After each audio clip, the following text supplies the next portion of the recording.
Okay, hello everyone, and welcome back to the day 2 of Sonii Hates Eject Button, European Edition. Today, up first, we got winners finals between VibeCheck and Mickey Mouse Clubhouse, two very scary teams who've scrapped their way all the way to this winners finals, both of them going 7-0 undefeated. I was calling Mickey Mouse Clubhouse's game yesterday, and they were looking very, very strong. So I think this is in the making to be a very, very great match. Or series, rather. Yeah, both these teams ended up getting upsets in the winners semifinals. VibeCheck beating Voss and Mickey Mouse Clubhouse beating Lockdown, which definitely seemed to have surprised a lot of people. But both teams were playing incredible, and hopefully they can keep that momentum to day 2. Because I mean, new day, you could not be feeling as good as you were the last day, but that's always the fun of a 2-day tournament. Yeah, for sure. But you'd figure if you can make it this far, and if you can beat 7 teams on the bounce, I'd reckon your mental's probably pretty strong. I think especially when I was watching Mickey Mouse Clubhouse's set against Lockdown in what was it, losers round 3?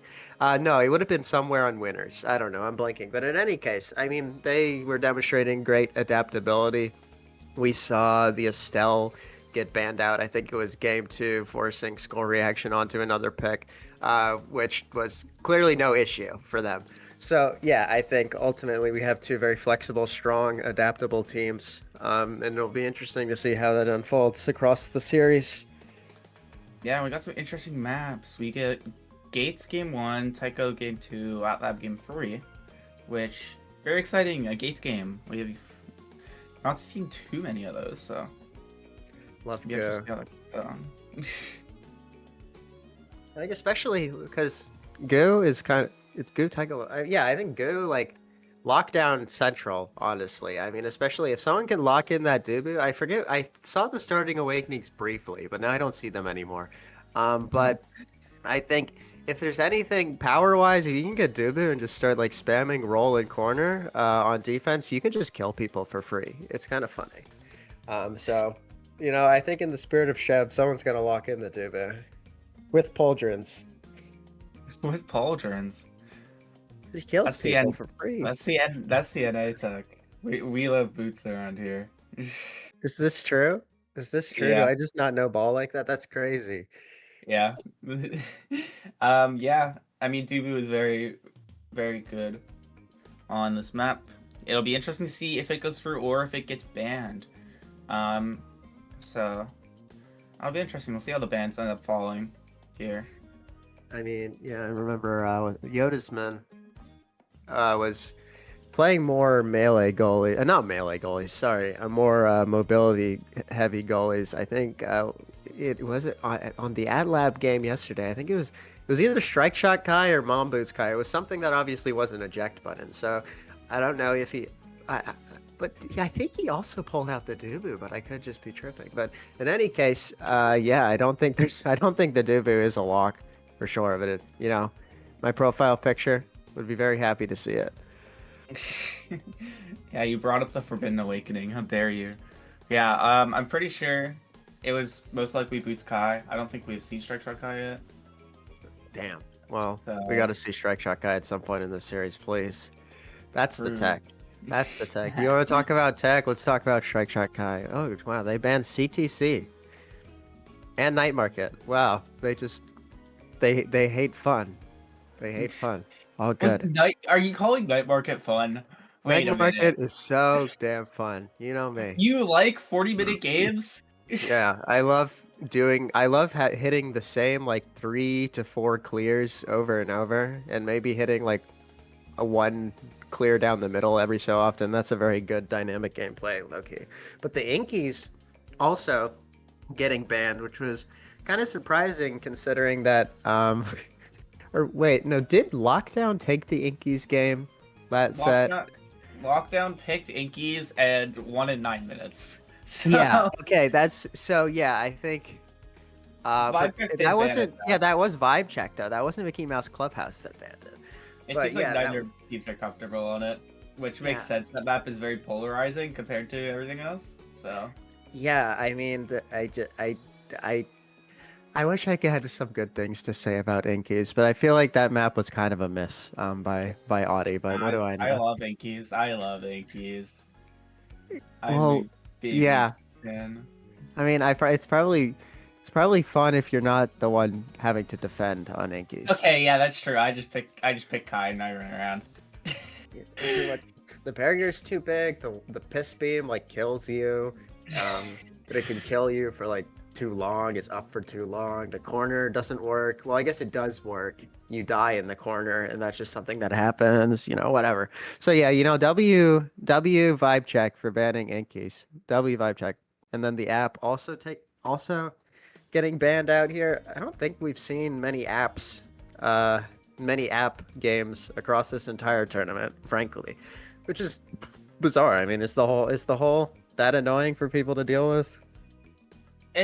I think it makes sense to have it be where you pick your comfort map and then you ban your uncomfort map.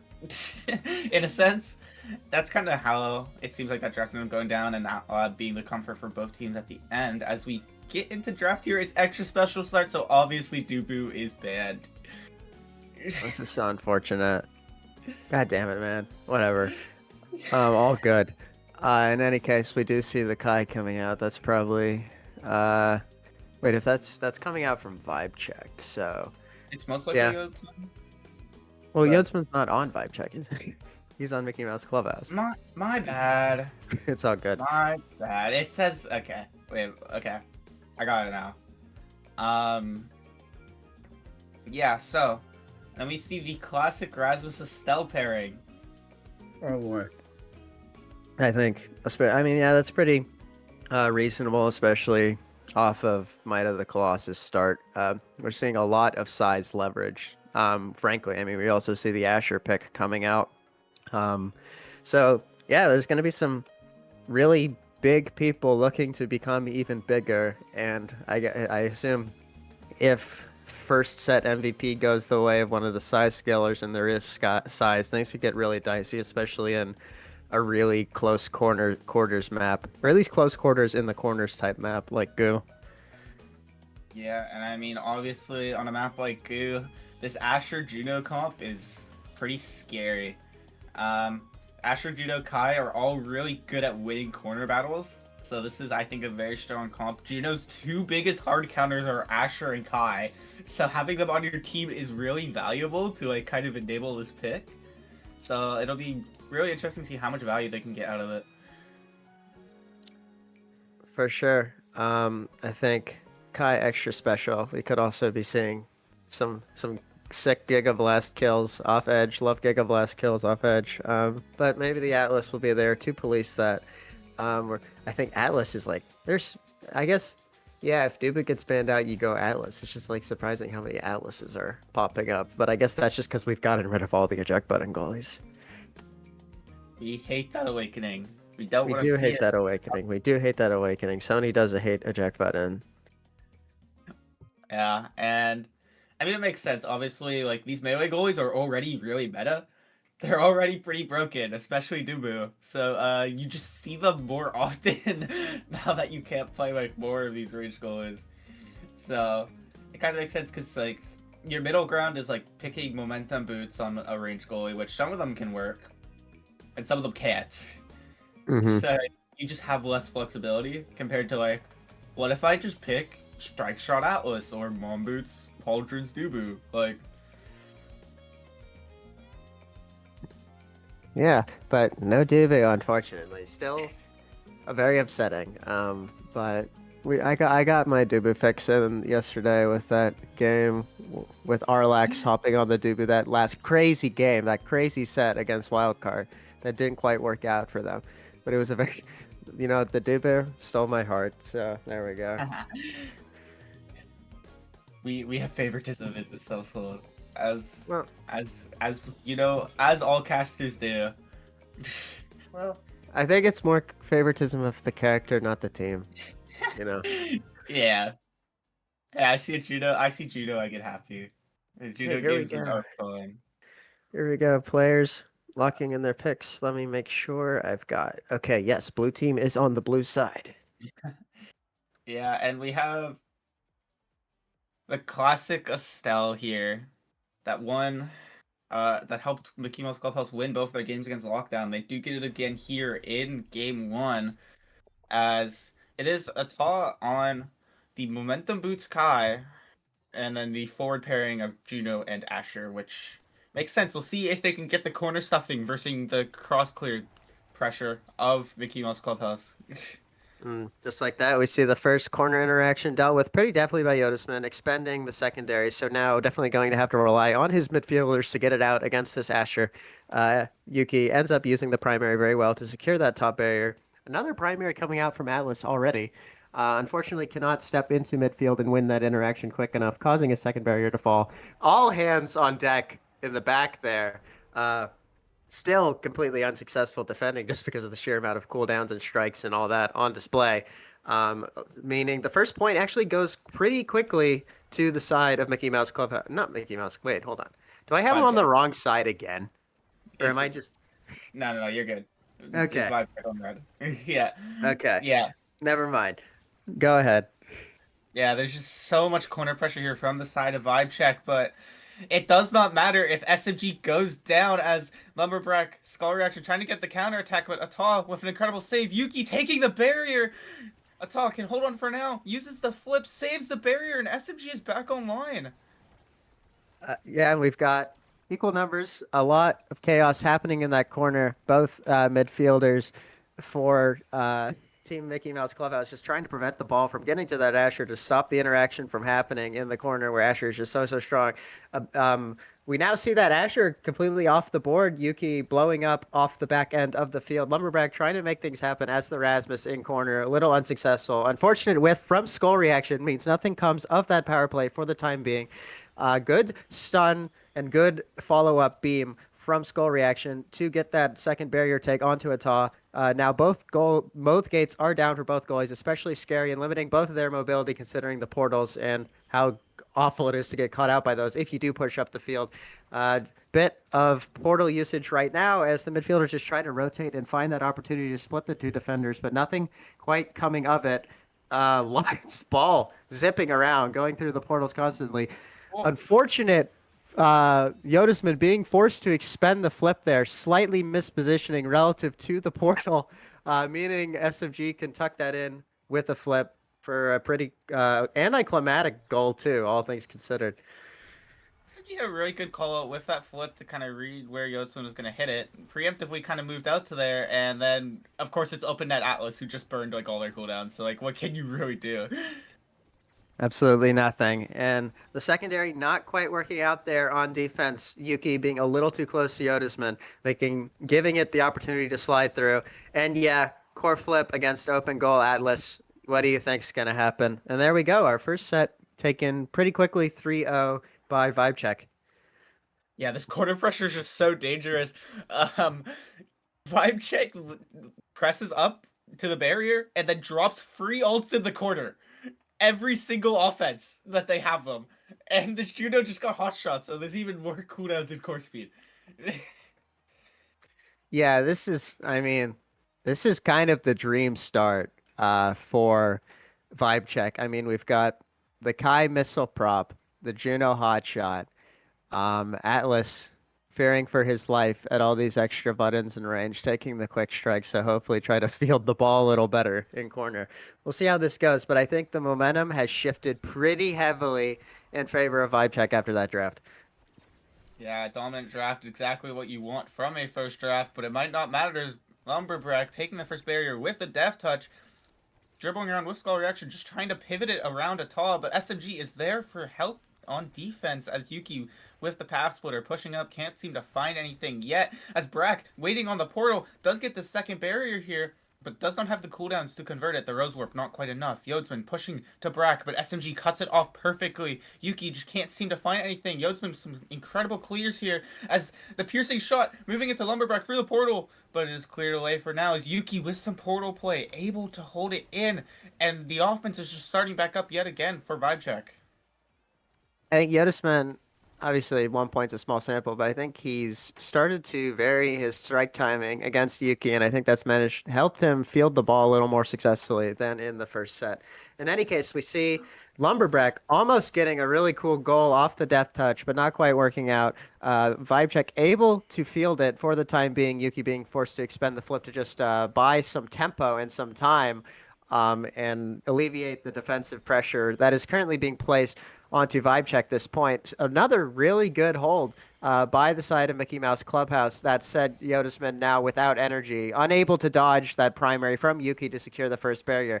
And in the meantime, Skull Reaction exploding, dying, meaning there is now a power play in favor of Vibe Check. Yodisman with not much to his name to defend this point, but still managing to do so with a really good primary. Yuki now kind of on the brink of death, still choosing to push forward and try to contest the barrier, but ultimately killed by Lumberbrack, dropping back and using the death touch to secure that kill and power play. Really good reaction by ETOS to not even expend flip, defending that core flip to the top corner, holding very well and looking to be in good shape with that core flip. Power play is weighted out. It's now back to 3 apiece for both teams. Speaking of 3 apiece, Juno has now died. In any case, Lumberback and Skull Reaction just trying to take advantage of that extra space opened up by the missing Vibe Check midfielder. And there we go. Brilliantly well worked play. Great primary by Skull Reaction to allow Lumberback to just top it in the bottom corner. Yeah, forward duo of Mickey Mouse Clubhouse are doing a really good job of forcing people onto the edges and then just like getting KOs out of it. As there's been multiple edge KOs by just a single piercing shot or pendulum swing, and Vibecheck's just not quite ready for it. For sure, Oh, Yodisman spending the ult. There goes Kai. Not even really sure what happened there. In any case, Yodisman not quite punished for the overextension there. Really fortuitous bounce off of that bumper to not take the barrier there. Power play is no longer online. Ata is back on the field. Score reaction expending the ultimate to retain possession. Wow, it just dies off like just dies just like that because of Yuki's ability. Still Lumberback doing a pretty good job controlling the midfield, not allowing Yuki to push forward and get this pressure on despite the power play. Yuki now actually having their health bar reduced pretty comprehensively. Skull reaction almost there for the easy tap in, but Ata equal to it with a really good primary. Yodisman stepping up to try to stop the corner offense before it can be properly set up. Really good defense, really good hold in the corner here on the part of Mickey Mouse Clubhouse. Is he going to go for the spectacular? He doesn't. He tries to wait it out, but Yuki is equal to it, expending their own flip to get that barrier, and then dying after having no more energy. Lumberback conveniently being back on defense to secure that kill with the death touch. Score reaction looking for another really good top corner strike, but Atai is equal to it. Has not used flip yet, managing to weather the storm pretty well with just strikes, all things considered. Another corner situation here, but Lumberback managing to find an absolutely insane strike to bottom corner. Ata caught helpless there, nothing to do with it. I don't even think Flip was going to get it. yeah, just caught overextending, unfortunately, as that is not really what you want to see when you had just such a good like penalty kill, such a good defensive sequence, and then you just get caught overextending slightly. For sure. I mean, game of fine margins, especially on Go. In any case, we have all players crowding top lane, but Yuki trying to get the rotate on through Portal. Yodisman shutting down the offense very well with a nicely timed primary. Back into the corner, Yuki looking to be pretty well positioned to make things happen, especially with that core flip. Speaking of which, expends it to get the kill on that Rasmus, putting Mickey Mouse Clubhouse in a bit of a precarious situation, but Yodisman staying calm, really finding a really good out clear off the backboard there, following the core flip. Now Yuki being put into stun by Lumberback, kind of having to hold off the offense there for the sake of their own life, and really good sequence there by Skull Reaction, the primary into the Crystal Thorns to secure that third goal, and now we've seen 2 3-0s, one for each team. Yeah, this is a dominant bounce back from the side of Mickey Mouse Clubhouse. We didn't really talk as much about their draft, but like they got a lot of damage last draft. Obviously, with the bulk up on Rasmus and the Deadeye here on the Estelle, also picking a peak performance to have a little bit more speed and mobility against this Juno here in the midfield. See, Rasmus picking up the Super Surge, meaning the Twin Drive does fall to Yodisman, which I think is going to prove really useful, especially contesting this Asher and Corner. I mean, just having one more really big impenetrable circle is huge, especially on a map like Goose. So yeah, underrated pickup there on Yodisman for sure.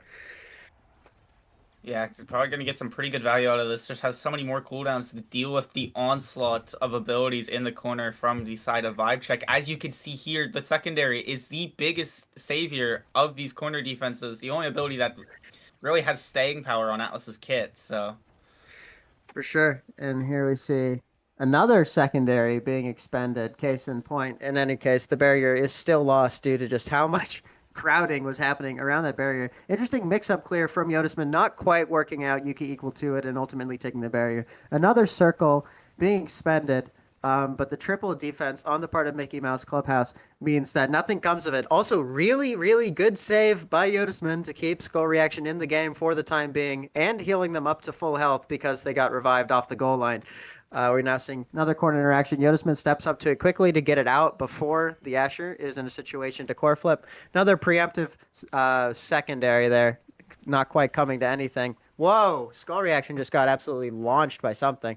In any case, yeah, Yodisman stepping into the midfield. Good patience to bait out the Asher ultimate. And there we go, another great use of the secondary to snub out any potential angles for that core flip. But we've still got a lot of chaos happening in the bottom corner.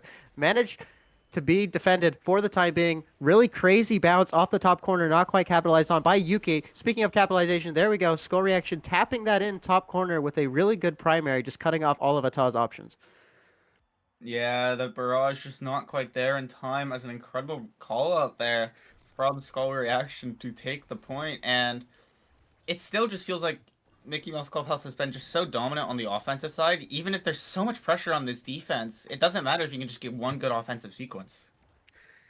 For sure. And I mean, Yodisman, no slouch in the back either, all things considered. I think, especially with that twin drive pickup, Yuki is just having a tougher time um, managing, getting things to happen, managing to take barriers, especially considering they didn't pick up any cooldown buffs themselves. But Timeless Creator makes the ult a little bit bigger. But I mean, it's the buttons are still not going to be able to be pressed at the same frequency at which Yodisman's able to press them, especially with the entire blue team dropping back to defend in sequences like that. I mean, they're proving to be a very, very tough nut to crack, not to mention the revives coming out of Yodisman right now, meaning that all the players of the clubhouse can stick in the play and reestablish some offense. Unfortunate Gigablast from Ata to self goal there. In any case, it was looking like a pretty messed up situation considering the Crystal Thorns were coming in right after to confirm. Would have had to force a flip for sure. Yeah, it's one of those sequences that you would love to win, but at the end of the day, it is extremely hard to. And even if you do flip that out, it's not even guaranteed you end up scoring on that offense. So it's at the end of the day not the worst thing to hold the flip here, as they are going again on this point and immediately getting both barriers. Yep, and Yuki capitalizing off of, I think Yodisman stutter stepped a bit too far up there. Yuki just being able to strike it into the bottom corner and capitalize. And we see after two pretty drawn out goals, a really quick response by Vibe Check there. Yeah, incredible answer back from Vibe Check here as Yodsman. Show, they're showing that Yodsman is indeed breakable. Here we go. Another chaos in the corner, dealt with by Mickey Mouse Clubhouse for the time being. Barrier lost, ball sneaking in right up against the backboard. Yodisman doing his best to try to defend the second barrier with primary, but not quite working out. We now have an open goal situation. Asher in the corner, very scary, but Yodisman showing excellent patience and wherewithal to delay the secondary enough to completely outlast the core flip from Yuki with that secondary. Nonetheless, Mickey Mouse Clubhouse still find themselves in a bit of a precarious situation considering that their Rasmus is dead. Yodisman finding a really good clear to play it around the slime, having to expend secondary though, meaning all he has is flip currently, if I'm not mistaken. But primary should be coming up online any moment now. The pressure from that offense has dissipated for the most part. And now we're actually seeing a flip, a turn of the scales, and a bit of offensive pressure coming out from the clubhouse. Not quite managing to make anything happen, though. Yodisman almost being called out by that crazy course speed coming out the portal because of the Juno slimes, but able to field it pretty well, all things considered. We see another play through the portal. Yodisman just trying to play through his midfielder, trying to establish any sort of offensive sustainability, sustained offense, but nothing coming of it. Almost securing the barrier as a happy accident based off of that secondary defense. Really good flip into the slime, forcing another flip on defense, and the ball stays out of the goal for the time being. Another really good secondary to keep Yuki at bay. That dash just unable to get through the Atlas secondary. Now, a lot of buttons being pressed in corner. The entire Mickey Mouse Clubhouse having to jump back and layer strikes there, managing to do so successfully. And now pushing forward. Skull Reaction looking a little scary. Yodasman throwing out the live and Lumberbrack scoring in the meantime to take that set 3-1. Again, kind of like against what we had predicted coming out of that first set. Mickey Mouse Clubhouse is performing very strongly. Yeah, they've bounced back and then just constantly scaled their draft further and further, and it's looking like this Rasmus is going to get some size here. Potentially the big fish to also combo with the bulk up, but actually ends up taking aerials, the deny. Yeah, I don't mind that one bit. I think especially making that Kai a little more slow, a little more ineffectual. Especially, I think this is a very rotate heavy team. So to kind of kneecap the Kai a bit more, I can completely understand that move over a bit more size. Yeah, and I think a big thing to note here is this Judo has a lot of core speed. Hotshot 1-2 punch is near max speed, so it'll be interesting to see if that maybe mixes up Yodsman a little bit more. Maybe it can catches him positioning outwards, but Yodsman has been pretty responsible so far this game. Yeah, I think we might see a bit of a win con transition. I think now Vibe Check might be looking to just call out Mickey Mouse Clubhouse on the counter with that insane core speed coming out of their midfielder. In any case, not quite working out because Ata is just shot through by that Estelle primary. Nothing they can really do in that situation other than evade and pray. And first goal secured relatively quickly by the dominant Mickey Mouse Clubhouse. Yeah, and are looking so good. These pendulum swings, these piercing shots are just lined up perfectly to catch both Ata and the core. And there's just so much pressure, but Yuki ends up getting the KO here on Skull Reaction, who's caught cheating a little bit up on the ledge. Yodasman holding on to flip in spite of the insane amount of damage and pressure being piled on. Secondary, a bit unfortunate, able to be struck around and tapped in by the barrage on the part of Ata, securing a second goal relatively quickly. So, yeah, I mean, Vibe Check not out of this game for sure. Showing signs of life here as they need to start replicating some of these KOs, though, and if Skull Reaction and Lumberback just stay responsible when it comes to not hugging these ledges, it's going to be really hard to replicate those type of KOs, and they just have proven still that they can't break the free person defense of the side of Mickey Mouse Clubhouse. Here we go. The other defense is broken in the moment. Yodasman being left stranded a little bit, especially with no dodge against Yuki. But Score Reaction dropping back with the blink just in time to help manage that defense. Also pushing forward and taking that second barrier. Ta looking to be in a bit of a dicey situation, but the members of Vibe Check dropping back to assist with the defense. Another all hands on deck type situation as Score Reaction wins the strike war against Yuki, putting the ball into the midfield as they try to set some sort of offensive pressure up. Really good stun by Lumberbrack to prevent Ata from getting to that ball, kind of letting it roll slowly into that top corner. Yeah, I don't think that Atal realized how close Skull Reaction was to the portal as an instant pass back. Just nobody ready for it. Brack cheating up for it, and there was just no answer on the side of Vibe Check. They are doing a really good job stacking damage in these corner pressure situations, especially when they have all three members of Mickey Mouse Clubhouse in that corner there. Yuki's just throwing out that ult and absolutely decimating Skull Reaction's health bar specifically. Nevertheless, this Atlas making it so that they can't really capitalize off of their good damage setups. I mean, they just died. We're two apiece. Neither team playing super aggressively in this moment, just trying to outlast the personnel disadvantage. That said, Atak Kareen's forward gets a really nice. That slime just killed. Anyways, corner offense. That is a huge ultimate thrown out by Yuki, but Yodasman manages to deal with it for the time being. A bit of a wayward primary, not actually clipping the ball, just stunning Yuki. Nevertheless, the ball is kept out for the time being. That is insane core speed off of that slime, but nothing comes of it in the corner. Skull Reaction and Yodasman layering in the corner and getting that ball out, and Lumberbrack winning that interaction in the corner, meaning it's an open goal for both goalies. Wow, good reaction from Yodisman in response to the slime circling to keep it out of the net. Lumberback with almost a really nice deft touch setup, but losing that second interaction, but tapping it in for the victory. Top corner, SMG not quite able to get there for the dash, and we see a first win on the board on the side of Mickey Mouse Clubhouse. Yeah, after a dominant first set and a really good first draft for Vibe Check, they just couldn't find their footing as Mickey Mouse Clubhouse bounced back and just took over the game. Okay, here. Sorry, I was reading caster chat. Did I wait? So they were blue. Okay, they were blue. Okay, Yes. all No, good. you had it right. You had it right. Okay, because it was in the chat. It said they were red, but that's just.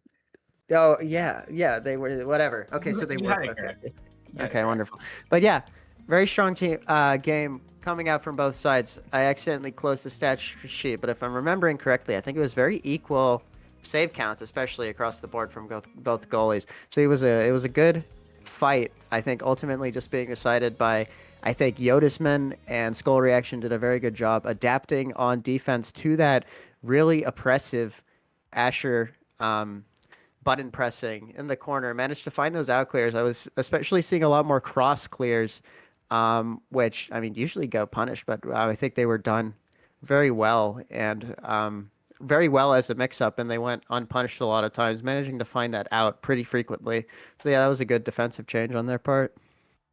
Yeah, and I mean the big thing to note, obviously, is these three-person holds from the side of Mickey Mouse Clubhouse don't go unnoticed. 16 saves for Brack, 25 for Skull Reaction.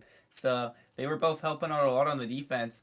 The big thing to note with this Vibe Check comp is their cross clear pressure is just, I mean, it's Juno and Kai, but you can body block a lot of Juno and Kai's abilities, and it seemed like Brack and Skull Reaction were doing a really good job of that to make the out clear safe for Yodsman.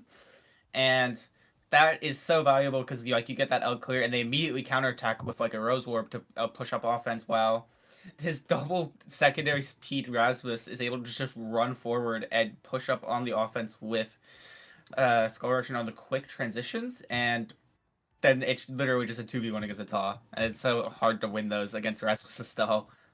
Right. I think it was one a really good block to pick up that aerials, and then yeah, you get the knock-on effect of just insane mobility, able to lose the opposition midfielder very effectively. It seemed like Lumberback was just popping up everywhere they needed to be to exert pressure to get those stuns onto a Ta and to otherwise just like slide the ball into the net. So yeah, I think very good scaling. Very good scaling from both teams, frankly. I mean, that core speed Juno got pretty insane by the end, especially after that 1-2 punch pickup. And I mean, not only the core speed, you're getting so much kill utility out of the slimes. I just unfortunately it was not enough to deal with. I think, like pretty comprehensive mobility diff by Lumberback by the end of it. Yeah, it's really hard to find an answer to that with this comp because their only speed buff is Atala, who wants to really kind of try to use it to quick transition from offense to defense or defense to offense. So it's kind of rough because you really don't want to be using that cooldown to just keep up with Barak. You want to be using it to support your team. So just having to burn that just to compete makes it so Kai is literally just losing an ability trade every time Prak uses Whiplash. Yeah, for sure. I think interesting Tycho game. We're seeing the size start, specifically built different. So I think, yeah, logically we do see the Asher ban coming out from Vibe Check though. After using her last game, I think, yeah, it was a kind of a pick your poison situation. On the side of Mickey Mouse Clubhouse, they're deciding to let the X with built diff go through. Well, I guess they take it actually, rather. And yeah, I mean that's gonna be a really scary pickup, all things considered, especially in a confined map like that. But and also get locking in the Dubu. I mean, yeah, this is I think a very heavy size scaling comp. Rune probably also getting a lot of benefit out of that prime time. This draft is criminal. Size and prime time on Taiko Temple is evil, actually. um, as your brawlers get their size to win a lot of these situations, and then your midfielder has so many primaries to just support them, and it makes it like so that you have to pray that your primetime goalie can get the value. And there's cooldowns everywhere, there's size everywhere. So it makes sense that you're gonna ban the air. Primetime air is miserable to deal with, especially if your plan was to first pick X. And Asher on this map is really good. Asher goalie is really good on this map of primetime, and it's disgusting. So you obviously, if you're red side and you can't guarantee it, you do want to get rid of it. So makes sense there. Sure, and I mean we also see the Julie coming out of the work. I feel like Julie's kind of evergreen. On most maps, whatever the weather, she can put in a shift. I think especially on a map like this where her stunted mobility is not taken advantage of as heavily with that middle barrier, cutting off some passing options. It'll be interesting to see. Um, if I feel like one team clearly has a lot more mobility than the other team, so we'll see if that manifests itself on the field with more rotates. Yeah, as we get into the game here, obviously both brawlers just taking size, everyone else taking the prime time, and there's just gonna be so many cooldowns thrown out. For sure. Yuki looking to make things happen early on in the corner. Yodisman expending the log to get it out for the time being. Everyone crowding top lane, go figure. But that means the rotate is able to be found through Yodisman, snuffed out by the likes of Ata, though.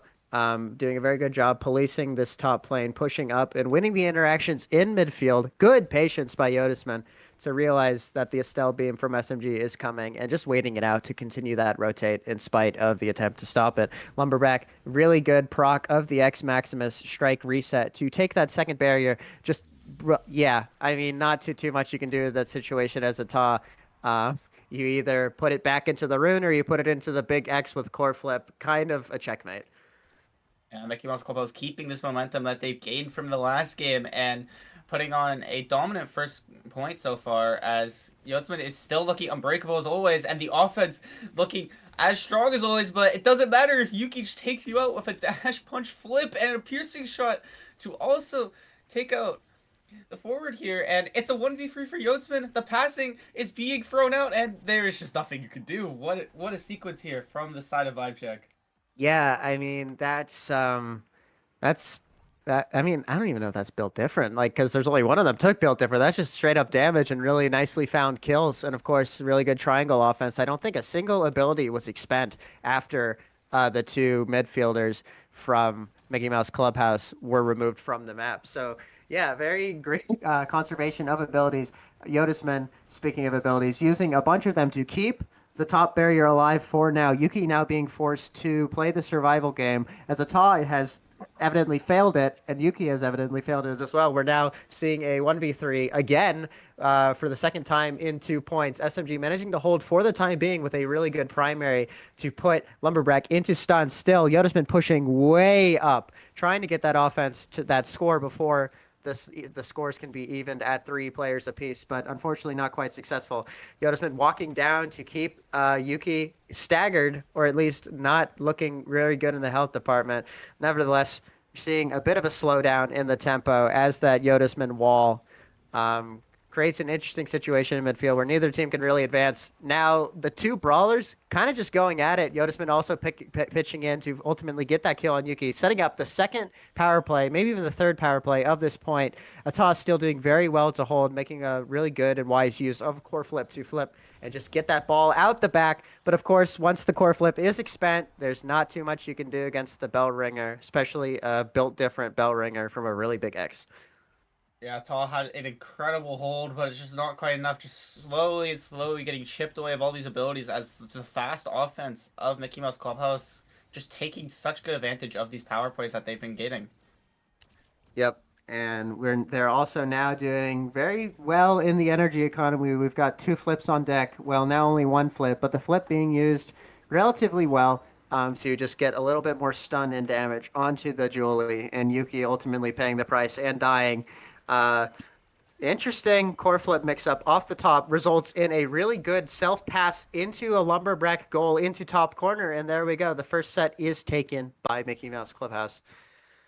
And you have to be worried about this X getting MVP, getting more scaling, as there is quick strikes, there's peak performance, there's so much value for this X, obviously taking the peak for more survivability as everyone has been going down this game, and you even get more mobility out of it too. Yeah, and I mean, I think I'm especially concerned in terms of the long-term survivability prospects of honestly both of Vibe Check's fielders. I mean, they're both currently on level 3, and I mean, with this Runaway X on level 5, I think if there a level imbalance really starts to become established, they're just going to be like easy pickings for this absolutely monstrous kill comp, which may or may not come to fruition. In any case, we see the play restart. Yoda's doing well to just hold with the log. Um, Lumberback looking to contest, but can't quite keep up with the Korata, managing to rotate it out the back via the top plane. Julie and Rune duking it out in midfield, ultimately settling for the rotate skull reaction. Yoda getting it out with a really good use of roll to put Julie into stun. Good strike layering, but unfortunately does not work out. Julie just has too many big buttons and unbeatable hitboxes in that situation. Nevertheless, Mickey Mouse Clubhouse still defending this bottom barrier and succeeding for the time being. Another rotate found through Yotisman to alleviate the pressure in the moment. Yotisman now just playing it safe in the corner, trying to bait Julie further away from that barrier to buy the team time on defense. Lumberback now taking it down into bottom plane. Another good box attempt set up by Yotisman with that wall, but not quite working out. Really good reaction to that Estelle primary to hit it up, but it's all for naught. Almost a really sick angle found by Ata, and even if that didn't score, it did put it on a plate for Yuki to just tap that in, and also taking Yotisman's core flip in the process. An insane angle by Ata to find Yuki in alone on the bottom side there. And after an incredible hold sequence too, SMG and Ata are doing a really good job at finding these cross clears, which you really need to find against this comp. The moment that Rune Pillar is extended and used, that cross clear is safe for this team to make. And it might not even matter as Yuki just started offense and never stopped. I mean, like, shout out Yotisman for landing that like absolutely stealing Yuki's core flip with that roll. But yeah, still not too much you can do when you have no dodge and the Julie has even more abilities to press in your face. That dash ultimately securing the point, just going straight through the Dubu. And yeah, I mean that was just a really oppressive offense, all things considered. Speaking of which, Lumberback just pressing every single button, trying to make things happen in bottom corner, but not actually ending up taking any of the barriers themselves. Now managing to secure one of them with that strike reset on the X Maximus. Julie, Yuki, gone, removed from the field, meaning there's a power play for the team who has the open net in their favor. Lumberback just managing to tap that in with the bull rush into the top corner past the top. Ata is just cornered. There's a Rune on your bottom side, there's a X on the top side, and there's just nothing you could do. And this is just proven time and time again that every single time that Mickey Mouse Clubhouse gets a KO, they've capitalized and have looked so dominant on it, but they don't even need a KO as they immediately double barrier here and showing a ton of signs of life in this set here as Yuki almost goes down. Yeah, I mean, wow. Okay, yeah. There it is. Really well played by Skull Reaction there to dink it top corner with that pillar. And these offenses, say what you will about maybe them slightly taking their foot off the gas at the start of this set, but I mean, they've had two rapid fire offenses to equalize the score and looking poised to take this second set if things continue the way they are, which looks like it is going to be that, considering that SMG has just been taken off the field and Yuki not looking very good either in terms of health, and Stagger still trying to assist on the double defense but ultimately getting knocked around as the paying the price for that committal. Yotisman now just rotating, slowing the pace down back through the Rune who has flip just because that power play is now dissipated. Yotisman now walking up trying to just make something happen in the top plane. Not Yodasman, sorry. Skull Reaction looking for that top corner snipe, but not quite getting it, and now being forced backward out of the play, being forced to play emergency goalie as Yodasman commits forward with that roll, trying to get a stun onto Yuki, but not quite succeeding. We are now in overtime, so that core speed has the potential to be very scary, but Ata leveraging that Kai mobility to step up and lose Lumberback in the midfield to get that clear off. Also still has flip, so I think all things considered, Well, I was gonna say all things considered, in a pretty good position to weather this power play, but no, really good tap in by score reaction to take that second set. Yeah, Brack with an incredible dribble off the bumper, stunning Ata away from the core, and also passing perfectly around the flip. It's always kind of unfortunate when you buffer your flip after getting hit because there is nothing you can really do about it. Your flip will buffer, even if you turn off the setting to cancel it. So if you try to flip and somebody hits you, you're flipping right after your hit's done, and there's just nothing that you can really do about it. And this X just got. Why did this X get bulk up late? Um. Yeah, oops. But yeah, I mean, that is a really, really scary build. Built different, peak performance, bulk up X, and he's also at least one level higher than anyone else on the field. So, I mean, Lumberbrack looking like Godzilla, quite frankly, right now. But nevertheless, in spite of the giant monster walking around the board, the defense is still unsuccessful. From Mickey Mouse Clubhouse, the Lumberbrack hitting right back as this massive X, looking to try to win that strike war against Ata, but not quite succeeding. Score reaction, trying to hit a crazy mix-up off of the pillar, but not quite successful. Yodasman just rotating down to keep course speed. Bottom plate now decisively clogged by members of Mickey Mouse Clubhouse. Yodasman again trying to find the rotate. The Giga Blast not quite having enough range to call it out. Another good interaction win by Ata to outpatient score reaction strike and get it out for the time being. Now, corner offense attempting to be set up, but the unfortunate wayward pass going back to Ata and ultimately killing the offense before it can really start. Speaking of killing, Skull Reaction just killed and also scored. Yuki just exploding because of that pillar that no one was able to step on in time, and also I think securing the goal as bizarre collateral. Yeah, wanted the KO, got the goal as well, as SMG just couldn't react in time. Atal couldn't either, but Yuki getting her get back and immediately taking a KO here.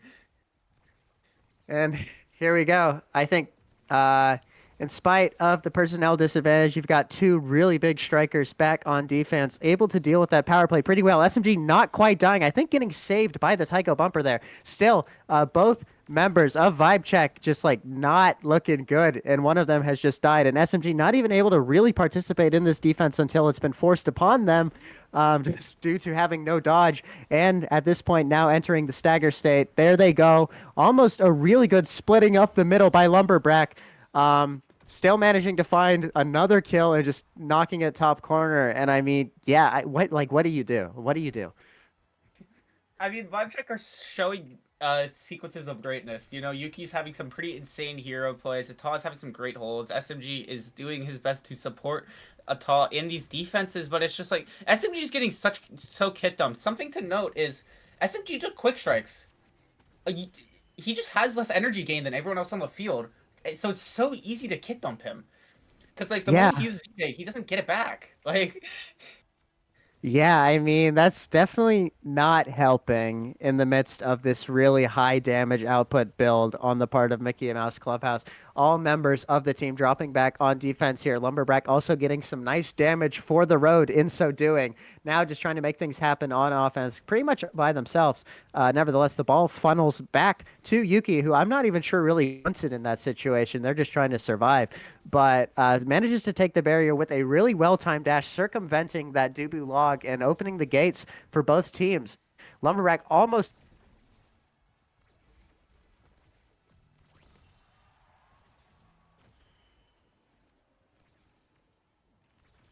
there, but a little slow to the punch, ultimately opting to play conservative and just hold on and not get scored on. Top plane being called out by Ata with the flip, but the angle is a little wayward. I don't think Yodasman would have got there if it was on frame. But we continue now an offensive, a really scary offensive situation for Mickey Mouse Clubhouse, but not quite able to capitalize. Lumberback holding the strike for perhaps a bit too long, or otherwise just being out of position. Yuki is just dying, like almost dies there. It just feels like it's hard to get anything going if your vibe check, because your brawler is just constantly not where they need to be because they're just getting knocked around and being forced to play corner. And during that analysis, I mean, yeah, just an easy tap in by score reaction to secure that second game and a pretty comprehensive 2-0. yeah, and the unformed pillar just hit Yuki while also scoring.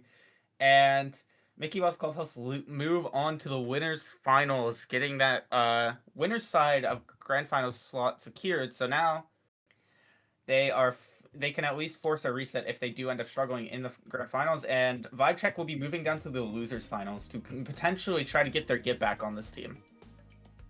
I think they got it. I wouldn't count Vibe Check out. Very strong team. I mean, they picked up that upset victory earlier on in bracket to get here to begin with.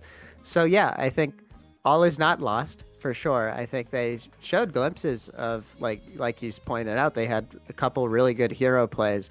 I think more than anything else, that was a draft div. I mean, Lumberbrack just was allowed to become this absolute like insane beast titan of a striker. I mean, the 8 KOs speak for themselves. The 8 KOs in 14 minutes, mind you, and 24k damage. I mean, you know, Estelle was the only one to even get close to those numbers. But as Estelle, you just don't have the same KO potential. And yeah, I think that was ultimately that game specifically probably just came down to damage. But yeah, you don't got to say that twice. Yeah, I think that's one of the worst starts you can really see as red side primetime build diff, because you're either giving away a really good goalie pick or like a really good brawler pick, and obviously you can grab the other one, but there was just so many options with the Dubu and the Atlas still up. Even if you pick like the Kai Estelle to get value out of that primetime, well, the melee goalies love it too, and Yode's been proof that, as he just looked unbreakable. Yeah, I mean, Yodisman locking in two very strong melee creation goalies. In both of those situations, managing to stack some very strong awakenings. I mean, in most cases, just looking very calm, comfortable, and having the right buttons to press in corner to deal with that Julie, especially when the Julie was not there half the time, because they were healing in corner, which is just an unfortunate side effect of just Lumberbrack's crazy build. But yeah, I never really looked in doubt that game, especially after that first draft. Yeah, and you know Vibe Check is gonna really want to get their run back on this one. I don't think you look at that game and you know you could have done better in these sequences, and that you could have ended up beating this team, and you want to prove it. And I know that they can, and so it'll be you have that firelight under you now in the losers bracket, and no matter what, you're gonna have to play a pretty solid team, because the losers bracket is stacked too. The tournament's pretty good, as Voss winning 2-0 in their series so far. Currently, Wildcard is up 1-0 against Lockdown, so we'll have to see how that one ends up. But I think we are going to be hitting a short break here, so we will see y'all in a second. See ya.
It's closed, bro.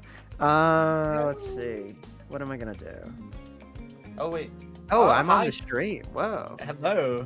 Hello, stream. Hello. Was this on purpose? I thought we gotta wait to stream our next game.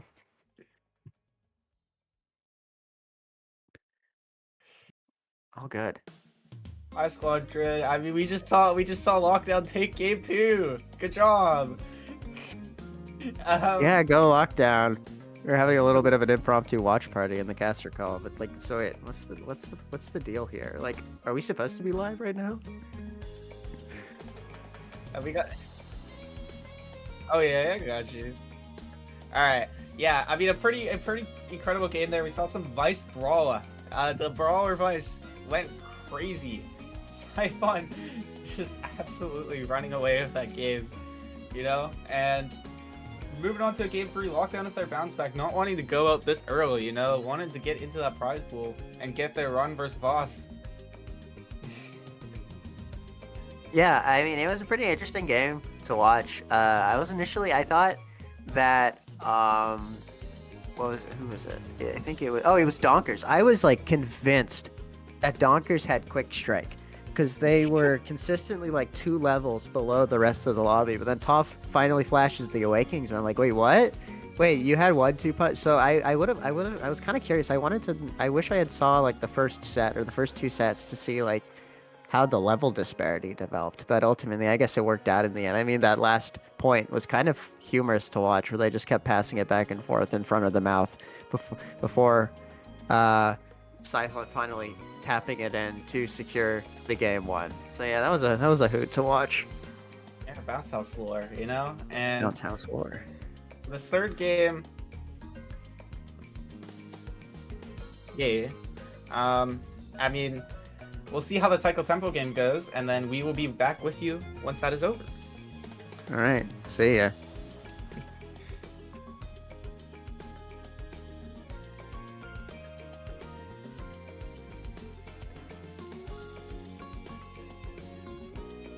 They had the stream like passive.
Okay, hello.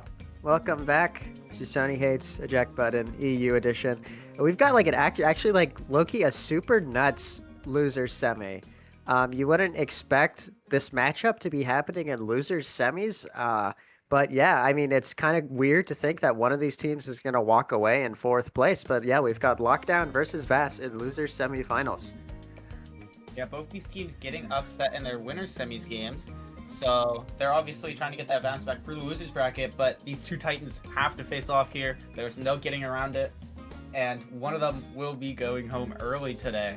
So what are your predictions for the game here? My predictions. You know, I feel like it's very volatile. I think it's probably going to come down to map diff and awakenings, if I had to guess. And then I think as Sloth is wont to say, any game where Lucas is on the field kind of tends to drag. So it's Lucas like isn't I feel. playing. Is Lucas Lucas not isn't playing? playing. Am I tripping? No. Oh my Why god, would bro. Red lost? Is Lucas Sloth is playing. My bad. My bad. Lucas is not on the field. Yeah, thank you, Dylan. I will lock it. I will lock it. So, yeah, Lucas, hop in. Yeah, there you go. Make this set like really long, please. Yeah, casters are not locked, bro.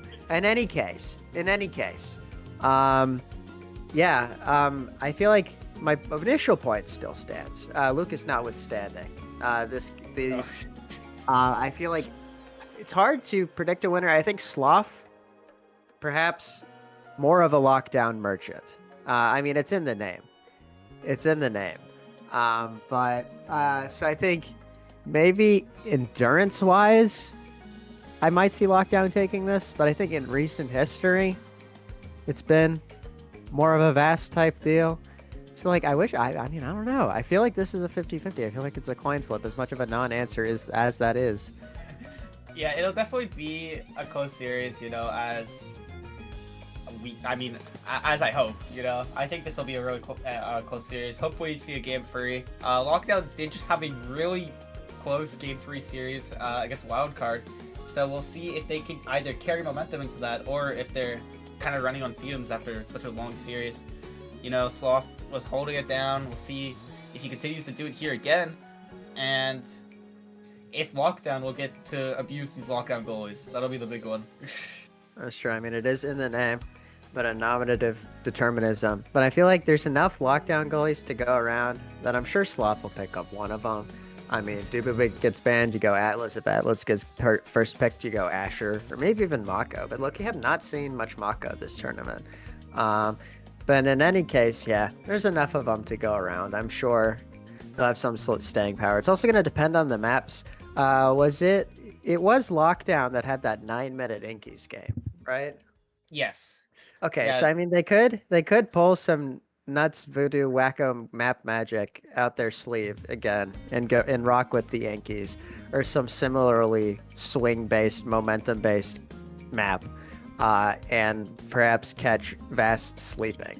Either that or we like go to night market and have a 30-minute game. I feel like that's the spectrum of possibilities here. Yeah.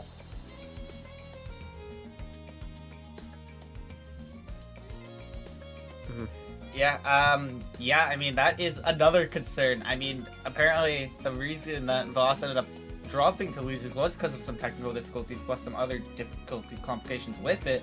So if they have them again, that's very scary. You really don't want to see that, especially against such a strong team in lockdown. If that having ping issues or anything like that could really just be the difference, especially on your goalie. Yeah, maybe all the more reason to play a lockdown. I mean, you get that big win interaction button that defends for you for 5 seconds. Ping, not like irrespective of if you're on 500 ping or 100 ping or 50 ping. So, all the more reason. But yeah, I mean, ping is definitely a killer of games, especially at a level where, yeah, these differences of frames are definitely going to matter. When not everyone is constantly piss griefing 24/7.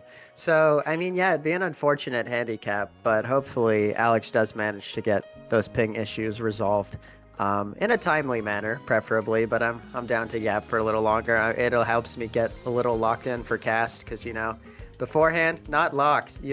I had to go get my McDonald's burger delivered to me, and I think the food knocked me out of my flow state. So gotta lock back in. Gotta lock down, Oh, lock down, true. Yeah, hopefully, yeah, it all gets sorted, because, yeah, this game is so micro-heavy, and if you're on ping, you just have an inherent disadvantage in every single micro interaction. And some abilities just don't work properly. Have you ever tried to dubu roll on ping? It is not possible. It doesn't work. Yeah, no, you just like teleport through the ball, or it'll like stop your roll, but then the ball goes through you anyway. Very unfortunate. And I mean, don't play Dubu then, just play Atlas, I guess. Shrug shoulders, but yeah.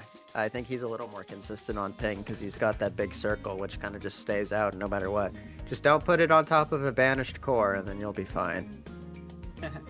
Yeah, so obviously you would love to get that sorted here, as hopefully, you know, this isn't a series that comes down to ping. I mean, two titans of teams, you would really hate to see it happen, but at the end of the day, the tournament has to continue forward. We can't pause for everything, so hopefully it gets sorted soon.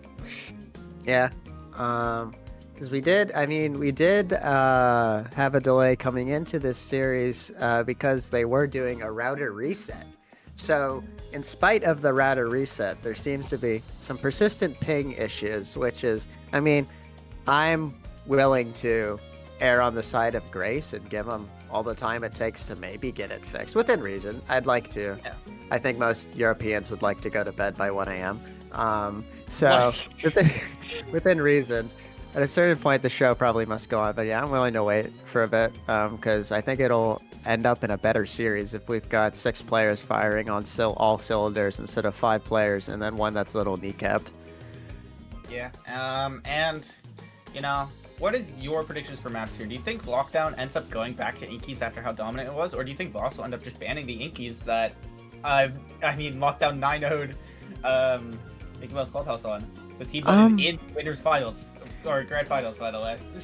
Yeah, I mean, I guess it depends on how. Well, I guess we're gonna see. I mean, Imes comes out first of all, which is like, man, everyone's like, nobody wants to play on Imes in this economy. It's like I'm just constantly getting banned off rip, which is maybe that's it was Lockdown that banned it, so it's not even them being afraid of Sloth's Rasmus Scully, which he was playing a couple games ago, if I'm not mistaken.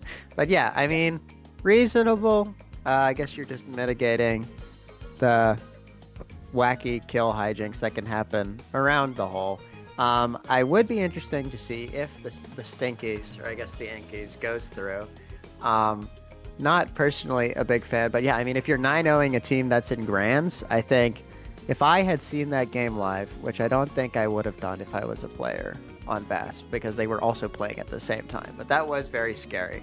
So I'd probably ban Inkies, especially when ejectors, who are usually stronger on that map, asterisk, are just like not able to eject. Yeah. I mean, and the big thing too is if you think you're the better team, you want to be getting rid of these high variance maps. And especially a map that Lockdown seems comfortable on, while also being super high variance and momentum based, it would be good to see. But they do end up banning Tycho here, and they pick Inkies. Voss picks Inkies. So we are going to have an Inkies game 1 and an Atlab game 2. And Tycho is banned. We do not see a Tycho game for the first time in forever. Oh my god, yeah, I mean, it's, wow, okay, Tycho banned.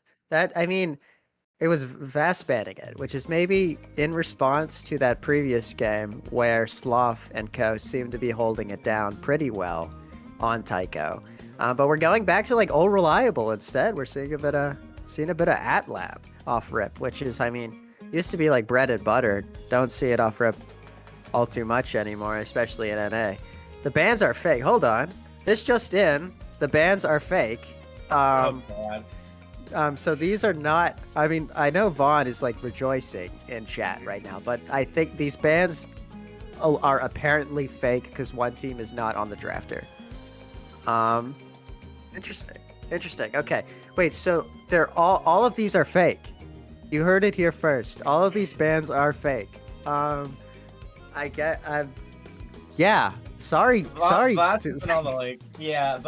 Squad. Yeah. I guess there's I guess add that on to the growing list of technical issues. But I'm sure in time we'll see the real bans. Maybe Stinkies will get through, maybe it won't. In any case, yeah, we'll keep you guys posted on the status of this draft. We'll definitely refresh. Okay, Inkies got banned. Inkies is banned. So we can confirm, like 100% confirm Inkies is gone. And Lab is first picked by Voss. Yes. Will Lockdown pick Tycho Temple? Will they do it? Maybe. I'm low-key sick of Tycho. I've seen too many Tycho games in the last 24 hours. There's been a lot of Tycho. Okay, there we go. Mr. President, the second drafter has been uploaded. Here we go. Okay. So Hey, we got Clarion. Clarion. Interesting. Yeah, I better see a Tycho ban. I better see a Tycho ban. Fingers are crossed. Fingers are crossed. Come Yeah, on, but- Lockdown. Come on, Lockdown. Do the right thing. It makes sense to see the Yankees ban as we were, theorizing, getting rid of that high variance map that your opponent is good at. Is really good. And Tycho is banned! Rejoice, Tycho haters! Wait, hold on. Wait, do soundboards work like in the stream? Wait, hold on. Wait. Hell yeah. Okay. So, no more Tycho. We'll see what the Tycho final haters ban is. banned. Oh, well, speaking of variance maps, decidedly not a variance map coming out last pick there. So if we do see a game 3, it's going to be one hell of a long game 3. That's for sure. Yeah, and this is, I think, kind of what we expected. Except for Tycho got banned, which, honestly, thank you, Lockdown, for making us happy. This is not our EU, but it's okay. We're making a new. This is a new EU. This is a new. Yeah. This is a new EU changing just now in Sheb to not play Tycho every game. That's good. Okay. We needed a change of pace. This is like, yeah, I mean, that's fine. That's fine. I'm perfectly content with seeing AtLab off rip instead of another Tycho. Tycho gone. Interesting ban on the goo, though. I wonder why that was. I mean, do people just not like goo up in here? I think it's another case of high variance map. And again, if you're really confident you can beat your opponent, you might as well pick comfort maps that you think that even if your opponent's going to be good at them, you're going to be good at them. And as much as I love Gates, if you're not super comfortable on that map and you don't actively scrim it, it's hard to play. It is a really hard map to be coordinated on. So if you just want to get rid of that variance, you might as well ban it. Yeah, I mean, I think it is a pretty volatile map. Obviously, it's been a lot less of a cheese map for the past 2 years after they removed that dreadful portal in the goal arc. But even then, The corner portal was the best part of the map. look me in the eyes and ask me if I liked the corner portal as a goalie. When Juliet also existed as a character. But in any case, yeah, still, I think it is hard to coordinate on, and especially if the other team is coordinated and hitting insane rotates through portal that catch you off guard. We did actually see that in winners. Was it winners finals or winners semis? In any case, where I think it was a Ta on the Kai goal. He got caught out a couple times by really quick rotates and pass backs through portal. So I think, yeah, if you are not locked, you can definitely get punished a bit more on cheese rotates than on other maps for sure. Juno ban. Damn. Yeah, they don't want Donkers Juno. They're scared of it. And the Stagger Swagger Castellas start, the kind Juno bans do make sense, having that speed with the Stagger Swagger and with Castellas. But it'll be interesting to see what picks are taken here because this start is very strange. I mean, obviously Stagger Swagger is just good all around, but Castellas only good on specific characters, and will those characters be picked and abused? Maybe we do see the Atlas coming out from Ras, presumably a deny on Sloth, forcing him onto another character. Either that, or we've just got a very comfortable Atlas goalie. In any case, yeah, Kai cast the last ban. Understandable, especially with the increased mobility on a map which can be open when the portal, or I guess the black hole, is destroyed. Hoping to see how these next couple picks shake up. We do see the Estelle, which, yeah, understandable, especially with Stagger Swagger. Gonna probably get a lot of midfield utility, especially if you can lock in the Mag Souls. So, yeah, overall pretty traditional. Yeah, I mean, Estelle, Donker's second pick, very comfortable on it. Very strong character right now. And then, yeah, obviously with the Mag from the Stagger Swagger, you have the mobility that Estelle normally kind of lacks. And then also comboed with the Centauro, you have potential damage down the line. Obviously, this isn't really a damage start to begin, but it could turn into one, with Awakenings. You never really know how the draft would go down. And I mean, Centauro has enough core movement abilities anyways for it to not really matter too much. There we go. We got the Rune, the Rasmus. Again, pretty stock. Have seen members of VAS on both of these before. And it'll be interesting to see. I assume this is going to be their goalie pick coming in. We'll see who Sloth locks in. Yeah, go figure. Picks the lockdown on team lockdown, locking in the Dubu. We'll see if he can put in some work on him. Just like puppy guard one of the gates and just sit there and mash abilities all game. Cast the last Dubu roll. Many are not knowers. That is so good for just shutting down offensive pressure because it makes it so that you can strike the ball through people after you roll on them. I mean, it's just like free get out of jail card in most situations. So I think Slav probably looking to leverage that hella.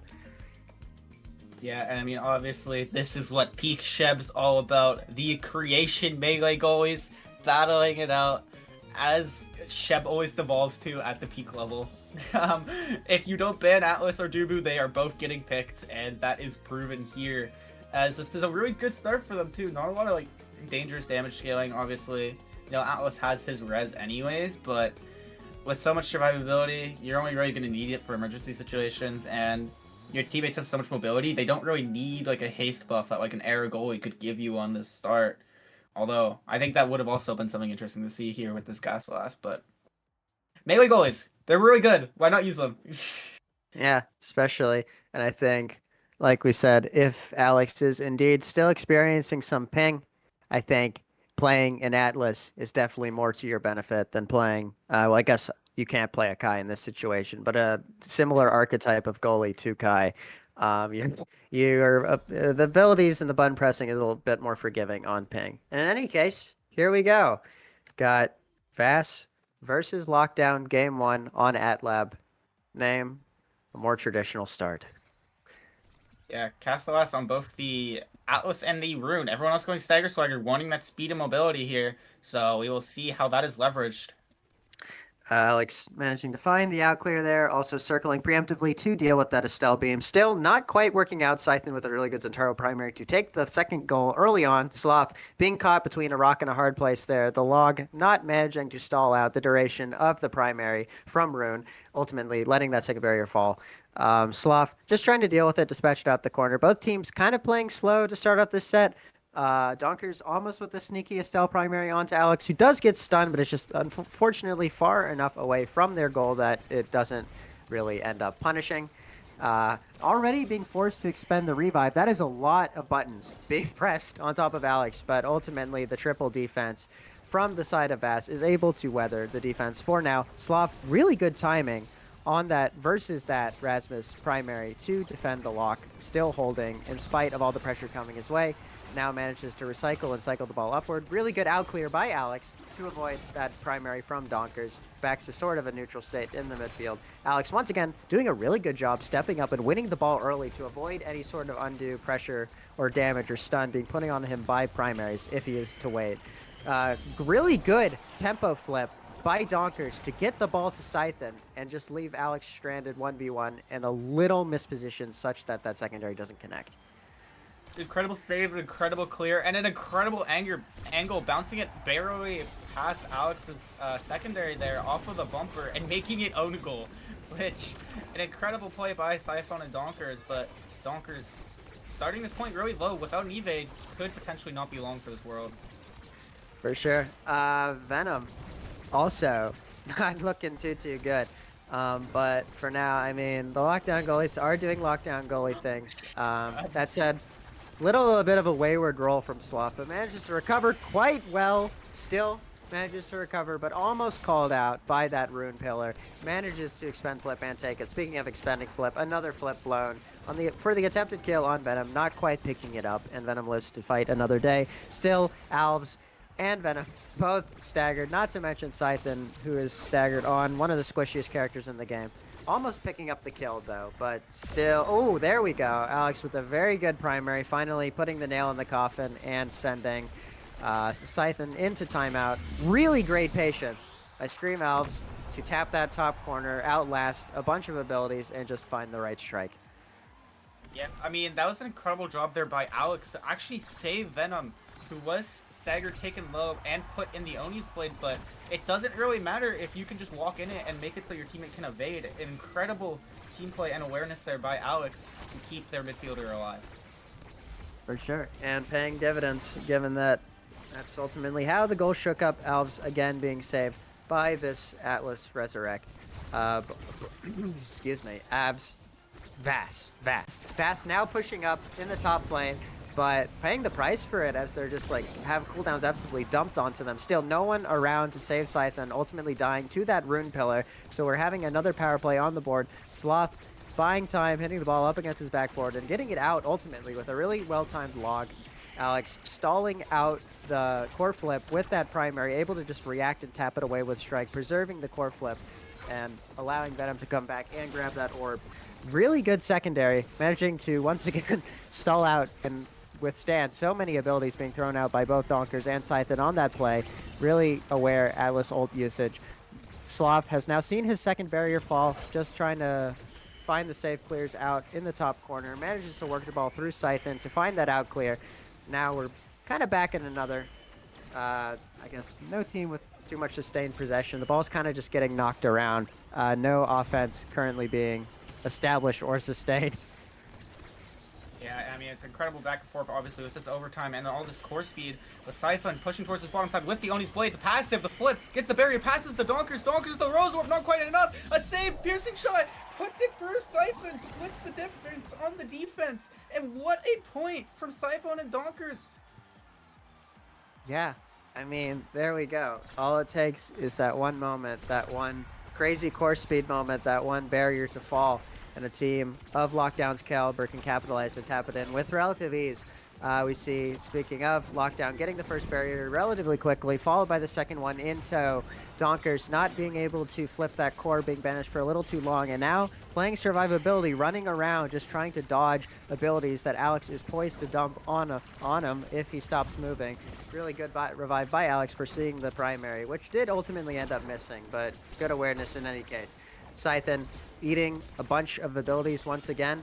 Alex with great patience, waiting out that Oni's blade and also circling to make sure for insurance that nothing gets past him. Donker's in a very scary position, but really good primary counter coming out of Alex to keep that out of the net.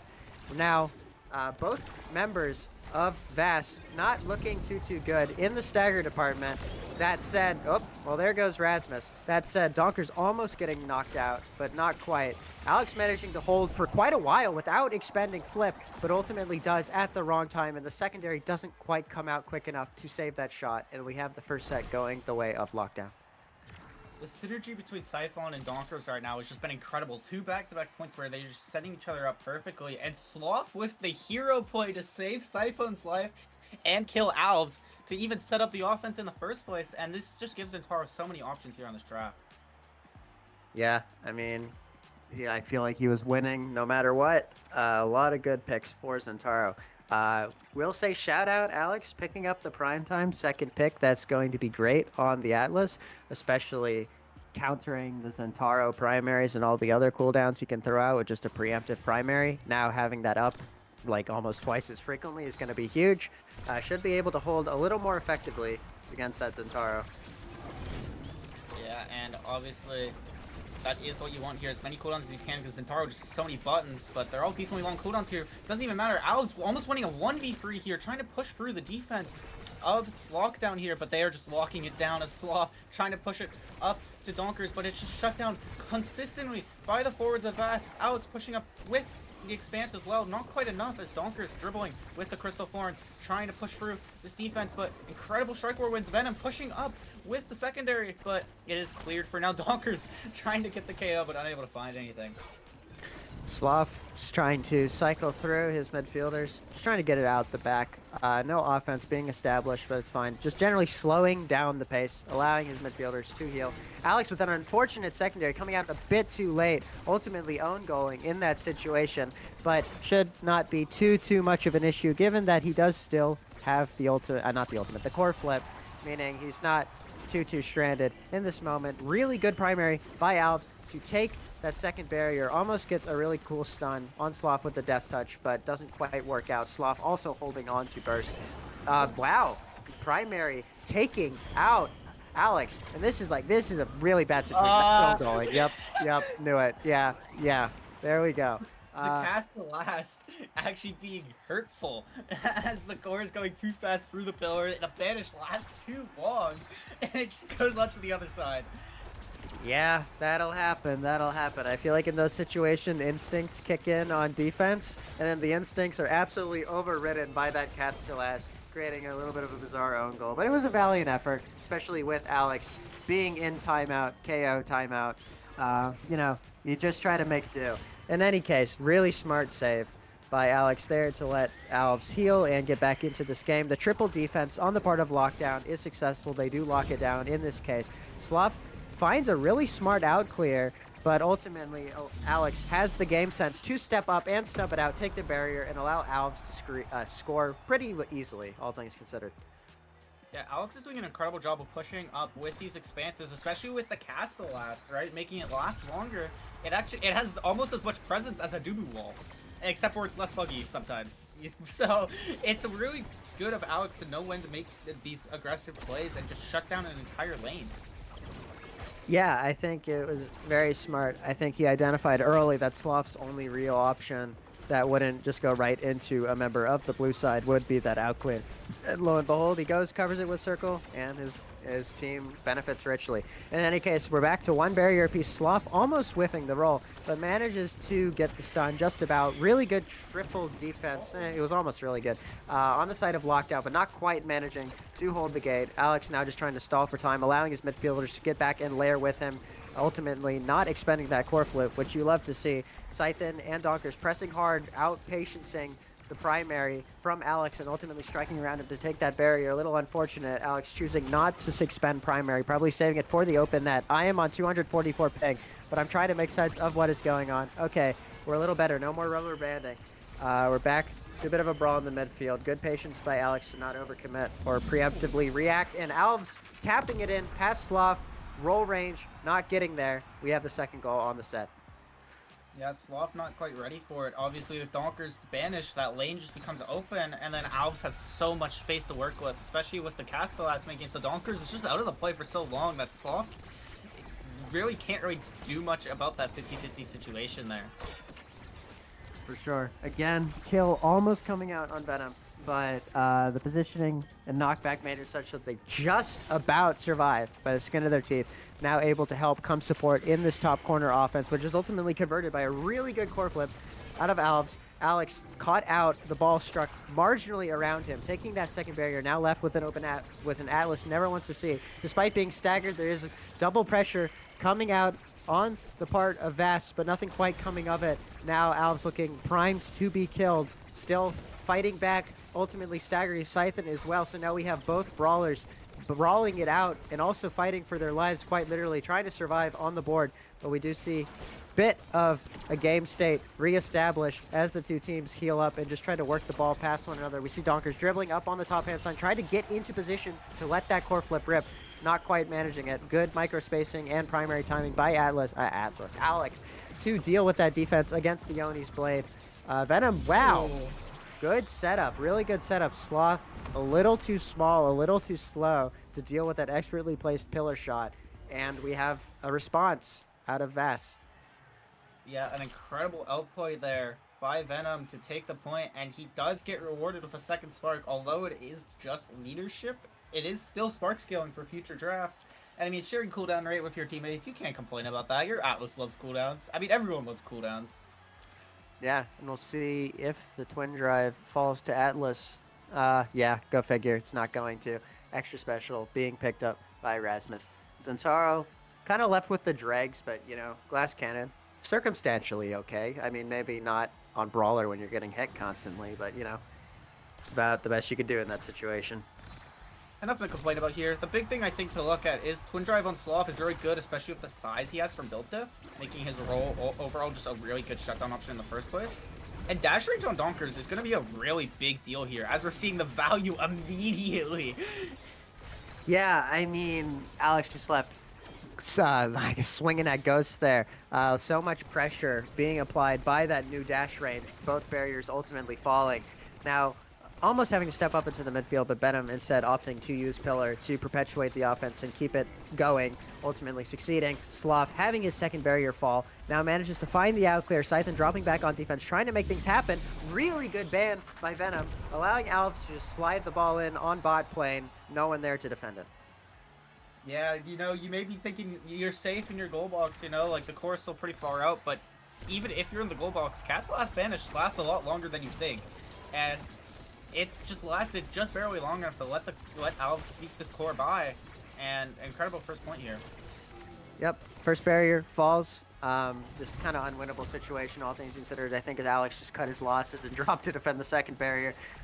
Sloth trying to rotate through. Alex snubs it out with the primary, getting great prime time value out of that Atlas, using the second primary to just keep stacking damage on Scythe and putting him into tricky situations. Flip now on deck for two members of both teams. Never mind, Sloth has it as well. Yeah, I mean, it's Flip City. Gonna see how many of those get expent within the next 10 seconds. There's one, and there's two. Okay, maybe we're just gonna stop at two. In any case, yeah, safe. There's three. Percentage play by Alex, also baiting out that corner kill potential by hitting the ball off his bottom bumper. Let's see. There's another flip. Venom. Wow. I mean, really locked in with those bottom corner strikes to start out this game for sure. That's the second one in 2 sets. A series of unfortunate events for Lockdown. Alex snuffs out Donker's insta flip. Sloth ends up walling the core in front of his own barrier. So kind of impossible to really fight your own cooldowns there, and Voss took great advantage of it. For sure. First barrier almost not falling, but ultimately being lost to strike.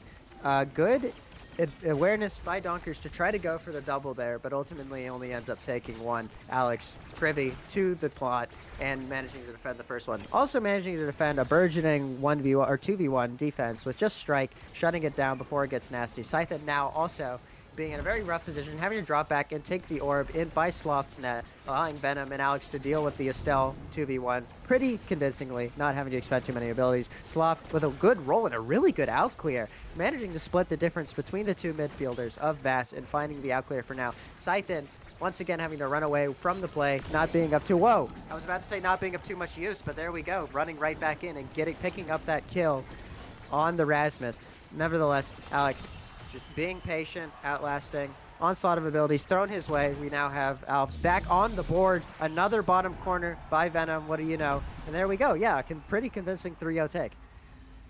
Yeah, I mean, Venom just getting some insane outplays with these pillars. Doing a lot of work here, even when Alves is taken off the field. Speaking of, does MVP here. Probably looking at some size.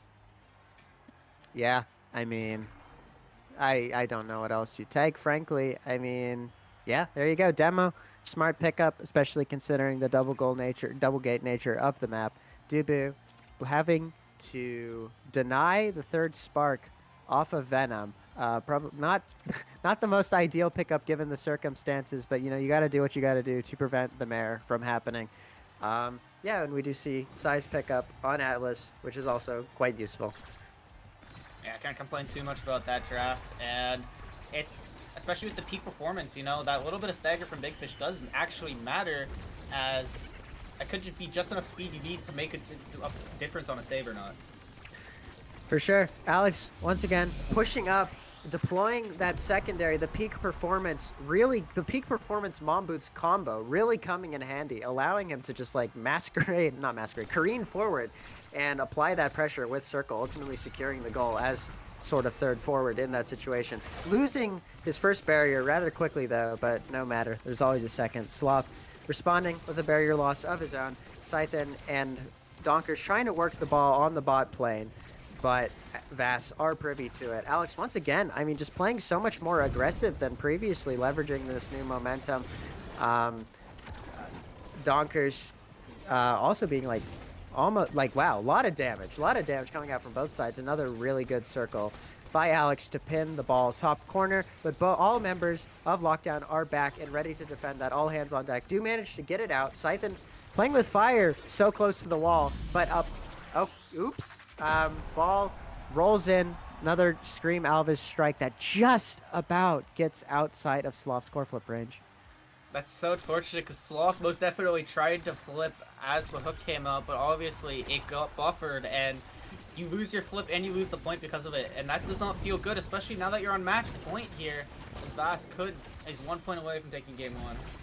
Yeah, for sure. Alex not having core flip like a couple energy units short of being able to deal with that situation. Now facing an open goal, the barrage of abilities going his way. This could be really screwed. Never mind, Alves coming back, defending, not even expending flip, getting that out with either a strike or a secondary. In any case, Alex... Oh. Whoa, wait, did he save it? I didn't even hear the voice line. Like, was that an old revive? Yeah, it would have had to, because there's no recovery drone in the game. Anyways, Venom almost securing the gold there, securing the second lock. This could be Curtains. It is Curtains. Alves tapping it in, guaranteeing it with the primary. And we see game 1 go pretty quickly in favor of Vass. Yeah, and a pretty dominant game 1 here from Vass. As, I mean, yeah, they looked great throughout, and obviously, you know, it was their map pick. It's still Atlab at the end of the day, so everyone's comfortable on it, but it is Vass's map pick. They felt pretty comfortable on it. Alves just putting in the work, absolutely just getting some insane outplays. Venom with some as well. It seems like they just had so much outplay potential, and they abused it perfectly. I mean, they barely have assists. They're just solo playing on them. Yeah, and I mean, I think also worth acknowledging kind of the disparity in offensive output between the two goalies. I mean, Alex with less redirects, picking up 3 assists, which just is indicative of the more freedom he had to go forward because of his, and maybe not quite an ice skates build, but he was definitely quite fast by the end of the game, especially he was not getting hit all too much. So I think in many instances he was able to get max stacks on the mom boots and just help push up in the offense. Conversely, Sloth pinned back for most of that match, not getting any goal contributions to his name. Yeah, and you can hold for as long as possible. Eventually, the Dubu's just gonna run out of cooldowns, and eventually you're just gonna get outplayed by Venom, who's doing so good on this rune, and like Alves, who's having some insane outplays with Hook, right?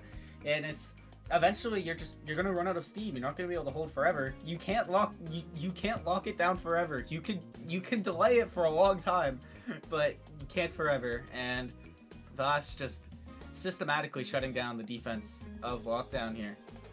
Yeah, I mean, only way you can win is by scoring more goals than the other team. I mean, yeah, you can hold all you want, but I think ultimately Lockdown just struggled to get any offense going. I mean, I think it's unfortunate that even though this was actually, all things considered, a pretty low, well, no, like the damage output was there, but the actual KO output, 1 was even across the board at 2. It was only 3 KOs apiece. But even then, it felt like a lot, the Brawlers especially were spending a lot of time in the stagger state. I think Siphon especially. So I think there were some setups, box situations, and other such things that I think he would have liked to have set up that he was just being knocked out of, especially playing as Dentaro, who, if you can't get survivability or otherwise scale, I mean, you just get knocked around constantly because of that tiny health bar. Yeah, I mean, obviously, it was a stagger swagger start, right? So, like, you can kind of move around. You have a lot more mobility when you're staggered, which I think is the main reason that people were able to stay alive even through all the damage. But at the end of the day, it doesn't heal you anymore, right? So you have to keep that in mind, as you know that healing used to be really valuable on stagger swagger because you would be able to run away and heal. Now you can only run away. Now you can only run away, and like you can't get back in the play until you've naturally healed. And Siphon was definitely feeling that. So as we do get into draft here, it is Clarion, of course. Lockdown's map pick, something they're a lot more comfortable on, and a 1-2 Castellast start. Another Castellast start. Yep, and I mean, I think exact same bans, if I'm not mistaken, coming out from each team. Vass not wanting to deal with the Donkers Juno, and I mean, even if they were fine, I mean, you just don't want to deal with a 1-2 Juno, especially in the hands of a very competent Juno player. Kai also just being able to get so much value out of that Castellast. I think we might honestly see close to a mirror of. We've seen. Yeah, I think. Okay. Okay, there we go. Yeah. If Siphon takes their ass, okay. It is the Vice Brawler! We saw this last series. They ended up playing Clarion, Estelle Vice as their forward duo, and they did end up winning. So they're obviously running that comp back because, I mean, they want to fit, might as well do it again. And they brought back last series they lost game 1, and then game 2 they did this exact thing on Clarion, won, and brought back the entire series. So they've succeeded with it before. Let's see if they can do it again. Yeah. I mean, anything can happen on Clarion Corp test chamber, especially on the bumper barn. Bumper barn will put some hairs on your chest. So yeah, I think this is going to be a very interesting game. I think obviously Lockdown have their backs up against the wall coming into this, but I'm sure they'll want to put in a slightly better showing coming into this match, and I have full faith that they can. You know what I'm realizing? What? The last Clarion game that Lockdown played was also a 1-2 punch start. Oh, right. Wasn't it? It was the 1-2 quick strikes, right? Yeah, and everyone took 1-2 punch. So it's literally identical to their last Clarion game. Yeah, I mean, and we've also, yeah, I mean, we've got Donkers presumably on the Estelle, unless there's some crazy character pick hijinks. But yeah, is this the exact comp thing? No, because Sloth was Rasmus goalie, I think, last time. But this is the same midfield air quotes brawler duo they're running, or they ran a couple games back. So yeah, I think it's probably a bit of a, I guess you could call it a comfort pick. If not a comfort pick, it's just the setup they're familiar with and got results with. I believe they won that Clarion game, if I'm not mistaken. So we'll see if they can, if Lightning can strike twice. Oh, there's been a abort. Maybe we got the sides wrong. I'm not too sure what's up with that, but we will. We're on Tycho. Why are we on Tycho? Oh, gotcha. Okay, we almost went to Tycho. Yeah, they put us on Tycho, guys. We can't escape. It's we like can't escape Tycho. You can't fight inertia. The tendency of Omega Strikers tournament games to go onto Tycho, it just can't be stopped. But here we go. We should have the proper map this time. It is looking to be so. Yeah, and obviously same melee goalie picks as before. Sheblor, what are you gonna do? Yeah, I mean, you design a tournament where there's no eject button. It's like, why? You can't even pretend to be frustrated that this is the outcome, man. Like, come on. Okay, here we go. Sheb Lore. Okay, no name off bug this time around. I'm eating good. Okay, so first point. Let's see what orientation we get first. The goo map. Gonna be a lot of killing, I'd presume, especially with this bright Vice. Granted, not gonna have ultimate off rip, but still looking very scary. Speaking of, Alps already reduced, and Venom already reduced to half health, having to retreat and grab orbs, still managing to grab both of the gates in spite of their predicament. Alex just trying to force the ball through the goo, trying to pick up some knock-on damage onto Scythen. Succeeds wonderfully. Scythen, wow, yeah. Not dead though. The secondary not quite getting the knockback it needs to kill. But yeah, Alps smells blood in the water. Following, wow, really good primary kill from Alex. We do have the first kill on the board within half a minute. And Alves, oh wait, not Alves, sorry. Venom ultimately slotting that top corner past the sloth roll, which is just not quite long enough to get there. Yeah, and I mean, the banish just lasting so long yet again. The second cast last start. You're a bit more prepared for it now, but it's still such a hard thing to really deal with. And I was just immediately taking both barriers on this bumper. Alex with a nice primary to buy his team time, and Venom with another smart primary to secure the barrier defense off rip. Now there's a bit of chaos happening in the bottom corner, but the Vice ult, while still doing damage, is not able to take any gates. Still one falls afterwards.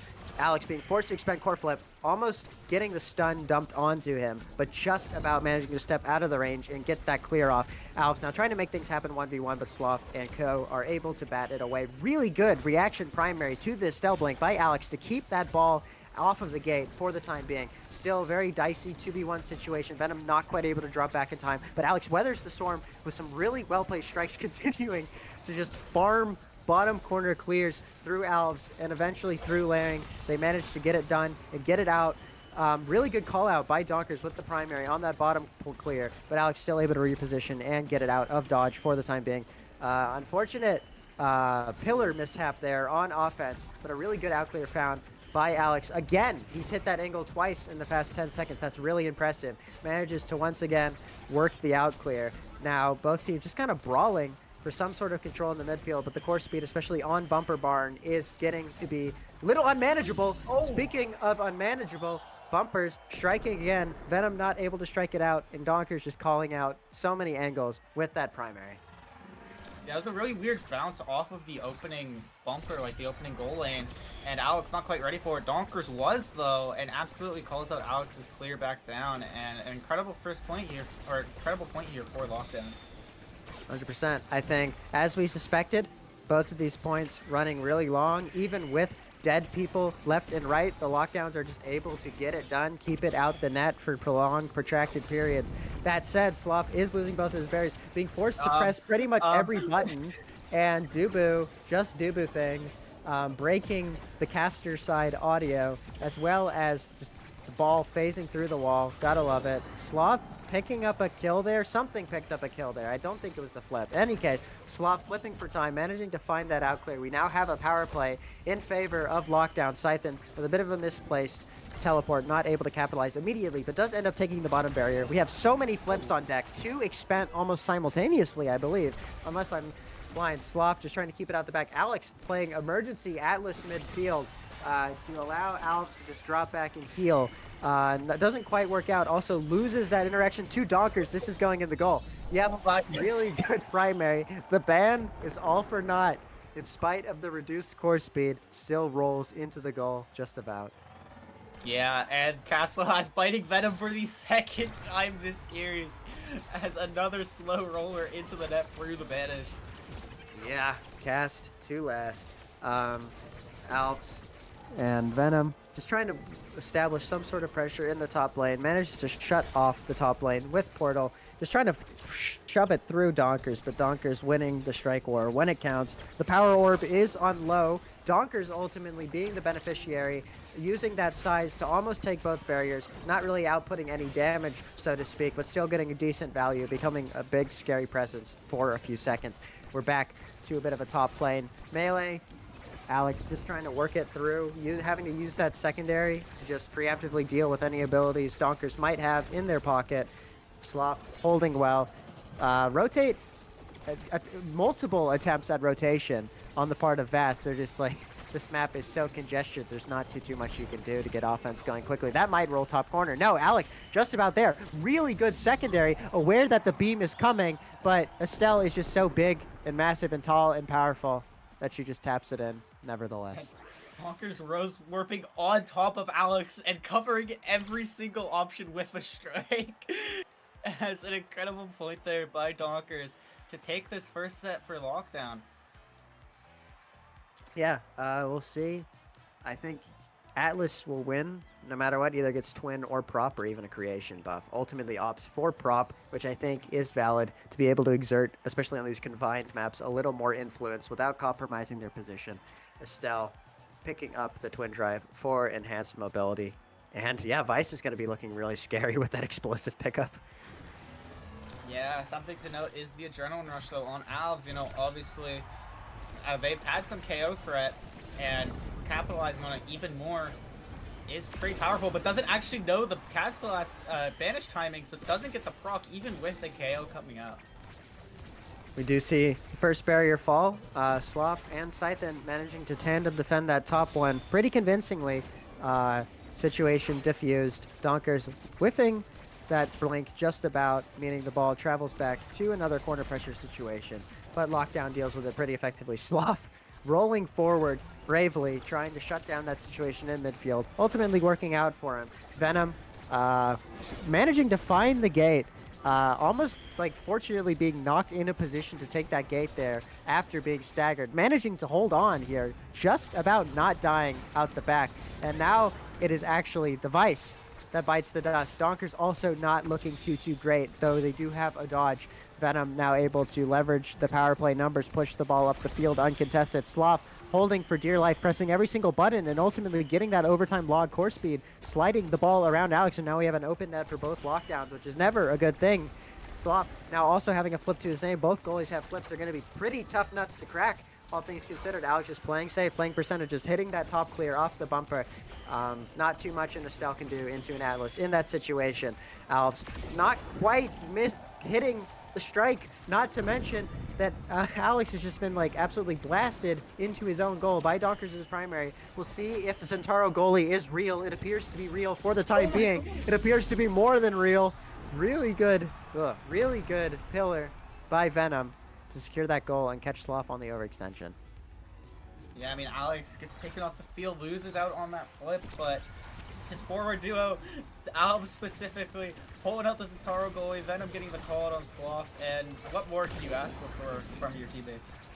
Really good pickup on the kill by Alves, also proccing that ad rush, getting that mobility to almost take that second barrier versus Sloth, but Sloth able to hold Scythen.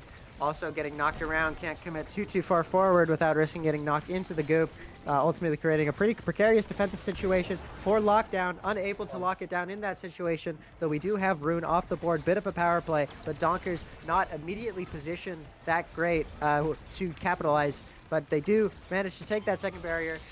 Barriers down. In both cases, almost a really good interaction win by Donkers to tap that in off the strike war, but it is just about batted clear. Donkers just running around trying to pick up an orb or otherwise just survive. That whole team seemingly, that was like a very chaotic situation. Donkers able to just stay calm and tap that in top corner. Pretty anticlimactically, all things considered.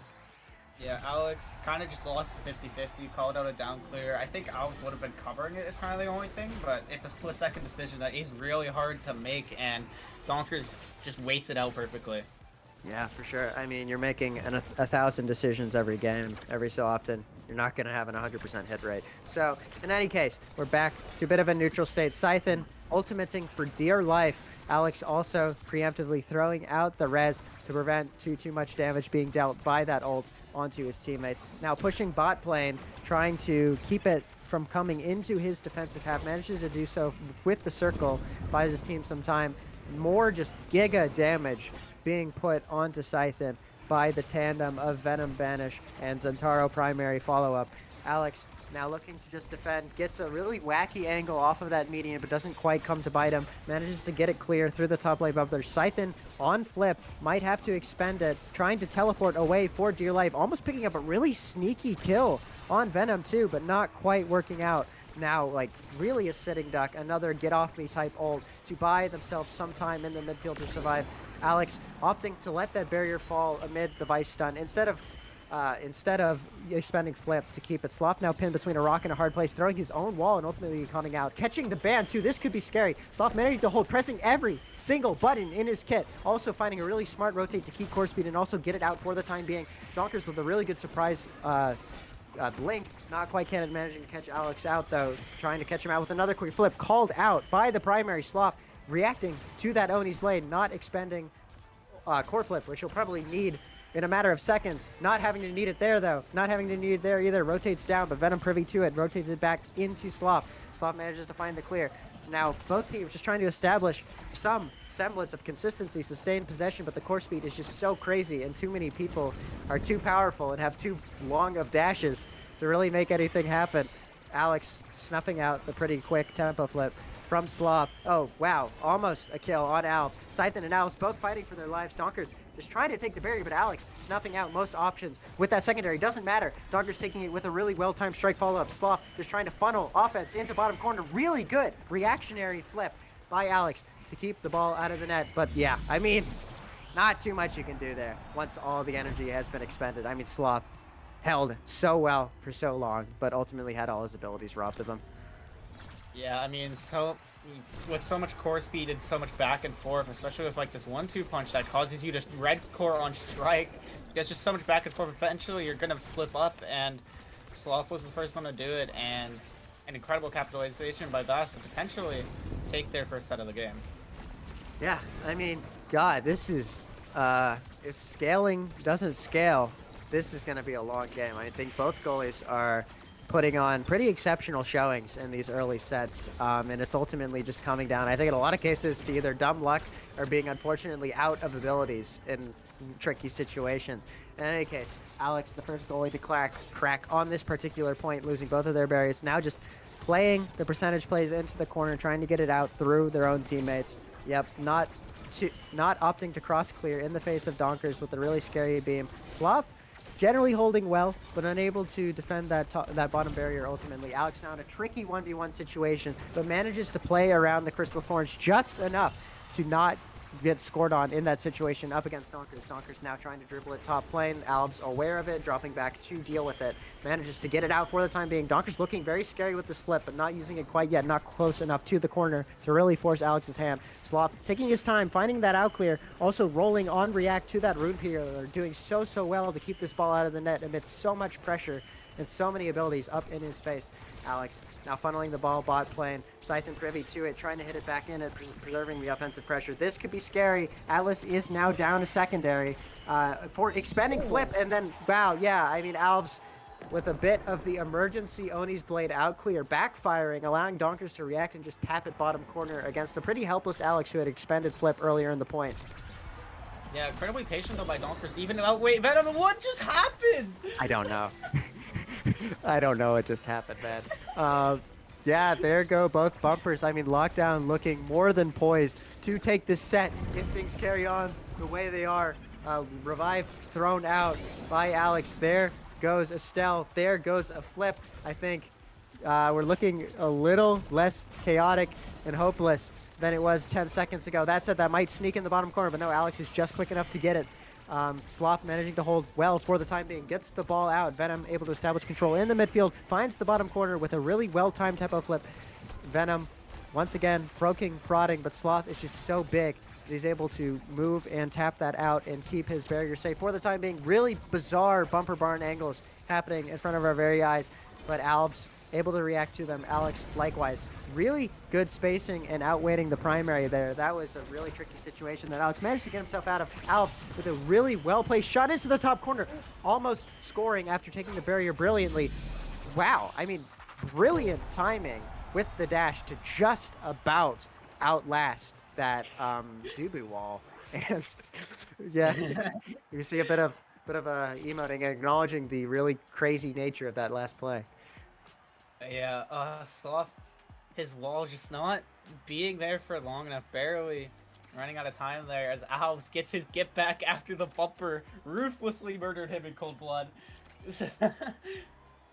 Yeah, that was crazy. Atlas is building a really strong build. I think there's a lot of strong builds being built by many people, but I think Atlas now with the missile prop, Cat Celeste, Mom Boots, and Prime Time, I mean, his abilities, his primary is a beast, and he's got a lot of them, and he's got a slightly longer secondary and res circles. I think he's probably just going to be holding even better now. Yeah, pretty much unbreakable build here, but if anyone can do it, it is Donkers and Siphon, who have been playing extremely well as a forward duo. Does end up getting the first barrier here with the piercing shot. Alves dribbling towards the bottom side, but it's just cleared away by the power core, and Siphon and Donkers starting up this top corner pressure. Managing to alleviate the pressure for the time being, though. Alex just trying to funnel pressure down in the bottom. Sloth with a really well-timed and well-placed clear to somehow find that out in the face of two blue team forwards. Also finding another really good out clear off backboard. Donkers now forcing upwards, but yeah, I mean, paying the price with their life. Not too much you can do in that situation other than die. Alex now trying to take advantage of the power play, pushing so far up past midfield, holding flip, trying to make something happen. There we go. Alves trying a pretty sick Zentaro dash follow, but doesn't quite work out. Sloth able to react to that back pass off of the bumper. Scythen also not looking too hot, kind of just running around, waiting to cover out clear. And there it is. Alex opting not to press the core flip in the face of that Vice stun, perhaps being bit in the back there as Scythen taps it in.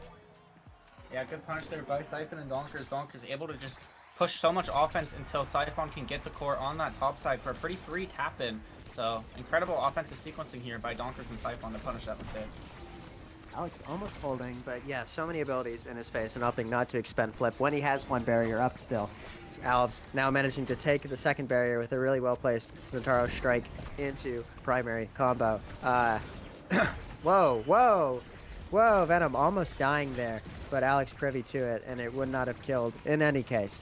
Alves now trying to get in the mixer, manages to time a really good secondary stun onto Sloth, making Sloth unable to defend that final barrier. We now have an open goal. Alves does not need more of an invitation to score, but right now, lockdown, locking it down, all hands on deck in the goal arc, defending that play very well.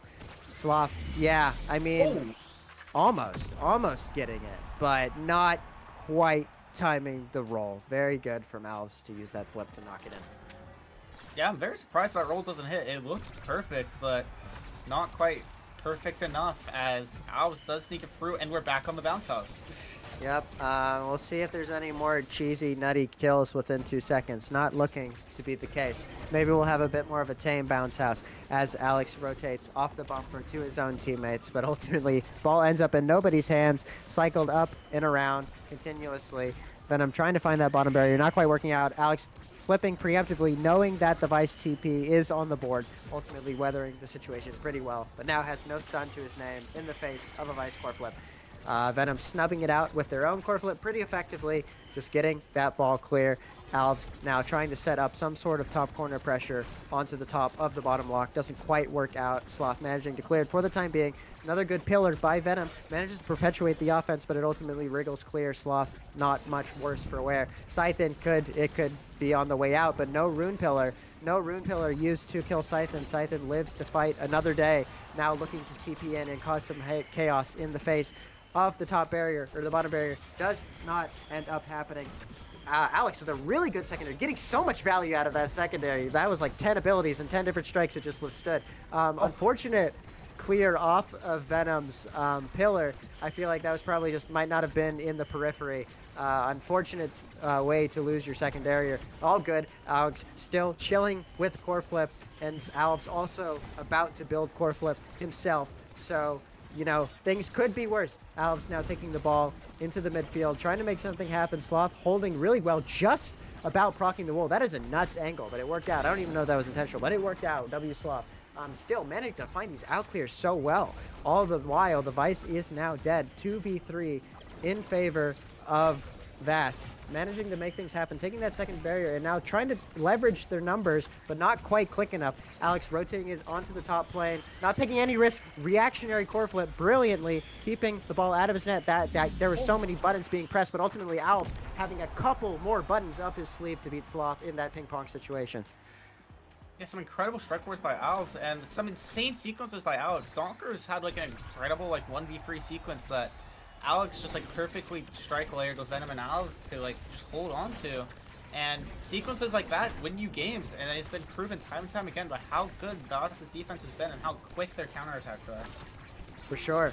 Donkers with a really good blink to call out that out clear by Alex, taking the first barrier. Alex managing to defend in the face of all these abilities. All hands on deck, dropping back to defend for Vass, ultimately succeeding in defending that barrier. Sloth, unfortunately, the range of his flip not quite connecting with the ball. Scythen now trying to make things happen 1v1 against Alex, but Alex holding really well. Has expended everything in his kit, though, having to strike, and then ultimately primary, wow, good pillar kill onto Donkers by Venom, though this is not, I mean, whoa, unfortunately loses the 50-50 decision there. I think he was right to cover the gaping hole bot plane, but unfortunately just a little too low to save the top shot. That's a great flip by Siphon to kind of realize the situation after Donkers walked into a pillar, by the way. That was just kind of chilling there. So kind of an unfortunate death that you don't want to see, but Siphon redeems it. Yeah, for sure. Now, I mean, yeah, this game is about as tight as I would have predicted. 2-2 apiece in the last set. Only one barrier down within 20 seconds. Sloth, great patience. Maybe a little too patient, though, ultimately losing that second barrier in spite of his weight. Now, the triple defense means that that ball gets clear without too much issue. Alex just waiting out the ult almost killing Venom. Venom managing to buy some time for themselves in the survival department by throwing out that ban, coupled with the Atlas Resurrect, and pretty much back in the game. Back to a bit of the neutral state, one barrier apiece. We'll speak of the devil, now only one barrier in favor of Vass. All good. Scythen, a little, like, not looking good. Opting to run away from the offense entirely to survive. Sloth buying his teammates some time with that Dubu wall, shutting down any bot plane offense for a couple seconds. Alex now just trying to play very careful, just trying to keep the ball on the side where it came from. Otherwise, you risk getting absolutely dogged on by that cross clear. And speaking of which, really good cross into Donkers, who can just tap it top to secure that second set. Very important second set for lockdown. Yeah, Slav did a really good job of stalling for Siphon to come back online, and Siphon immediately finding value. An incredible pass up to Donkers, and Alex just doesn't have the tools to deal with it, and an incredible set win by Lockdown here. Slav getting even more speed, which you always love. Yeah, for sure.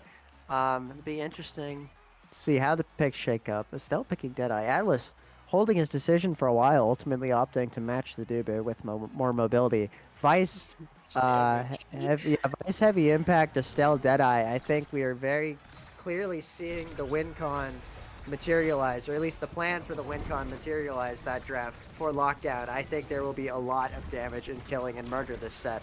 In any case, we're back in the game. Scythen managing to work the ball up, but Alex dealing with it just fine. Fighting bottom clear, ultimately getting the ball back. The read by Donkers not quite working out. Ball funnels out bot corner. A lot of good strike wars being won in that little bottom tunnel by Scythen to keep the ball on the enemy side of the field. Sloth finding Donkers in the midfield, outweighting, outpatiencing that Oni's blade, managing to get the ball clear. Alex trying to make things happen through Venom, but not quite working out. Scythen there to tap the ball away. Donkers also in tow, getting all up in Alex's face, forcing him to expend that core flip, leaving him helpless for the follow-up by Scythen, managing to take that second barrier, and now it's an Atlas with no dodge in an open net. This is a very precarious situation, to say the least, especially given the Dubu still has both of his barriers. Managing to hold on for the time being, really good secondary and reactionary clear, fine by Alex to hold for the time being. This is very scary, but all three members of VAS are back and do manage to defend. Alex being patient, knowing Estelle has so many abilities up her sleeve. Can they outlast this core flip? No. Just about mistiming the strike, manages to weasel in past Alex. That's a really good timing mix-up by Siphon. Throwing down the secondary, you know, you would expect him to wait for it to pop and, like, stun Alex, but just goes straight for the goal beforehand. Kind of throws Alex off, not quite ready for it, and an incredible sequence by Siphon. For sure. Alex finding that rotate to keep core speed, keeping it away from Donkers, who's looking so scary with this core flip. Scythen, on the other hand, not looking in very good shape, managing to still take the barrier nonetheless, and now very tricky situation, a lot of buttons. Alex expending his entire kit to win that defense, all the while Vice taken out of the game for the time being, and consequently Sloth losing his barrier in the midst of this power play. Wow, really good primary save by Alex. I'm surprised that worked, but there you go. That's why he's here in Winners Finals. And we still see barrier preserved on the part of VAS, which is so crucial. Sloth managing to break free of that banish just in time to get the ball clear. Alves pressing up periodically. Venom also pushing up. Offense unable to be secured there, and now we're seeing a bit of a tempo swing. Blue team. I mean, damn, I kind of wanted that to play out for a little longer. But, yeah, I wasn't going to say anything. I was just going to let it happen. But there we go. We're back to more traditional game. Wow, Scream, Alves, almost with a good tap in there, but Sloth able to lose Alves in the midfield, step up and win that interaction before things get hairy. Sloth finding a good pass to Scythen, who manages to work it off the top bumper to get some offensive pressure going, but doesn't quite work out. Alex having to use Flip to prevent Donkers from taking that second barrier. Also having to dump his revive onto Venom, all the while Alves with another good interaction win, just sliding that through Sloth. Yeah, incredible call up by Alves to realize that Sloth wanted to hit that up. I mean, it's a 50-50 call up, but you can make really educated guesses on where a goalie is going to clear on those, and Alves has just been reading Sloth perfectly this game. Yeah, I think I'm a bit biased in terms of commentating about the defense because that's what I know the most about. But Alves, like, I think this has absolutely been his game thus far, finding so many great attacks and mix-ups, and as one chatter has pointed out, getting in the heads of the enemy team. I think it's also picking up the power orb here, looking real scary still with two flips on the board and full stagger. Can't really capitalize too much off of it. Alex pushing up, trying to get some pressure happening in top lane while Venom heals away from the play. Albs also bearing the brunt of a lot of abilities, but managing to dash away and survive for the time being. A lot of flips on deck for multiple teams. Alex being the first one to take the shot and let it rip, ultimately taking that bottom barrier. We now have open goals for both sides. Good secondary by Alex, not taking any chances with reacting to that core flip, instead just snuffing it out preemptively. Trying to find Venom with the down clear there, but a little wayward, meaning that the offense continues on the part of Lockdown. Not quite anything coming of it. Venom teleporting to Timbuktu, like just running away. It's oh wow, and there goes Alves. Very interesting state of affairs. Alex managing to deal with the Estelle corner pressure for the time being, but I think he's expended every ability bar secondary, so this could get a little dicey given the right circumstances, but I think they should be fine with the personnel leveled at 3 apiece. Dubu, Log, stuffing out any sort of offense trying to be created by Venom. Sloth now just rotating upward, trying to find Donkers. I mean, this is just like such a long sequence on this super narrow map with 2 lockdown goalies. Yeah, and Siphon does get the orb here. Donkers in a 1v1 situation of Alex. Alex able to come and help now as Alex winning so many interactions. The Siphon just can't really get enough pressure here. All the abilities being thrown out into this top side, but Alex is winning with just strike. 2 flips used, able to clear up the Siphon, but not quite enough. Donkers at the beginning, Alex saves it! Alex able to hold on as Alex now taking it the other way, but not quite enough here. An incredible clear by Sloth as Alex trying to push this into this bottom side here.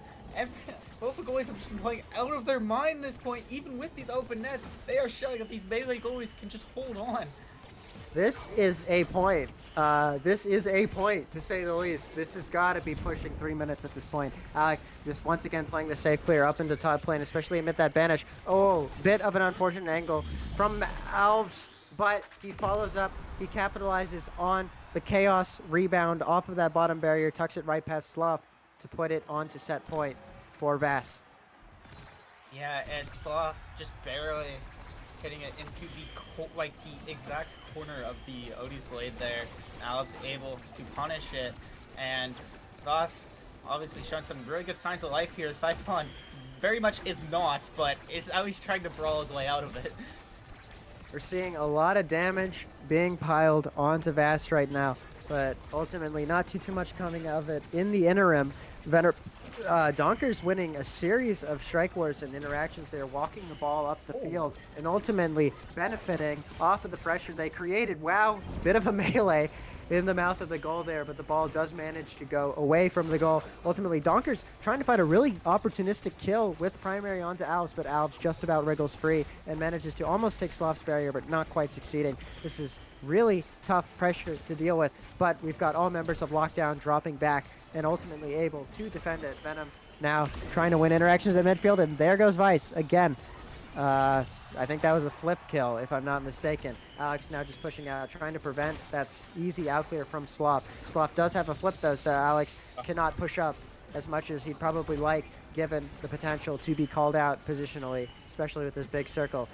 Smart revive by Alex to keep Venom in the game for the time being. Actually, full heal, as it turns out. So, yeah, pressure right back in the favor of Venom. Great bounce off bot lane, bot wall, to twist it around Sloth. Sloth having to use flip there, not taking any chances with the potential of that going into net. A really interesting attempt at a find off of the bumper by Donkers, but not quite working out with flip. Alex wise to it, getting it out. Alves now trying to win one interaction in midfield. There it goes.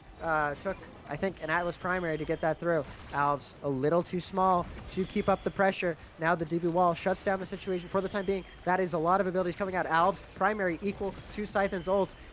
Makes the ball stay in the midfield. Venom again not looking good, but Atlas just has like infinite secondaries, it appears, just I mean ultimates, it appears, just because of how long this point is going on for, how long these points have been going on for. Opts to hit it into Scythen's dash, knowing Alves can come and bail them out. Alves looking so scary with that core flip. Opts to use it. Sloth wise to where he's going, though, manages to keep it going for the time being. Incredible holds by Sloth. Oh my god, Sloth is holding so well. Great rotate too to avoid this Zentaro dash, but yeah, not too much you can do about that one. And there we go. And Vass takes their second set, and we're going to set 5. Alves just played so many sequences so perfectly, and then Sloth was matching it so perfect, but there's only so much you can do. Zentaro with Passive Strike just has one extra cooldown than you, and Alves made amazing use of it, and oh my god, that was a set. That was... Yeah. I'm gonna go to my mini fridge and get a drink. So you gotta play this first point, bro. My I got throat you. is so dry. Yeah, I mean, Sloth is picking up more size with this pauldrons, you know, making his role even better. And we do see quick strikes on Donkers, which actually kind of concerns me. You gain less energy from your strikes with quick strikes, and obviously energy economy is so important, especially against a rune, but it does not matter if you just take out Alves like that. And Venom almost going down too, but able to use the secondary to escape in time. Sloth with the Token Fortress, Donkers pushing through with the Rose Warp. Siphon taking his top barrier here as Sloth trying to retreat onto the defense, holding very well against Alves. Donkers able to clear it down, but there's so many cooldowns to just cover this cross clear here from the side of Vast, but everything is being thrown out here, and yet so many cooldowns still left as both teams are just pushing forward, trying to hold on here. Is Lockdown, but Donkers with the orb pushing up. Can't really get enough, not even with the second blink. So an incredible hold here by Alex. Insane patience, holding it on for now, but is forced to burn the secondary here. Donkers pushing towards the bottom side. Sloth behind him, but the banish is thrown out. Nothing really coming of it, but it is a free clear here for the side of Vast as Alex and Venom pushing together. Alves now joining on the top side, almost getting a kill on Siphon, but it is cleared away for now. Donkers not quite enough as the primary is used to flip, wins and burns out Alex's flip. What a play by Donkers. Wow. It is a game of margins. That was a matter of pixels from Alex connecting with flip there, but the core flip giveth and the core flip taketh away, and we see the first point of this final set. It's what is proving to be like such a crazy game too. Sloth with a great technical prowess to hit that vertical clear and not own barrier there. Still ends up losing the top barrier, but take nothing away from the clear there. Alex losing his own bottom barrier in response. Now trying to get the ball out, opting to use his secondary to just deal with the omnipresent threat of Siphon in that bottom corner. Rune is dead. Anyways, Alves not really caring too much, managing to continually win interactions in midfield, luckily having all his hitboxes up at the start of this power play. Still, Alex ultimately ends up losing everything, cannot win that strike war, a little too slow to the punch.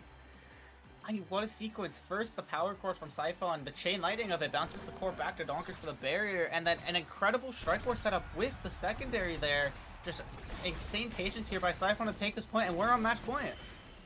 Yeah, I mean, I said don't count Lockdown out. They are fighters, they are scrappers, and they might be on the precipice of taking this point if they can just string together one more good sequence in spite of the omnipresent kill pressure, goal pressure, score pressure, gate pressure by Alves and his friends. Siphon trying to take that top area, ultimately succeeding. Sloth missing the strike, but not quite getting punished for it. Now just has to hold for a couple more seconds against Alves, keeping the ball out of the lock for the time being. Really good hold, but ultimately the numerical advantage of Avs on this power play means that they can't hold forever. There goes Estelle, but Sloth still there, still able to react to the follow-up strike attempt by Alves. Alves not looking too good himself, still trying to guarantee the goal, almost a bit of a suicide, but still managing to hold on. Sloth also holding on and defending. We now have a power play in favor of Lockdown on this final point. Can they make something happen? Alex does have flip and has not panicked, expended it. It has to use it here.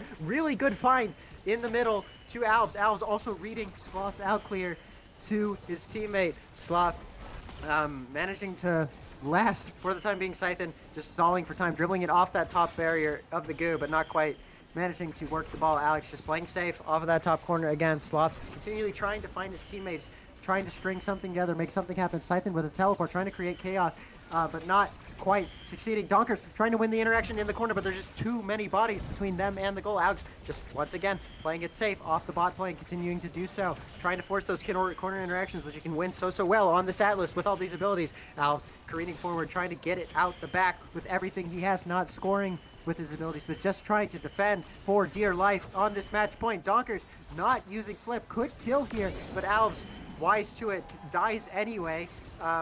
We have another 2v3. This is looking so scary. So many flips on deck. This has got to be it, surely. There we go. Really strong comeback by Lockdown in this game. That had to be 25 minutes. Yeah, I mean, an incredible awareness here by both Sloth and Donkers to realize this is their chance more than ever to win. You have a flip by Sloth to push it to Donkers and in the middle, burning all of Alex's cooldowns in the process, and just incredibly well played by the side of Lockdown here. My God, yeah, that was a crazy game. I think this is why they're the 1 and 2 seed. And like I said, it's insane that one of them is going to have to go home after this series, which is just so you would never expect it given the match we just saw. But like, yeah, I mean, sorry to all you Europeans. You guys are probably in for a really late night. But man, at least this is some like really good strikers on display, and I can't wait to see how this game 3 shakes up. Yeah, blame the players. Yeah, it's Yeah. their fault. Look Yeah, what what the they've hell? done. They're giving us cinema. We have to stay up. We have to, you know? Yep. And the game was so long that the stats screen broke, so I think that tells you enough about how that game was. Yeah, I couldn't even look at the stats screen. I'm now realizing. Yeah, like I thought that was just my thing, but apparently it was bugged for everyone. Did anyone catch the stats screen? I'd No. really like to see how many saves were made that game. Whatever. The game was too long, so the stats screen bugged, and that just shows you how much cinema this is. Oh, yeah. Man. Yeah, I mean, I'm like a little disoriented after that set. That was a really good set, all things considered. I mean, I was just fascinated by how well both goalies were holding. I mean, I feel like that was a battle of the goalies. I wouldn't even say like it was a goalie diff because both goalies were playing phenomenal. It's just I think it ultimately came down to dumb luck. Maybe not even dumb luck. I mean, that doesn't give there's credit to the That's forwards. messed up. That's That does messed not up. give enough credit to the forwards. But you know what I'm trying to dare say. You know what I'm trying to say. If you get like, if there's if you're facing 1,000 attacks, one of them's probably gonna go in. That's what I mean by that. But yeah, no, all respect for the forwards. I mean, yeah, I was talking very highly of Alves that game too, going nuts on that Centauro. So yeah, I think overall that was a lot of players playing very well, and I think all of those goals just came down to very marginal mistakes. Otherwise, I mean, the synergy, the playing, the decision making was just phenomenal coming out of both teams. Yeah, there was very few mistakes. It got to the point where minor mistakes were severely noticeable. That's how you know, like, you're playing Pico Mega Strikers, where it's like, if you micro misposition and it's noticeable, it's because everybody's been playing just so perfect.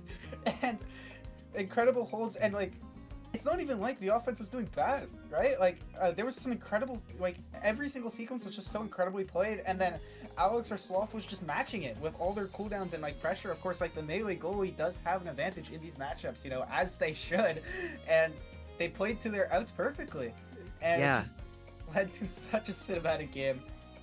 And I think both goalies, especially, both of them ended up with very strong kits tailored to their character. I mean, we had Atlas with the Castellass coupled with insane mobility and also prime time and missile prop, meaning that primary could shut down any sort of interactions in the midfield instead of on defense.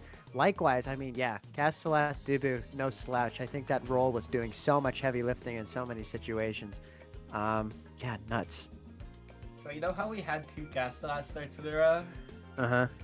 We're about to have 2 1-2 punch starts in a row. Oh, well, I mean, we know who Vass is banning then. Yeah. Yeah. Wow, this is, yeah, there goes Juno. I don't even got to see the ban screen to know that's what's happening. Maybe Rune goes too, but nah. I mean, it's 1-2 punch Deadeye, so this is very damage focused. Oh boy. So. Yeah. Okay. Maybe it is night market, so known for like slow, methodical games. But maybe we can expedite things a little bit if everyone just agrees to kill each other, go full damage comp, murder, open up gaps that wouldn't otherwise be there, and maybe we can keep this under 30. If we just mutually agree to violence, chat. Yeah, usually Sir Destruction, may the strongest win. Yeah, there goes the Juno. Oh wow, yeah, the bans have just not changed at all. The No. same No. ban this entire series. And then yeah, Estelle first pick, go figure.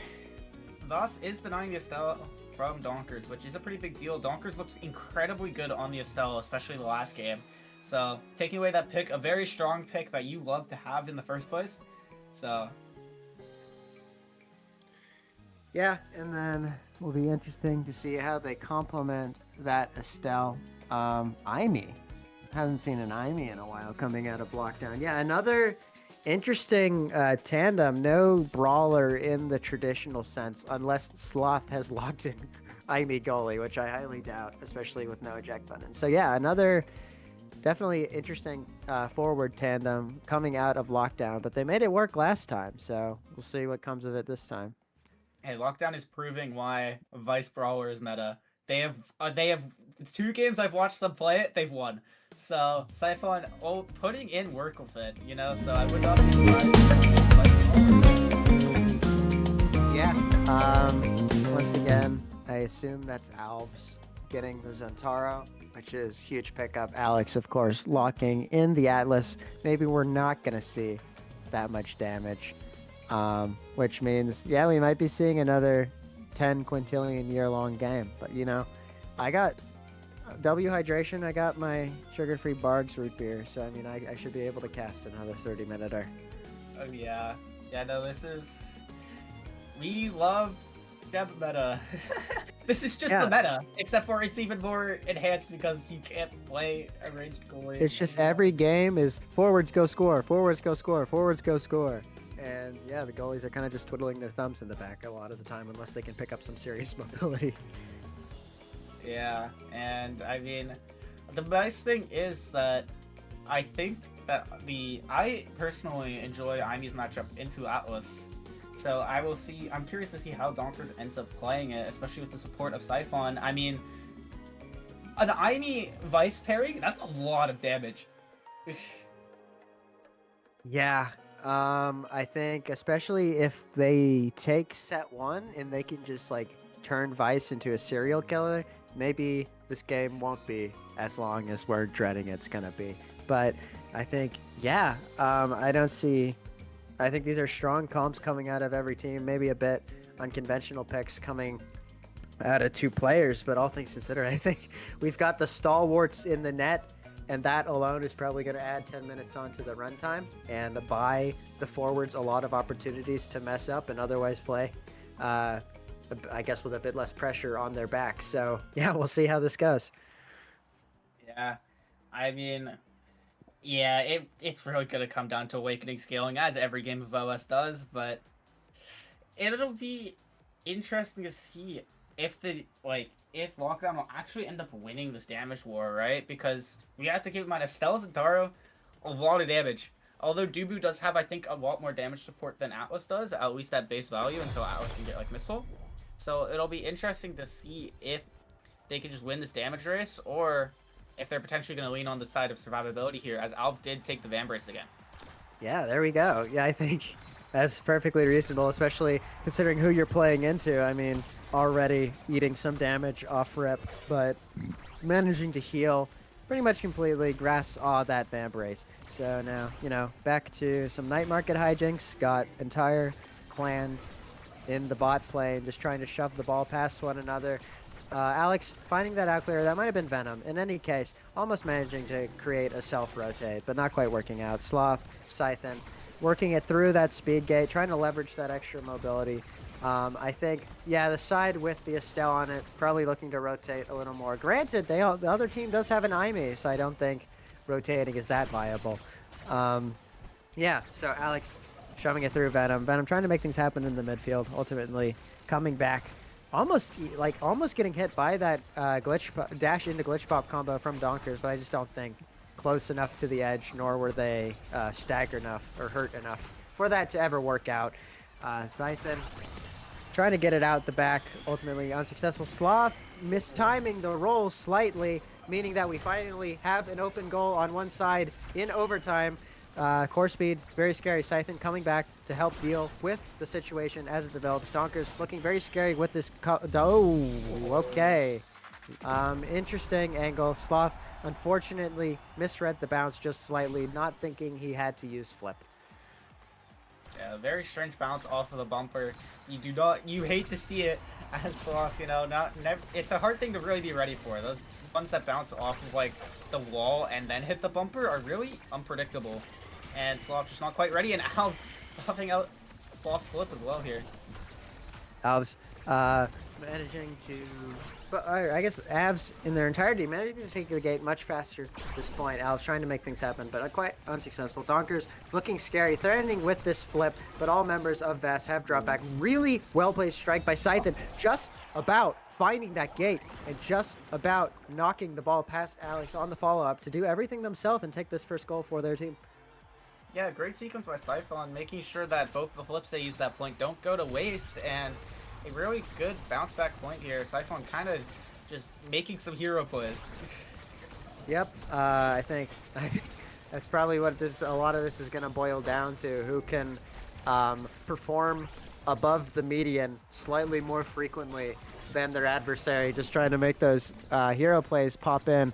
Either that or the goalies just use all their abilities and it rolls past them. In any case, we've got a bit of an attempt at top lane pressure setup, but Sloth's wall ultimately snuffs it out. Sloth also starting to position pretty aggressively in that bot lane, looking to snuff out any rotates, but nothing quite coming of that positioning yet. Winning the interaction against Alves, having to press every button in so doing, but ultimately, yeah, there we go. Okay, works it clear after a lot of abilities being spent by both teams.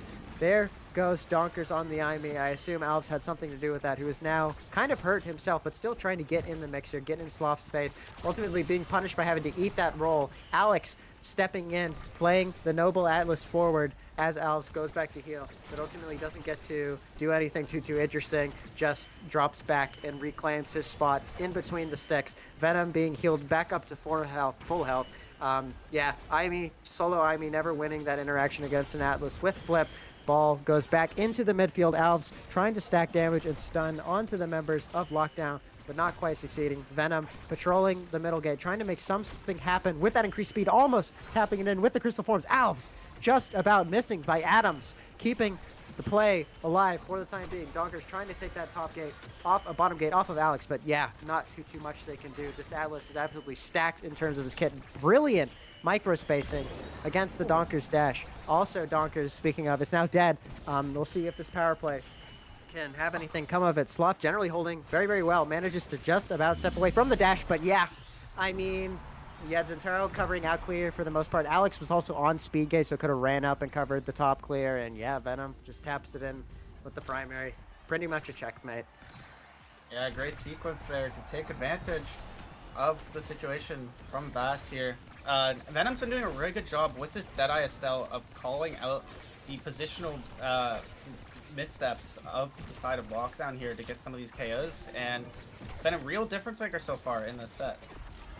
For sure, Scythen managing to actually not get hit by too much in spite of the very threatening position they were in. Alves also eating, half-charged Vice ult, getting knocked out of the play. Scythen choosing to expend flip early on, maybe trying to get a perspective hit on the goal, catching Alex sleeping, but Alex is not asleep, managed to defend that pretty well, all things considered. Venom now trying to create some crazy corner pressure, but the double defense of Sloth and Donkers is actually not enough. Alice with a really good flip, putting this set to bed before overtime even hits, so shout out. Yeah, I mean, incredible play by Alves, time and time again, showing that they just have some incredible outplays in their back pocket. And also, because of the Vambrace healing while doing so, making it so that he can consistently stay in the play here, and does end up getting this bulk up for even more survivability. Yep, and Vice taking the peak, probably just to run away a little more. Estelle Twin Drive, especially on this map, super big, means that she can move between lanes a little more effectively. And then, yeah, both members who are dead last contesting the sparks, trying to set themselves up for success further down the line. Yeah, and some good damage scaling for Donkers. You know, you love the idea of potentially having triple sparks of power to potentially give to your entire team, and could potentially win the scaling race, but in order to scale, you got to take some of these sets. You got to still be in win now mode, even with, you know, a potentially weaker awakening for a little bit longer. Vice ult taking names, to say the least, doing so much damage, very opportunely used to score some chip onto Scream and Venom. Venom being just completely knocked around by Donkers, but Donkers being knocked around themselves. I mean, it's just damage central currently. Alex with no core flip still manages to defend pretty well. Donkers knocked off the map. Alves almost getting something with that ult, but not quite. Sloth reading the dash, managing to stop the dash, but yeah, nothing to deal with that second strike coming in. Ultimately meaning his second gate now falls, and he is facing an open net. We are seeing pretty healthy energy economy, all things considered. There's a lot of people with flip, a lot of people close to flip. There goes one ripped. Scythen trying to get a kill or otherwise just a lot of damage onto Venom, which sort of ends up working. Alex now rotating it down to Venom off the bot plane. Now we're back into Sloth. Sloth rotates up. A lot of chaos happening in the top lane. Sloth a little uncertain of what's going to happen. Ultimately ends up flipping. The flip expent for absolutely no gain. Now it's looking a little dicey. 4 members of Lockdown, 2 of them with no evade, and Sloth just about mistiming the log such that Alves can flip the ball into top corner. And Sloth with a ton of core speed on that strike, trying to rotate, but the side of Voss are just so much faster and able to catch up on the rotation, get all 3 of their members top lane to all kind of pitch in and help Alves get into a perfect spot for that flip. And their speed and mobility is just making it so easy for them to call out Sloth's rotates here. Really good save by Alex to keep Alves alive. Venom contesting Speedgate once more, just trying to cover and outclear. That ultimately never comes. Sloth holding on with the ultimate, managing to get Alves out of his face for the time being. But yeah, I mean, there's not too much you can do. That was a checkmate if there ever were one. I mean, maybe you dodge, but that's just so many abilities in your face. If you dodge, ball probably just rolls in anyway during the animation.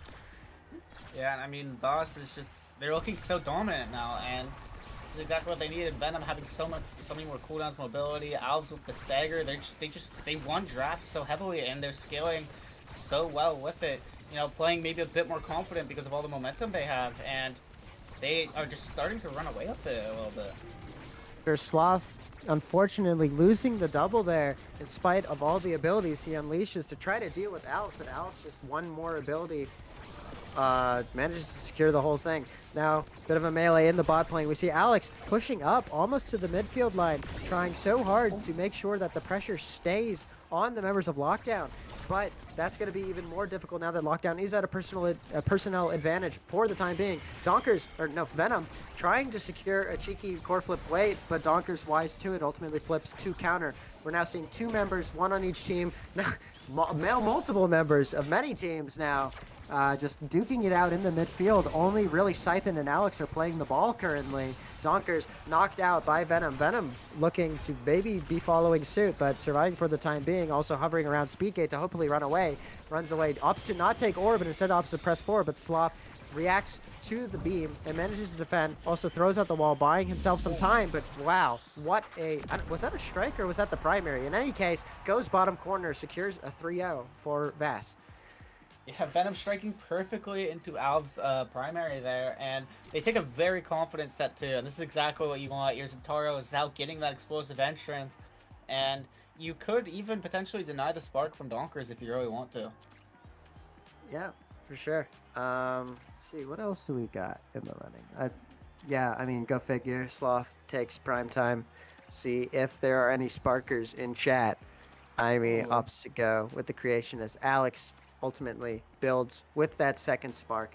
Cooldowns, always great on Atlas, so probably the best spark he could have picked up of the 2 remaining.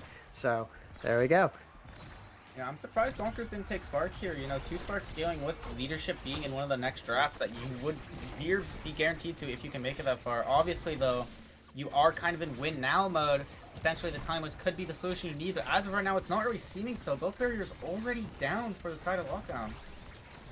Alex also doing so well to police that bot lane in the midfield. As I say that as he loses his barrier, but I think generally, in principle, doing a good job. Now we see everyone crowding around bottom corner, trying to shove that ball through, but ultimately, Vass manages to hold for the time being. Venom once again taking Speedgate from Donkers, preventing that Imi from really setting up anything, keeping them slow. Alex just opting for the safe rotate downwards where no one is. Alves trying to break out the back with a dash, but not quite working out. But yeah, I mean, that's so many buttons. Still, Sloth manages to weather the storm, also throws out the wall. 4 in shorts, managing to hold. I do like the situation on defense. 2 flips means that they're going to be hard to break through. Ultimately, defend, not having to use any of them. Scythen trying to find the gate off of a night market angle, but not quite working. Sloth, brilliant reaction to the Zentaro dash, manages to get it clear. A little bit of a misclear by Alex means that we're now open goals on both sides. Very risky situation. Could go anyone's way. Donkers trying to work their way in there for the easy tap in with flip, but not quite getting there in time. Sloth managing to find Donkers nonetheless. Donkers pushing up with the dash. Alex privy to it, finding the down rotate, which Venom is able to teleport down to and deal with. Really good stall with the secondary by Alex. It means that Donkers' core flip comes to nothing. Alex also be able to hold on to his flip for good measure, meaning that defense should now be a little easier. Sloth having to use roll, perhaps miscalculated angle a little bit, having to reactionarily adapt. Wow, that is a lot of buttons, but Scythen there to pick up the pieces when Sloth was caught a little low. Sloth now being able to possess the ball a little more calmly there. Scythen deciding to take the ball downward and try to make things happen themselves. Donkers collapsing upwards there, ready. Once again, slots it brilliantly top corner, a little bit out of range of Alex's flip. Yeah, just sneaks perfectly through the firewall sentry to get to Donkers here. And I mean, what incredible synergy the side of Lockdown has on this defense. All them layering strikes perfectly covering exactly what they need to be. You can tell how much they trust each other. And at this high of a level, you have to trust your teammates. They're showing that their defense is some of the best there is. Sloth getting it clear, opting to expend the wall very wisely, honestly gets the ball out of dodge for not much cost to himself. Does ultimately end up losing the barrier. The log slightly mistimed, not just about not connecting with the ball. This is Alves trying to set up a crazy Zentaro play in the mouth and net, but Sloth deals with it, but cannot deal with that. Really smart, tight, precise redirect into the bottom corner, leveling the scores in this third set. Yeah, Alves with an incredibly placed strike, just sneaking it past Sloth, and the piercing shot from Venom, just making sure that Sloth can't get there whatsoever. It's an incredible play here from the forwards of us. Alex managing to defend really well in spite of all the stuff in his face, still managing to defend. Really great technical ability on display, hitting that up clear, just squeezing it around Scythen to keep both barriers. Venom not quite managing to win that interaction in the midfield, and the top gate ultimately falls. Alex with a well-timed strike to keep the second, though. Alves being forced into the corner, defending for his life, fighting for his life. Ultimately, the flip from Donkers means the second ball, the second gate of Alex falls. Alex now once again stepping into the midfield, allowing Alex to recover and heal, but ultimately sensing that his time is now dropping back. Alves likewise reclaiming his position in the front and taking the gate with a really good flip. Hijinks ensue in the top corner as Sloth throws out that wall, not quite working out, but defense is successful for the time being. Alex being forced into the secondary, not wanting to deal with that onslaught of abilities Donkers has up his sleeve. Sloth with a really good timing. There's a lot of good layering happening in the top corner right now. Manages to get the ball free. Alex being patient, seeing where Donkers is going to dash in, ultimately squeezing it around him. That is a night market angle, but ultimately the night market angle not punishing this time around. Alves went there to pick up the pieces, but really good snipe by Scythen to tap it into the net and catch Alex a little bit cold. Yeah, Lockdown's defense is so cool to watch. Their strike layering is just perfect. Like, it's a three-person defense where nobody feels out of place, and showing why they call themselves Lockdown, truly. Yeah, I think they are defending so well and converting their opportunities very well on attack when they do arise. And while they may be at a set disadvantage in this game, they are surely not out of it yet, and I think they could definitely get some sort of swing going if they do manage to take this set. That said, they are also currently in the power play, but Alex managing to hold really well, has pretty much every ability on deck, also stepping into the midfield, losing Scythen, able to just get that out with a preemptive slip. Scythen also like dead now. Still, Donkers comes in to save the day, takes that bottom barrier, and now, even though there is a power play out of their favor, Lockdown can benefit from Alex not being able to push forward as he would have otherwise liked. And now, back to even scores. Donkers trying to call out the out clear, but Alex wise to it. Donkers, this is so scary, but Alex reading the insta flip with the primary, gets it out the back for the time being. Really good from the Vast goalkeeper. Donkers is dead. Scythen still trying to make things happen. Sloth also, wow, really good. Eats the beam, but still able to recover and defend the gate with Lock. Alex now pushing up, trying to funnel the ball into Venom, trying to capitalize on this power play. Good Oh my save, great save. Double save by Alex, able to deal with a really tricky situation. Speaking of tricky situations, Sloth falls, lets his second barrier fall. Ultimately, the Estelle beam too much for him to handle, given his current kit.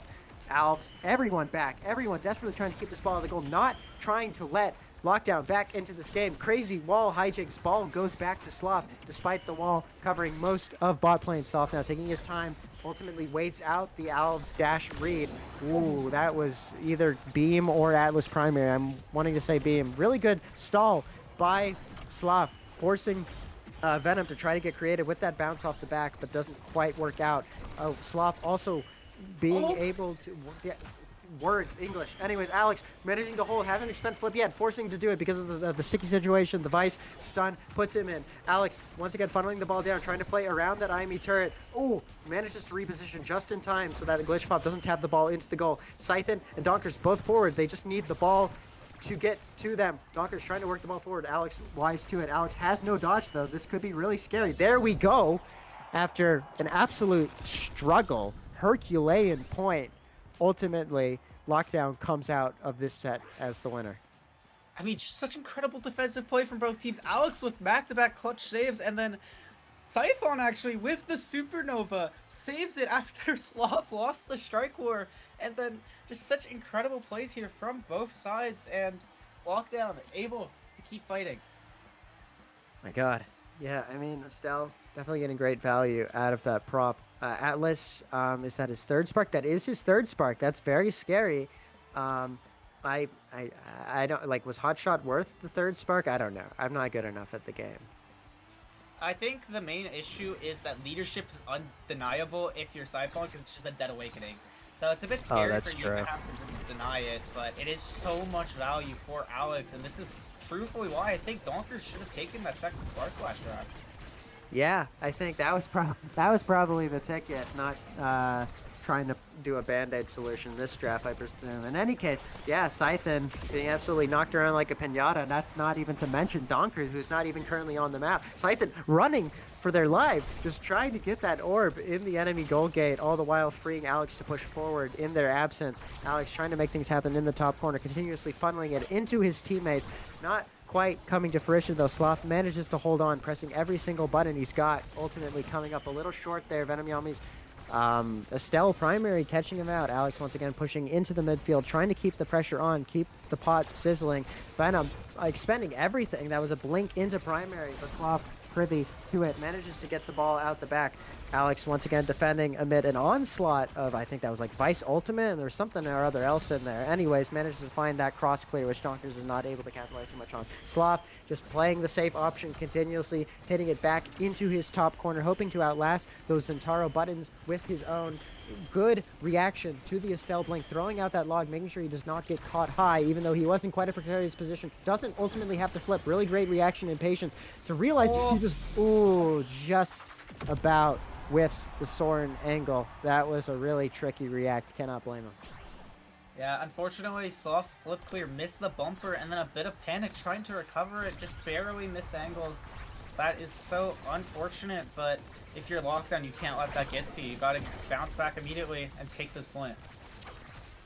Yep. I mean, right back at it. It's just point after point after point. These are so intense, such struggles. I mean, this must be so mentally taxing on the players. In any case, Sloth doing his best to defend the bottom barrier, coming up short the wall, as the wall tends to do, coming out 2 frames too slow and not quite working out. And yeah, not too much you can do in the face of the Oni's blade there, having expended all your abilities previously. Alex once again playing third forward, higher up on the field than Venom at the time that ball went in. So, I mean, yeah, the pressure this set coming out of Vast has just been insane. Alves is having some incredible outplays here on both the barrier and the goal there. Just some insane plays here, but it does not matter as Alves just goes down. Yeah.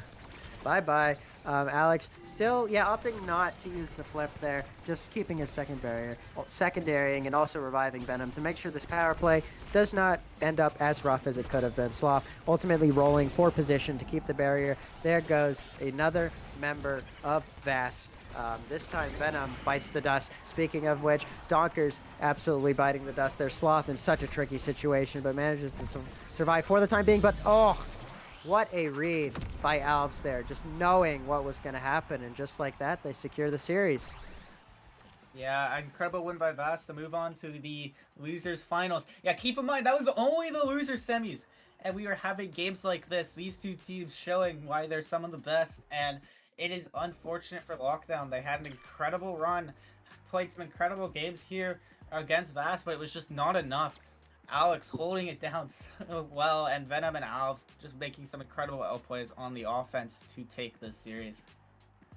Yeah, I mean, crazy. This was a 22-minute game, and every member of every team, bar Donkers, is over 200 redirects. In some cases, comfortably over 200 redirects. I think very active game from all parties involved. Let's not even to speak of the damage output. I mean, all in all, just a very strong series throughout.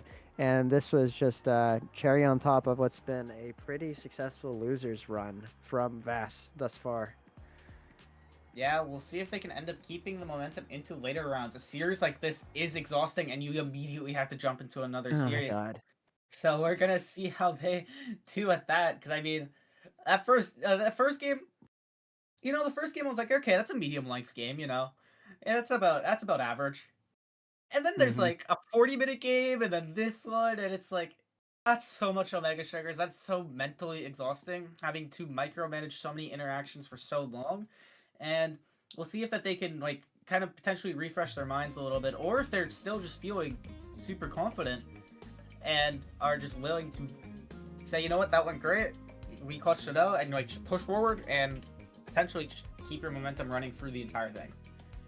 Well, I mean, just road mapping it in my head. So they got to win winners finals, which is best of 3. Then they have to reset the bracket. I mean, so that's like 3 sets, best case of Omega 3 Strikers. 3 BO3. Yeah, 3 BO3s. So that's what, like, minimum 6 games left to play. I Yeah. do not envy them, but if there's any team that can do it, it would be VAS for sure. Yeah, and I mean, Losers Finals is next here. That is it for us casters here. You're going to get a new set for the Losers Finals. So, good luck to the rest of the teams in the tournament, and we'll see you all after a short break. Yeah, catch you all around. Bye-bye.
And welcome everyone to the lower finals of our Sheb EU edition. I'm here with Tadus here, and of course, Voss on their own streak. And again, we saw them earlier in stage 1 come up very easily into the bracket stage, but now they're in the lowest finals, facing off against what could be a very good run of their own.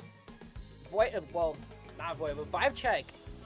On the cards, we have a lot of maps to go through. Taiko Temple, the Gates Obscura, then the Clarion Test Chamber. So, of course, it's gonna be very 3 nice games. I mean, I'm already surprised that we banned out Atlas's Live and Night Market. 2 very EU staple maps, of course. Yeah, they banned like the most staple maps. Apparently, they're trying to make this interesting. Thus, coming from an absolute nail biter of a game, at least 3 games that lasted almost 2 hours in total. Having fought nail and tooth to actually get this rematch against Vibecheck, who in the last match yesterday were actually able to put them down in the losers bracket here. So the question is now, will that last game be repeated, or will Vast be victorious this time and actually proceed to the grand finals? Yeah, very hard game to go through. I mean, of course, Voss taking the Taiko Temple, then I think just picking out the Clarion Test Chamber, and of course Lockdown on side for not Lockdown, but I'm like cooked, but for Vibe Check on the Gates Obscura, ready to go. And of course, I mean, the Gates Obscura is a very nice map. Of course, on our Taiko Temple start, we have Demolitionist and Specialized Training ready to be picked up from the Awakened start. So it's gonna be a very big KO game, and in fact, a lot of Sai is gonna be a very big player in this big game. Yeah, especially looking at who we have playing. We have a lot of people who are going to damage characters. We have Yuki, who could theoretically pull out Lex here. Could be quite dangerous on that, especially with the Demolitionist there. We have SMG, who is amazing on the Centauro. Alex, who already showed us he can play Vice. That could also be very dangerous if we go KO side. So yeah, we'll have to see. Do they commit to the KO strategy there, or is it going to be? Are they going to try something else? Yeah, Voss actually taking up the Estelle and Kazan on the boards could be very scary, especially with whatever they're picking. I mean, we're gonna see probably Kazan forward, and then Estelle, maybe the Estelle midfielder I get, because of course that team very known for being able to flex around their picks very nicely. Yeah, Estelle midfielder, especially on Taika, with how tight the map is, dangerous that you're just a tad bit too close to the wall and you're just out instantly. Arrow being picked up probably to shut down the lanes, also just to outspeed the KO threats here. And we'll have to see what last pick's gonna be an Atlas again. So actively trying to KO with the Kazan there, probably with the Estelle also trying to keep themselves alive with the Atlas. So it's gonna be a very interesting game. I'm gonna assume that's Alex on the Atlas again, and we've seen what kind of wall he is on the goalie with him. So we'll have to see how the other team can answer and actually get through him. Yeah, that Atlas is going to be a very hard nut to crack, especially with, I'm pretty sure they're going to be just taking Demo and then going, Demolition, so they're probably going to roll with probably the Pauldrons, because, I mean, size is going to be very nice, and especially if you can build that size and win a lot of his strike force, and especially if you can win. But the big question is, how will this era play into this map? I mean, of course, it's going to be other teams, so you have 2 characters that really want something like that. One plays specifically with size, and the other one, it's more of like they play, and the other one is like, if they get small, then it's going to be a lot harder for them to really defend against this Asher. So we'll see how this era kind of lines up with everyone or with the entire enemy team, at least, to see how they end up winning this game if they do have an impact. Yeah. If we even see the arrows forward, I could see the arrow in goal as well. I feel like a big factor here is also going to be the draft order, specifically between Atlas and the Asher here, because I could see them competing for the Size Awakening, so whoever gets the better draft there might have a very big advantage here. Big draft on the board, and of course, I mean, I could probably I think it would be a nice way to start if we just start predicting who's going to be taking each Awakening. I mean, probably Kai. I mean, to be fair, I think it's going to be Kai goalie, so you might just want to go play spec just for, I don't know, if you're getting if you know they're going to play very close to edge, and especially, well, not really with Kazan, because Kazan, you would want to have sort of that open space to try to hook the core back towards you and then punish with a open primary. And then, of course, on the other side, I guess the Estella and the Kazan. I mean, if we're gonna go by alphabetical by sequential order at least, they're probably both. One's gonna be taking demolition. Actually, both might be taking demolitions. I mean, this draft is just this start is very good for Kazan. It's actually insane. I definitely see a double demo there because I don't see the specialized training on Estelle. It's not going to do much for them. The exercise is going to be a lot more useful there. Kazan loves getting size, so he's going to run with that. Same with the Asher. For Era, I would probably say specialized training, just to maybe make that tornado more dangerous. And of course, Atlas is gonna go size. He's gonna want to be as big as possible in that goal there. The size could be a little bit dangerous for the Atlas in general, just because if this Asher is playing correctly, you might just be able to knock Atlas off the map. And of course, the hitboxes in this game correspond to size. So if you get way a little bit too close to the edge, even if you have like less size or more size, then you'll get knocked off. Like less size would be very, very nice. And of course, SMG, Ata, and Yuki, vibe check on the cards. We're gonna see whether or not they can bring it back and force and bring themselves into the grand finals against the #1 seed, who's on a loser's run of their own. Yeah, again, a rematch from what we've seen yesterday. Let's see if Vaz can actually claw back the crown here. Oh no, we do see Alex on the demolitionist, but against our predictions, he's on momentum boots. He's gonna try to be fast. He's gonna try to take the space again. As you said, Kai and Goal with boots, with spec training, same thing. He's gonna try to demand space. Try to basically be a third forward. So far, Not my fault. It's Team Devil, and Team Devil, of course, Screamo is taking the first two berries extremely quickly, and then the cleanup with Venom, Yami, and Screamo is very, very nice to stun SMG out. Nata has to play sort of this very, very upward motion in order to make sure Kazan just can't get the core inside, because if you let him have the core against you in the goal box, it could possibly be game over already. And of course, they're already doing a very good job keeping the core stabilized within themselves. Venom, Yami, and Screamo is doing a very good job keeping on the top side. Now, they rotate back down. Screamo is very good at rotating at least, and they already lost a barrier in that position. And Alex just showing why he took the boots, showing why he's actually so dangerous when he has the speed. But as soon as he sees a chance, he just becomes a third forward. He's just instantly there. He has so much push potential. And yeah, even with the barrage blow, there's not much he can do there against the Kazan, as Voss finds a very quick second point. Yeah, of course, and what I'm seeing so far is that Taz mainly, it feels like he's the one playing secondary forward instead of SMG. SMG is kind of like hanging back, and of course, that leads to circumstances like that where Yuki gets knocked off the map, and of course, the open prime from Screamo does very, very nicely to keep it in there, as both barriers are found once again.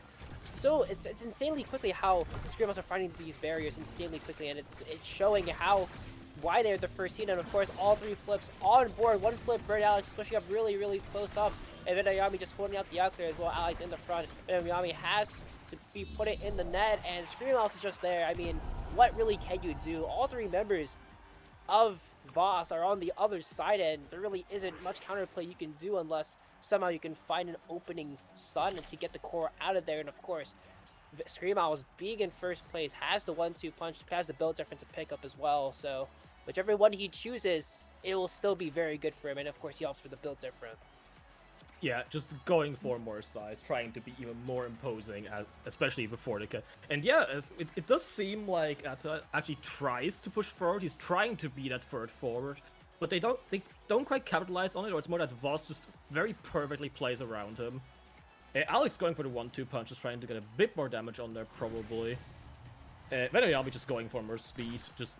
We already saw his positioning. We saw how good he's at capitalizing on positioning mistakes from the enemy here. If he's faster, it's just going to be way easier for him.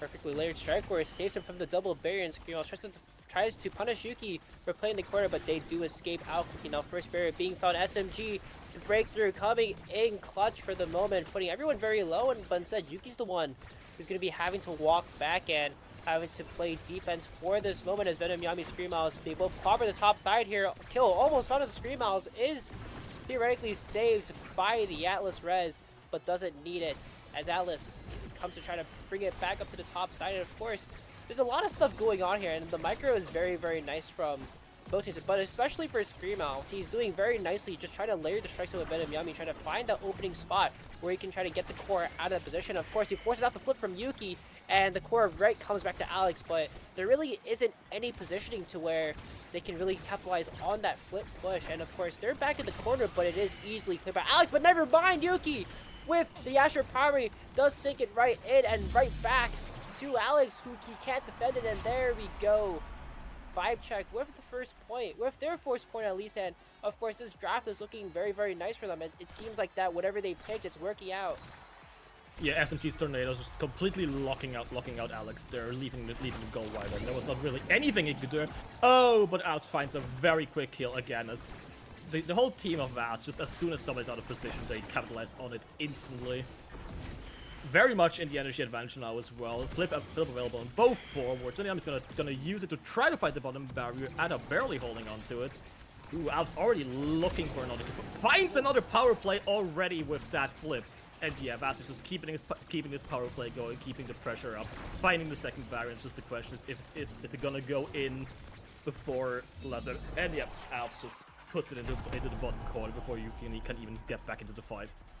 Yeah, beautiful conversion for Screamhouse in particular. I mean, he's just the menace to society that everyone wants to see, especially with how he's playing. And Boss are looking to try to bring this easily out of their hands. They played a very tight game against Lockdown early, and it seems like this team might not be too much of a challenge if they keep playing the way they are now, with top barrier being found off a direct strike from Screamhouse. And of course, he's trying to leverage that Kazan size, but of course, SMG with the bewitching beam keeps it away. And of course, the fact that SMG is doing so much to keep them extremely small, it means that Screamhouse doesn't really have a chance to use that size to leverage himself. And of course, the corner offense still working. Yuki has to flip, and SMG too. All three members of VC have a flip going. Alex can't save it. It's completely stuffed out by the Asher ult, and that's another point for them. And they retain all three flips as well.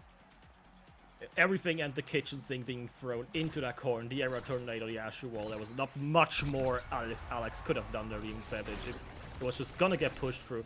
And now it's actually the other team that we see with 3 flips here. We're just gonna have to see if they can actually convert them here. So far, they are on the advantage. They're trying to get that corner going, and they do find the bottom barrier quite quickly. Ooh. The core getting set out of Alp's hooks. Out of hooks are going backwards quite far. Still trying to force that corner, but Alex does get it cleared. Get it cleared into the top here. Two flips are burned on the other side, and of course, Screamhouse playing the out clear for them. Also trying to keep the core into Venom Yami's hands, and Venom Yami trying to play the corner, doesn't get it out quite yet. Of course, they go back on defense, but as quickly as they go back onto defense, they come back onto the offense at least. And all 3 members of Vibe Check are still in the corner there. They're all trying to play defense here, and of course, a lot of abilities have to be used for that core flip, and that means that they have to only rely on their strikes to bring it out. As Screamhouse has to flip now. Alex even pushing up forward to the top, using that speed to try to leverage him out of the fight, but Alex still is locked down, still holds on the flip, comes to the clutch. They do get the second barrier too, and SMG could be on death's door, but he doesn't die, but the goal is still found, and SMG doesn't get his energy reset, bringing it up to 0.5 in the second set. Yeah. Vibe Check starting to find their beat. They're starting to find the actual game plan, but it's still just Voss has so much presence forward. As soon as there's some, they're so good at capitalizing on even the smallest mistake. Alex burning a flip to keep that bottom barrier alive on probably a pixel or 2 right there. Alex almost finding a kill again, as they're just trying to get it through the bottom, throwing it around the top now, trying to get that corner offensive going there. But Alex actually, for the first time in a while, being forced to actually stay back a bit, not able to walk up quite as much, not able to demand quite as much space here, as it's actually the other team pushing the corner now. No kill found for Yuki as Screamhouse brings up to the top side, and Venom and Screamhouse are both trying to find this position that they need to desperately fire in order to keep the core away. Good pass down to the bottom side means that bottom barrier is taken, but now they're still on the strike for preliminaries. SMG and Venom Yami having that 1v1 in the corner almost all the time, and it's kind of becoming hard for both teams to try to, at least for both forces, to get the core around, especially if Yuki's taking a lot of damage like that. 2-second barrier being found off of Venom Yami's ult, and of course the breakthrough comes in clutch, and Alex just can't strike the core in time. There was just no position for him to do so, and Yuki with the Asher Primary takes it in when the gates are opened, and there we go, another set or at least the first set, to bringing them to grand finals here. And of course, Yuki has the extra special to take, has Timeless Creator, has the prime time too. There's so much that she could take here. Which one will she pick? I almost feel like Timeless needs to be denied here, but yeah, Yuki just finding that perfect angle there, just shove it in with the ultimate, getting the first set for Vibe Check, and actually evening it out. Voss had a very dominant first set. Now they actually had to struggle a bit, so we'll have to see how this continues now. Kai going with the extra special, trying to get more kills. Same with Alps here, going for the adrenaline rush, just trying to capitalize on these kills that he and Benyami keep finding over and over. Alta's a really that's a disturbing build for the Kai Giga Blast, especially if you have extra special and everything in order to snipe someone across the map with.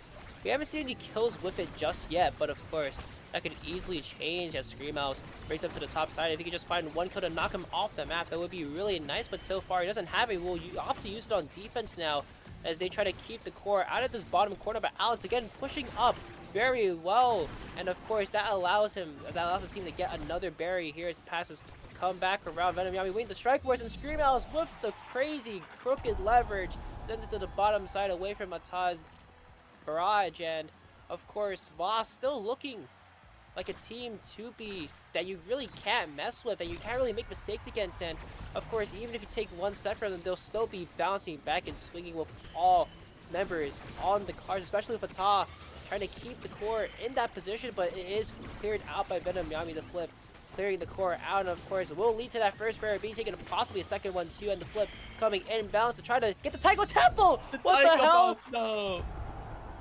Yeah, very unlucky clear there. Going off the middle drum and coming right back at them. Nobody was really ready for it. Nobody saw it coming. And yeah, Voss is very comfortably sitting at a 2-0 for this set here. And yeah, Alps is just, if he doesn't get shrunk by SMG, he's just so dangerous with the set. He has so much range. Ooh, at the just barely saving the top barrier there, burning the flip.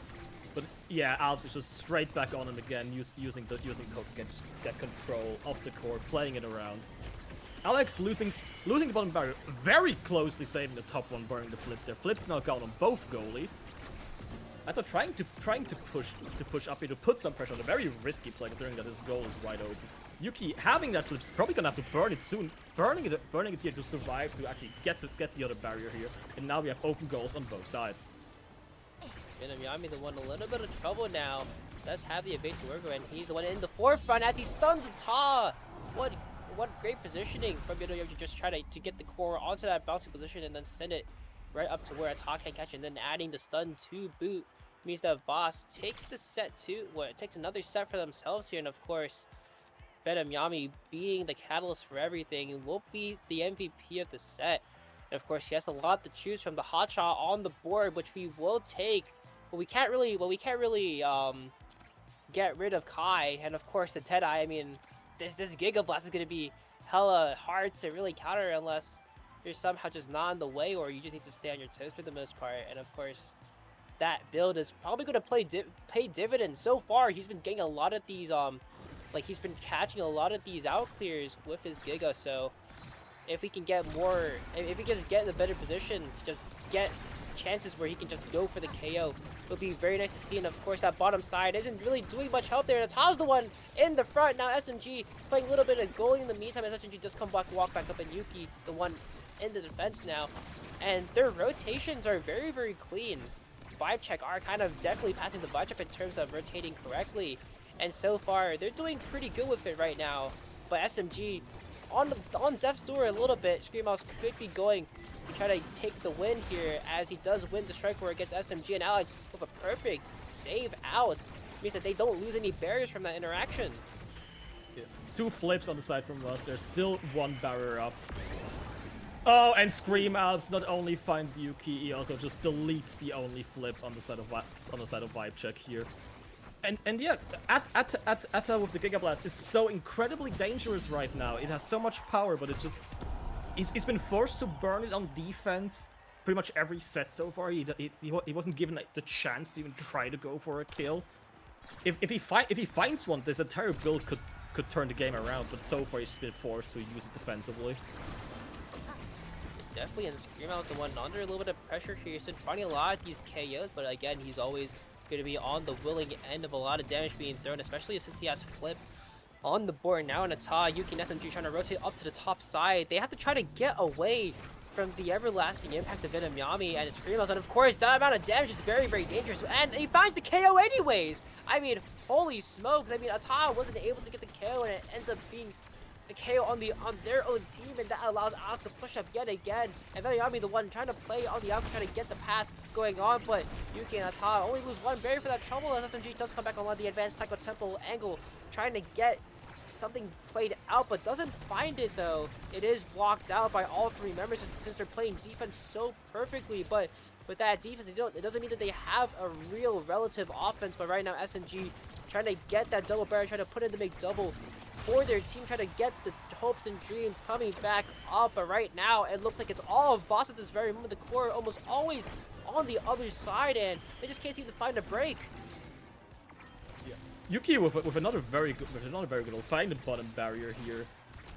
Actually, Vibe Check being in the advantage here energy-wise, we just have to see if they can transform them. But yeah, Alps, especially now with the Might of Velocity picked up having so much damage now that even a small hit from him is becoming quite dangerous. Flip being burned to extend the power play here to keep the aggression going. After again having used that incredibly powerful Giga Blast, just purely defensively to get it out. Pretty much all Flips burn aside from Yuki, but both Venom and Alps are about to get theirs back. Maybe being a little bit on the pressure as Yuki shoves Alex away from the gore and into his own net as they take another point. Vibe Check. Definitely, they used all three flips though. It's kind of scary to see how they can try to come back from this, especially with the energy deficit. But of course, we're only at the start of the play here. Nothing really can go wrong at this moment unless you're playing a little bit off tempo, but of course the dual flips from Venom Yami Screamos will help to increase that core potential. For the most part is denied by SMG though. The flip only one being burned as Yuki dashes and TPs basically onto Venom Yami to secure that top barrier in the air ult. Not really doing much good for them. They have to burn a flip here, but they do get the top barrier as consolation. Yuki just being so dangerous with the ultimates here, just completely locking down Alex with the shield, just pulling it in his face. There's not much he can do. Anna actually finding a hit with the Giga Blast for the first time, but it doesn't kill and it doesn't matter as Venoyama just lines him up perfectly and pushes the core right through him there. Putting Voss at game point here. Vibe Check is gonna have to really lock in. I'll actually try to get this first kill. Ooh, I don't even know how that killed. Yuki's dash apparently pushing Venoyama into the side and barely past the bungo there, putting Vibe Check into a power play for I think just the second time in this entire game. Venoyama does back, very little happening from it. Yep. Yeah, I don't think it was even. I think that was Ata's first Giga Blast kill actually, and that's just really nice. I mean, you get to see how much damage you do, but Screamo was the one countering back and trying to take that power play into effect with the ad rush. Now the passing options coming in clutch. Now as Screamo makes a top burn the flip, and he still loses the barrier though. SMG now back online, but the other team, Voss is still two bursts to work through with Screamo commanding the charge of Venom Yami, keeping it in the bottom corner here. It's not found just yet, but the flip will find it, and now they're one step away from bringing us over and out for game one here as Alex pushes up and Screamo sends it right past SMG and the Taz. They take game one on the Taiko Temple. Voss up 1-0. A very dominant first game from us. Screamo just showing how dangerous he can get once he gets the size. Alex again showing just how good he is in how good his Atlas is in the go. We've seen so many like really amazing backward saves, like throwing his primary back just to bounce the core away from the barrier. And yeah, the arrow strategy to shrink down Alps seemed to be kind of working, but they just didn't have the cooldowns to actually work with it. Ada having this very dangerous Giga Blast combo, but he just wasn't allowed to really use it. He was just forced onto the defense too often to actually look for kills with it. Yuki finding a few very good ults there, just completely locking down Alex in his own goal with the barrier, but it just wasn't enough. Yeah, the pass splitter, the pass splitter build, I think, for Yuki was very, very. It was very controlling, especially with well, actually, it was more of just the siege machine doing mostly all the work, of course, and that allowed Yuki to, at least whenever it ended up coming up, they're just able to push it down. But in the end, the path splitter build was not enough to keep Alex away, because Alex, I mean, you exclusively said it earlier, he was almost always pushed up, no matter what. And whenever that power play came on, it was more of just, if you can just get it out of Scream House, then how are you going to defend against the Atlas as well on the top side, or even the bottom side for that matter? Because Venom Yami's playing the out clear almost perfectly, and it just never came to him that he had a lot of abilities to use whenever it did come his way. And of course, that allowed him to be able to send the core either into his own terms in the bottom side, or just send it right back to Scream House. And Scream House being Kazan, he has that size advantage and he has the strike box advantage, so he just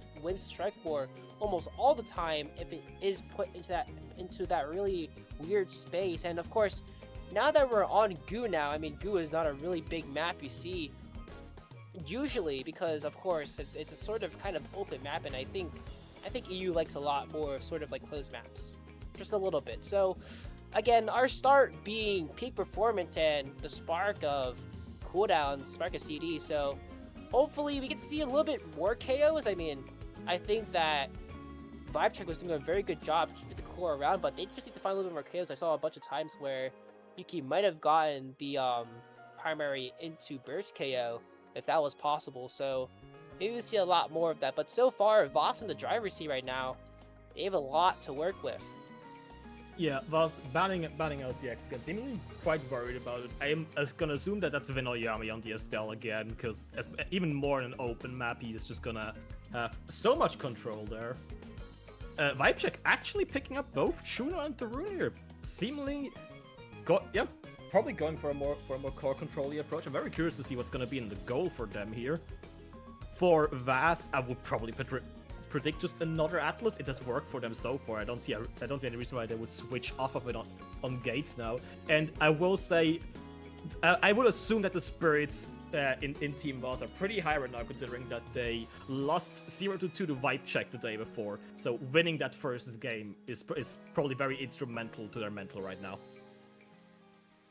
Yeah, the mental for them probably, I mean, well, I guess their VC is definitely passing the Vibe Check if you want to talk about team names and fun and stuff, but, and again, I think that Vibe Check right now, they're in kind of this position where you don't know what they're good, you don't know who's playing what, I think, right now, because of course, Voss going with the regular old brawler midfielder and goalie, and of course on the other side, double midfielder again. I think double midfielder is pretty nice on this map, and core control could be a very big thing, especially with Rune. I think that the solving potential for the Rune right now is going to be very nice, and we're going to see if they can leverage that. I think SMG is going to be on the Rune, unless I'm wrong, unless I'm lying, and I don't know lore. I'm not a lore guy. I definitely feel SMG on the Rune. I might even say Ada's gonna be on the Chuno, just because Yuki did play very well on the Ashes. I could see her running that again, just trying to push Alex into his own goal box again, like she did several times at the last match. But yeah, we shall see. I'm so not a knower. I think, okay, so what I'm probably assuming, I mean, re-looking at the draft now, Yuki's probably Yuki's playing Asher, and then probably. Okay, no, I think it's Ringole. That's SMG's playing Juno. I think I know. I think I'm a knower. You know, we shall see. Yeah. I do have the character pools open, but I'm not seeing anything right now. So, yeah, I mean, Alex on the Atlas again. Scream Elves going on Centauro this time, just to have a bit more map presence probably, and Vinoyama just being on this very dominant Estelle again. And I'm locked in. Oh yeah. I figured it out before we called it. Oh my god, I'm the greatest of all time. Call me Ether.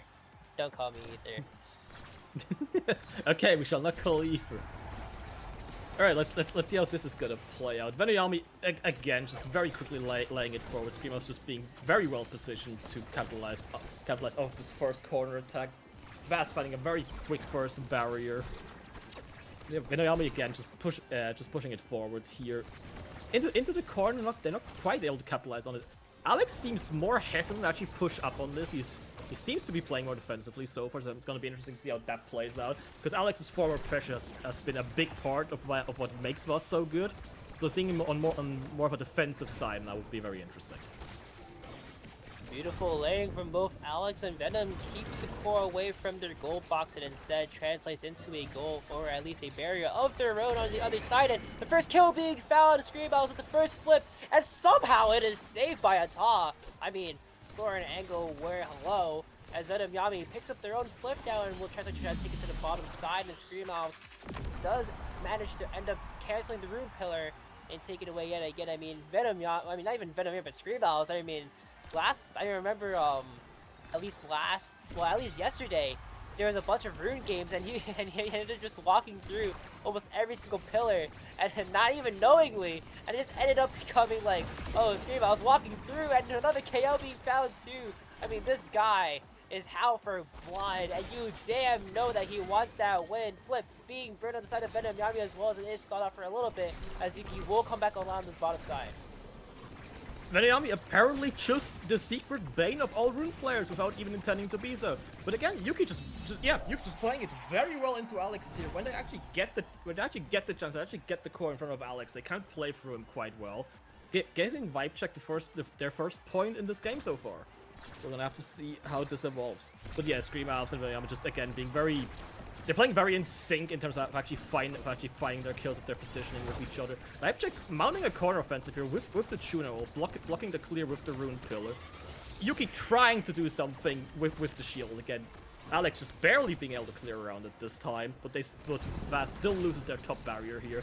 Again, rune pillar just very cleanly blocking off their clear. Ada seeming to have a lot more forward presence this game around compared to Alex. Yeah, I'll tell the rune. I mean, the fact that... Oh, never mind. I mean, pushing too far up. I mean, you were talking about having offensive pressure. It was good until you get knocked off by Scream Owls like that again, as they are back on another power play. But this time, can they convert here? They're doing very nicely, keeping it in the corner. SMG can't save that one as Yuki has the flip. Raring to go here as Scream Owls has to walk back, and Yuki with the pass splitter can do something. It is cleared out by Alex though, as Scream Owls tries to burst the tempo and doesn't find it though. And Yami has to clear it away, and of course have to keep it away from Yuki as overtime comes up on the cards now. Getting it into SMG's hands is going to be very dangerous, especially with Juno Red Core for fun, as Yuki tries to bring it in but just can't find the Asher priming to connect it though, as Juno has to win a lot of these interactions against Venom Yami here, as Ata tries to predict and just can't get it in time. Venom Yami carrying the torch now, as we are 2-1 in Voss's favor. Yeah, Alf's just doing a very good job of covering Yuki there, not even letting them get anywhere close to the core, and Venoyama just with a beautiful setup, with a beautiful dribble, just able to knock it in there. Yuki again trying to get in with the shield, doesn't work. It works with the primary afterwards, burning the flip here, and a beautiful banish from Ada is actually gonna earn vibe check with both barriers here. Yeah. We've seen Yuki very dominant with the shields, with the path split. It seems a bit more difficult on this more open map, but still, they're doing very well with it. They're actually finding quite a lot of value from it. Yuki, again, getting the chance, being in front of the goal, being in front of Vaz's goal, but yeah, just Venoyami being very quick up on the defense, instantly bringing it forward again, and now it's back. Yeah, it's an attack from Vaz again, and as soon as Venoyami sees the lineup, it's just in, and that's gonna be the first set for Vaz here.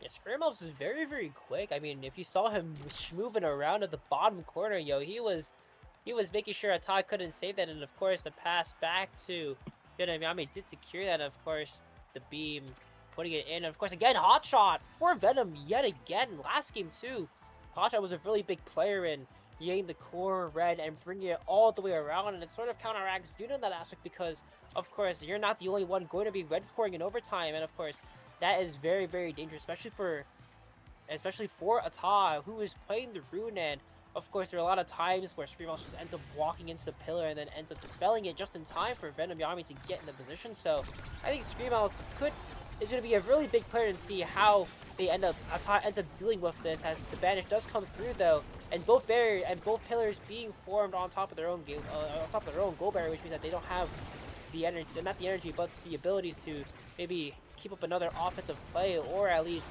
make sure that they can't get the core out on defense, and now Yuki and SMG the ones in the forefront, bringing it away, but it is dispelled by Venom Yami to keep Voss in the action.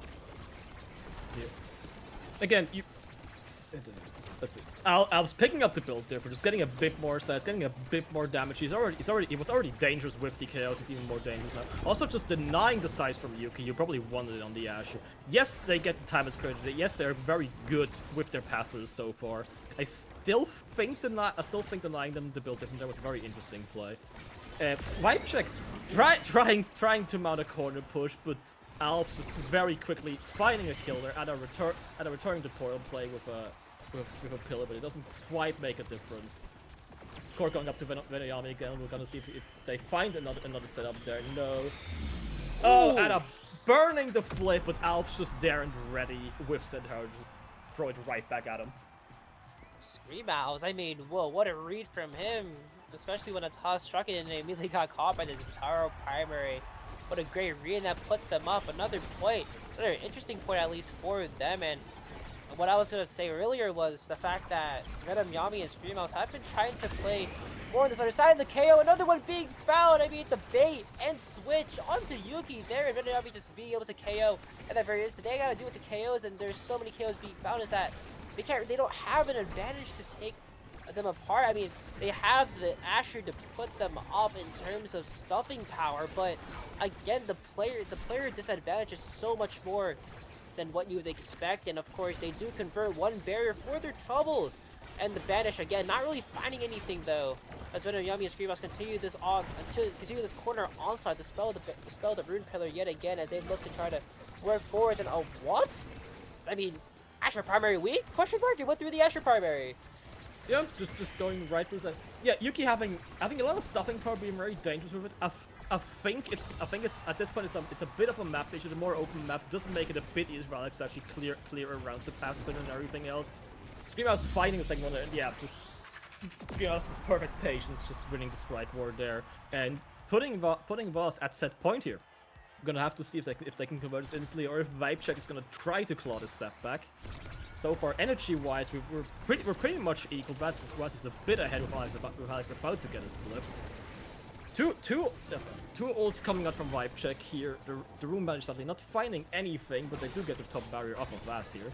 Rune Pillar doing a very good job defending that bottom barrier, but Venayami again with just a perfect lineup, fighting it with the snipe. Vibecheck trying to mount another corner attack here, but they just can't seem to get it past Alps half the time. And even when they do, Venayami's right there to push it back. And even if they get it past that, Alex is so good at just getting it around people. We've seen him find like the smallest holes between people, but Yuki just with the stuffing power you mentioned earlier, being able to get it past, get it through him, get it into the barrier with the pass, but not quite finding it this time. Stuffing it through the portal to equal out the barriers. Both goals now wide open, but there is a flip on Yuki. If the core gets through, that could be very dangerous for Alex here. A beautiful clear from Alex earlier, keeping the point alive, and Yuki just has to find a position to get in. And of course, Venom Yami yet again with another snipe across from Matad. That's probably the third time that Venom got one of the disgusting snipes, and of course, still, I mean, best character in the game right now, to a lot of people at least. And of course, that character to be very, very strong. And even though they're not the first pick, it doesn't mean that they're out just yet. So of course, Alex at the forefront has a lot to choose from. Has to cast the last, has the big fish to increase their size, and we'll opt for the spark at least. But it's still a very good pickup, still an insanely good pickup. Yeah, opting for the spark, so just trying to get the cooldowns down a bit, probably just trying to get those very strong creations had back out earlier. Okay, Venayami going with the big fish, apparently just trying to take up a bit more space, probably trying to live a bit more as well. Super Surge on Alps is already fast. He's gonna be even faster now that he is an absolute menace on the Centauro. And yeah, I feel like unless Vibecheck finds a different strategy, or finds a play that works, then I think we're gonna see another very dominating win from Vass here in a second. As yeah, they do find the top barrier, but an unlucky bounce does find Vass's top barrier as well. Ooh, oh yeah, both Yuki and SMG almost being taken out by a very nice combo from Venayami and Alps here, but not quite. Venom is all finding the other barrier. Both goals now open, but Vast does have the flip advantage here. Will they need to convert, or is this just going to be another snipe from Venom? A very interesting back pass that Alex manages to convert quite nicely into a continued attack. Al's trying to push it forward, SMG is just throwing it a bluff, getting it back. Yuki again trying it with the pathway, just trying to force it through. But Alex, having seen it 4 or 5 times now, is ready for it, is able to play around it. Fast burning all of their flips right now, not really finding much for it, but a flip is coming up on Alex. Manages to clear it up, but Yuki again, yeah, Yuki in front of the goal, just so very dangerous unless Alex has the coolness to push it through. Putting Vibe Check up 1-0 in this set.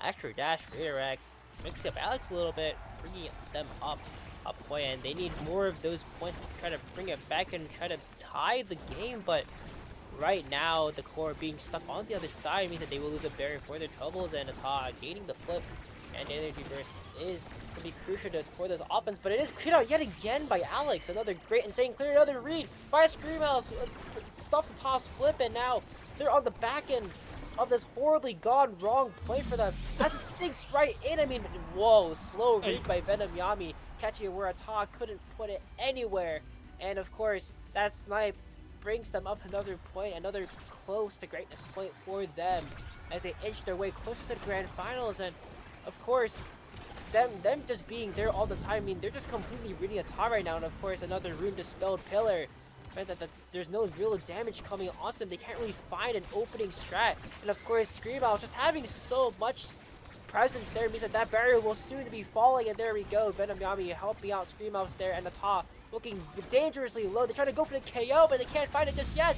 But instead, Venom Yami again the one to put it right into the net. Ata is on his last foot now. Match point for Voss now, as they are one step away towards the grand finals. Yeah, a very dominant match point here, and Vibe Check burning both their flips early, not really finding any value for them.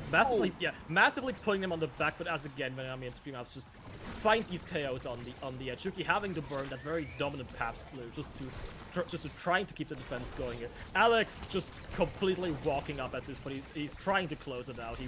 He wants this to be over. He wants before Vibe Check even has a chance to get another point here. Another pillar just being dispelled. Atta's pillar just not having a good time in this setup. Yuki getting flipped as well, like being very dangerous in this corner, burning it to equal out the barriers here. But Yami actually looking low for the first time this match, I think. Screamhouse fighting the second barrier, and it's Alex walking out with the flip. Is it even gonna be needed? No. It's just Yami being in the right place at the right time again, and just able to put it in as soon as the core comes towards them.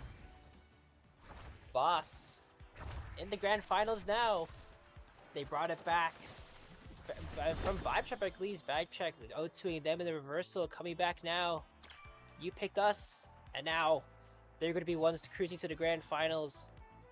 And of course, we're one step away from finishing Shep. I mean, holy smokes, Voss just completely clean sweep Vibe Check. And now, I mean, that was just a dashing performance. Haha, no pun intended. And of course, just look at the KOs. Look at the amount of KOs that Screamhouse got. 3 KOs, 1 KO, 2 KO, and look at everyone else. No one got a single KO that game.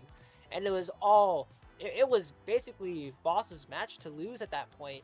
And of course, they showed why they're the first seed, and they're going to be coming up into sort of a rematch. I mean, do you expect a reset? I'm definitely seeing a reset there. Voss has been putting up such a dominating performance here. I would see a reset. I do see another very drawn-out game, though. I'm expecting another very defensive game on both sides here. I could see this going 2 hours again, especially with the reset coming through as well. But yeah, just if we go back to this match against Vibe Check quickly, definitely the team was feeling great right now, having turned around their previous loss against them completely. And yeah, even on this obscure map now, where Alex seemed to be a bit more cautious about pushing up, a bit more slower.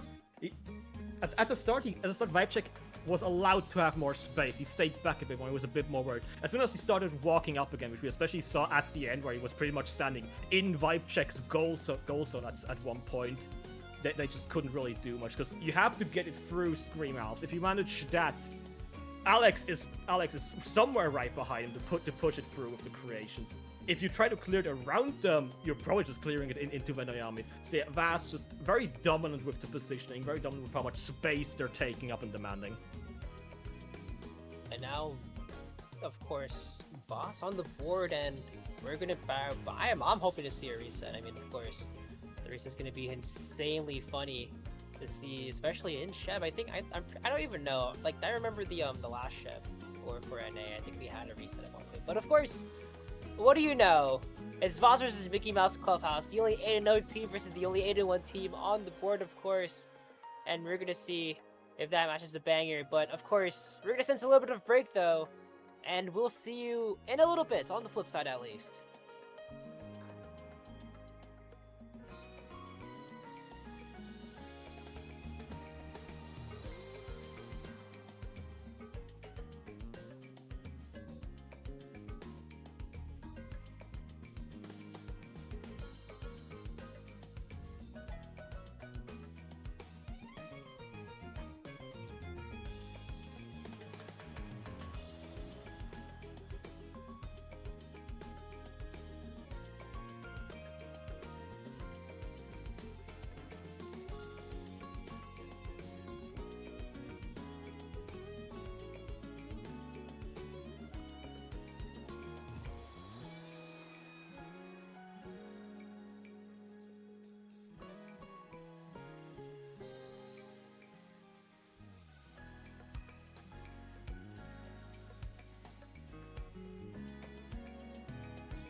Welcome everyone. I kidnapped Kurikin's spot. He's lost now. Hi, I'm here. Anyways, welcome to the grand finals of Sonii Hates Eject Button EU version. It is Voss, it is Mouse. Both of these teams have been fighting. Voss has been fighting a bit more today, but we'll see if they're going to be able to pull it through. So, Tay, looking at the map draft in front of us, anything that's sticking out to you? I mean, we're looking at a much more standard map draft again. In the previous game, we had both they were both a very classic EU maps banned. This time we have pretty much all of them here. We do have Taiko Temple, we do have Atlab again. We have Inkies as a third, which should be a very interesting map to play on. I could see that if we go to a game 3, I could see that going in Vass's favor just because of Venoyami having so much space to work with the Estelle there. Yeah, it's going to be a very much interesting game as well in terms of drafting, because I don't think I've seen either of these teams really play Inkies before. I personally know of one Inkies game that Mouse was playing on, and they weren't having a great time, so I think that's where Vass was going with that last ban as well, to force them onto a map where maybe they're not going to be as experienced. But that is in a situation where they're even going to a game 3, because obviously we're Europe, we're on Taiko Yacht Lab, you know the deal. I don't like it, you don't like it, that's just how it is, put the prize in the bag. And we'll see how they're going to be playing that out as well, starting with Taiko Temple as their very first game, which can be quite varied, although I'm not seeing anything revolutionary happening in draft this time around. No, I mean, both of those are maps where we've seen that Vass is very comfortable playing on. What I'm gonna be interested to see is Clubhouse has had quite a long break. They had a chance to rest. Maybe they even have cooled down. Meanwhile, Vass is coming out of a very drawn out long game and then a very quick game right afterwards. So we're gonna have to see, has Clubhouse cooled down so much that it's a disadvantage, or are they well rested now that it actually gives them an advantage against Vass, who are coming out of who have the third game back to back now. Yeah, there's definitely an advantage for Voss that they have been going, but at a certain point you're going to run into burnout. You're going to run into the decision fog per se, where it's going to be more difficult. Now, do I think that's going to be an issue for most of these players? I don't think so. Especially Alex just thrives in those situations, so he's going to continue to be fine. And I would argue goalie is going to be an incredibly crucial role in a tournament like this, where it's just about holding it out longer, because realistically Sheb is a war of attrition, right? Who is going to be raking the other person first? And looking through the draft here as well, you have Siege Machine and Stinger, which gives you avenues of KOs, but looking at what has been drafted so far at the very least, it's looking pretty stock standard. Yeah, pretty stock standard, but I do see the Estelle on the side of Clubhouse here, which means we will see Venoyami on something else for, at least in the games I've seen so far, for the first time so far. He has been very dominating on the Estelle. He has been very good at actually finding the edge and finding the angles. So forcing him off the Estelle there should be quite interesting. Very curious if we're gonna see him on the Kai or even on the Rasmus. Yeah, I'm not quite sure what else he plays here. It's most definitely the Kai. Kai, so far I think against Voss, has been banned in every single game as well. Simply just because it is a strong pick for Venom. He's really good on the character, and so is Alex. So it gives Vass a double whammy of you pick it as a first pick, and you still don't know where it's going. You don't know if you're dealing with a midfield Kai or a goalie Kai, and both of the players really execute well on it. So for the first time, it's actually gonna be open, but I feel like it's very understandable to leave it open, because the rune from Venom, obviously we've seen it as well today, it does quite a bit of damage in terms of forward pressure, right? Being annoying to deal with, and taking that one out, especially if you're not considering picking it yourself, is very much a smart move from Mouse. So we'll see if giving the Kai's gonna become an issue, but with a Dubu Estelle backline, I'm pretty certain they're gonna be fine. Yeah, so we're gonna see Venom's Kai unleashed here, just because his Estelle is so scary that they actually have to give him Kai just to get him off of Estelle. But the thing is, with the rune, you can't really pick rune into Vass as well, from what I've seen, because both Venom and Alps, I don't even think they intend to, but they just walk into every rune pillar as soon as it spawns. They have broken so many rune pillars in all these games. I think there have been 3 or 4 goals that we've just seen today of them just walking into a rune pillar and the core just gets to go through. The Vass is apparently the bane of all rune players. Yeah, I mean that's the way to counter the rune, right? If you get, especially in a creation heavy meta like Sheb, you want to be denying pillars, you don't want to be giving them the opportunity to stay up front and apply that pressure, so you walk into them fast and you just get rid of them. Either be that to save your teammate that is about to be banished KO'd, or to just simply refuse that pillar to stay on the map per se. But we'll see if it's gonna matter. The more important matchup here is, again, we're probably gonna be in for a long one because we're looking at Dubu and Atlas.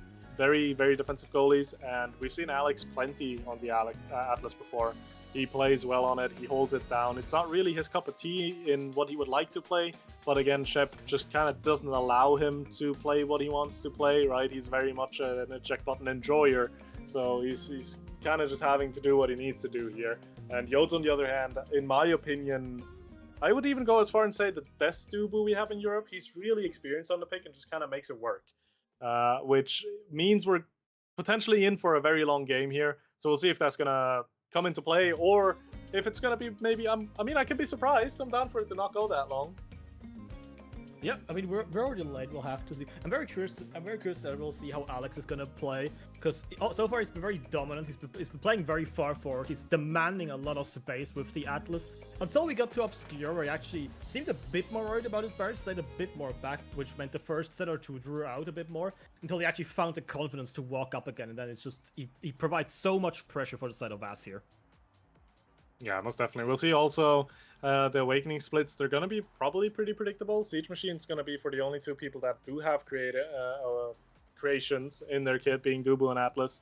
Everyone else going into Stinger. So there's potential here for this to be a bit more KO heavy. We'll see if it's going to come into play or not. But again, we're talking Shep, we're talking Taiko. More than likely, it's going to be who's going to rotate better, who's going to get the attacks through better. And that's exactly what we see. 4 Stingers and 2 Siege Machines as we're readying ourselves for the kickoff of the Grand Finals in EU, Shep. Both Alex and Yotsman sitting on the momentum boots as well, just trying to get speed to actually get it out a bit more. Skull Reaction instantly mounting a corner offense, was trying to get it through. I actually think that was a missed strike from Alf costing them the first barrier, but he instantly redeems it by taking the bottom barrier from Clubhouse, and now it's once again Clubhouse finding the bottom offense. If you're fighting the second barrier, and that's very quickly being put on the back foot here as the goal's already fully open. Yeah, the attack is going. Alex wasn't able to get that strike through, and that was also in advantage of the side of Clubhouse, as we're seeing Venom Yami get very low, but Atlas Ultimate obviously there to save him. Also, something I want to point out really quick, I did not know Brack plays Kazan. So I'm curious how this is going to go. This was not on my bingo list. Talking about bingo lists, Venom just got his first KO of the game with that Giga Blast, and that's going to be a power play for them. Yeah. Venom, we've seen it on the Estelle so far, now we've seen it on the Kai as well. He has an amazing map awareness. As soon as somebody's close to the edge, they're pretty much dead if he has the cooldowns for it.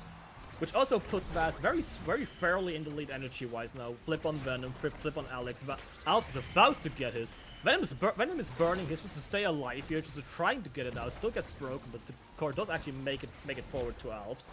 Going around the bottom again, and Alex just barely saving it with the ult there, and a very clean flip from Alps, giving Vass the first goal here. Yeah, taking advantage of the fact that Dubu doesn't really have a lot of range to be working with, so finds that top corner and sends it in. A nice self-pass as well, the setup definitely helped as well, but looking at the energy economy, yes, you have Vass now that is up 1 goal, and that's the momentum you might need at times, but you are now facing 2 flips on the side of Mickey Mouse, as they're losing a barrier, a bit unfortunately there, but Venom, he's really fighting for his life, and that's the bane of playing Kai, especially when there's a bit of damage. Kai can die so easily. He's incredibly squishy, and a beautiful flip from Brack gets both barriers. So yeah, back to what I was saying. Kai dies very easily, and you can very much see that Mickey Mouse Clubhouse, they're looking to take advantage of that. Yeah, they know he's dangerous. They know he's gonna kill them if he gets the chance to. So taking him out is very much gonna be a priority for them. The energy being a bit more equal now. Now we have flips on both. We have flips on both goalies. There's Skull Reactor's about to get his up as well. Al's playing very dangerously here, considering he's almost dead. But it doesn't matter. The Atlas saves him. The Skull Reactors with a very nice snipe manages to put it through both players into the goal here. Yeah, Dinfar is really much taking advantage of the SL, right? Having that pressure, having that range, and it's been the story of the tournament and honestly the entire meta in recent times. Estelle is just really oppressive, really strong, and especially in a lockdown goalie matchup like this, she has been so successful. I'm pretty certain she's close to 100% win rate on the day, if not even directly at 100% win rate. And we'll see if that trend's going to continue to keep up as Dinfar is, again, just assisting on that push. Alf's very much fighting for his life right now. Yeah, Alf's just getting completely bullied by Brack. You're getting hooked all around. Luckily not bouncing around, barely being able to stay alive. We still have flips on both goalies here. we're about to see flips on Vanayami and Brock here. We're gonna have to see who transforms it better. We're actually seeing some damage going towards Clubhouse here for the first time, but it's not really getting transformed into anything. Clubhouse mounting a corner offensive again. Brock getting his flip here. We're gonna have to see if he actually finds a double barrier again. If he burns it for a single one. Yeah, in an optimal world, he wants to hold it for the second one, but we'll see if it's going to come down to that. As of right now, the game set is 1-1, and Brack with a beautiful open form on that umbrella actually just gets both of them right in the middle while also threatening a KO on Alf, so Venom's taking so much damage. Alex has to go up and flip that full defend, meaning that flip is gone now while the advantage still very much is on the side of Mickey Mouse Clubhouse. As again, Venom's taking damage, and Brack 100% is looking for a KO here. Is he going to find it? No, Venom stays alive and even takes a barrier. Beautiful strike from his side. Brack being a menace to the barriers so far, having found 2 double barriers already, trying to get it in with the bounce. Vanayami is just there to catch it, but he does pay for it with his life. Brack finally able to actually find the kill there. Alf's pulling Brack away just to get it out for the clear, but we do have a flip on the Estelle here, which could very easily transfer into a goal. But no, Alex manages to block it with the creation, just barely. Brack almost finding a kill again there. Actually, he's already very dangerous on the rim. If he gets any awakenings here, he's gonna be a kill machine. Yeah, most definitely. Brack is very much a player that is successful at playing for those KOs, you know. It's really annoying to play into. Some of his picks that we see as well as stuff like the X, stuff like the Drekar, who he didn't pick this time around, but he's very much aware of when he can punish someone's positioning, and it's incredibly annoying to play into, my personal opinion. Talking about annoying, that one's gotta hurt for Yotes, just barely not able to get there in time. Alf being able to get that goal and now putting Voss away. 1 goal from taking the first set, and with the first set, also momentum in character in the Awakening draft. So we'll see if they're actually going to be able to translate on that last score, or if Mickey Mouse has an answer. Right now, it's Clubhouse mounting a very convincing corner offensive again. Pumping a lot of damage into Alf's game, but he does get to heal off of it. Alex again with a very nice primary, just barely saving the top corner. But yeah, Yotsman just walks up. There's the fortress. I don't think there's a world where that barrier doesn't fall. But we do have flip on Alex. We do have a slight energy advantage on Voss so far. Question is just, is he gonna be forced to use it defensively, or is he gonna? We're gonna see him walk up again. Actually, just play the forward. Alex is getting his flip as well. Din almost being killed. They're having to burn some energy to actually survive.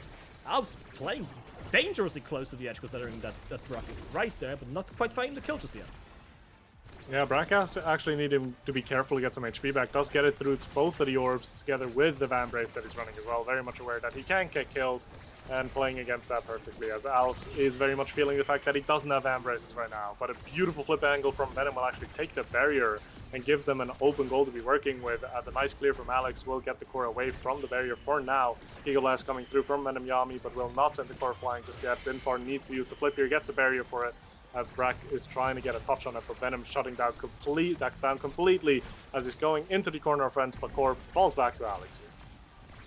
Falls back to Alex here. Brock very dangerous in front of the goal. Alex luckily able to keep it out there. Venom Yami mounting another attack over the top there. Very good patience on Alex there. If he had hit that a second earlier, then would have sniped it right in.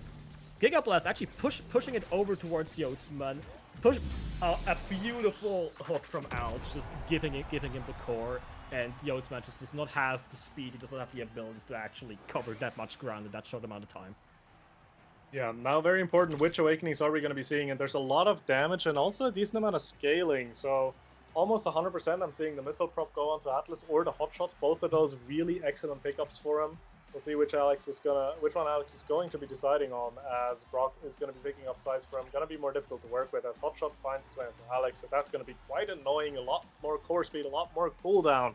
And I'm saying this draft is interesting and important because on the side of Mickey Mouse Clubhouse, you want damage, you want to be able to take them out, you want to be able to use and abuse the Kai and make sure that he doesn't get to play his game. And on the side of us, you want survivability. And looking at what has been given to both of them, I don't think neither of them gotten fully what they wanted, but they still have some very high value awakening pickups here, like the hotshot for Atlas, like the first spark for Yodsman, and the prime time for Denfall. Yeah, Yotsman clearly setting in for possibly a longer game, just so he can actually try the build spot. Brack getting the demolition is just getting a bit more size, which just make us on so much more dangerous here. I do feel like Voss was kind of forced to pick up stuff just to deny it. Like, especially Alex. Yes, the hotshot on the Atlas is really good, but if he had passed on that, giving it to Din would have been absolutely catastrophical, I think.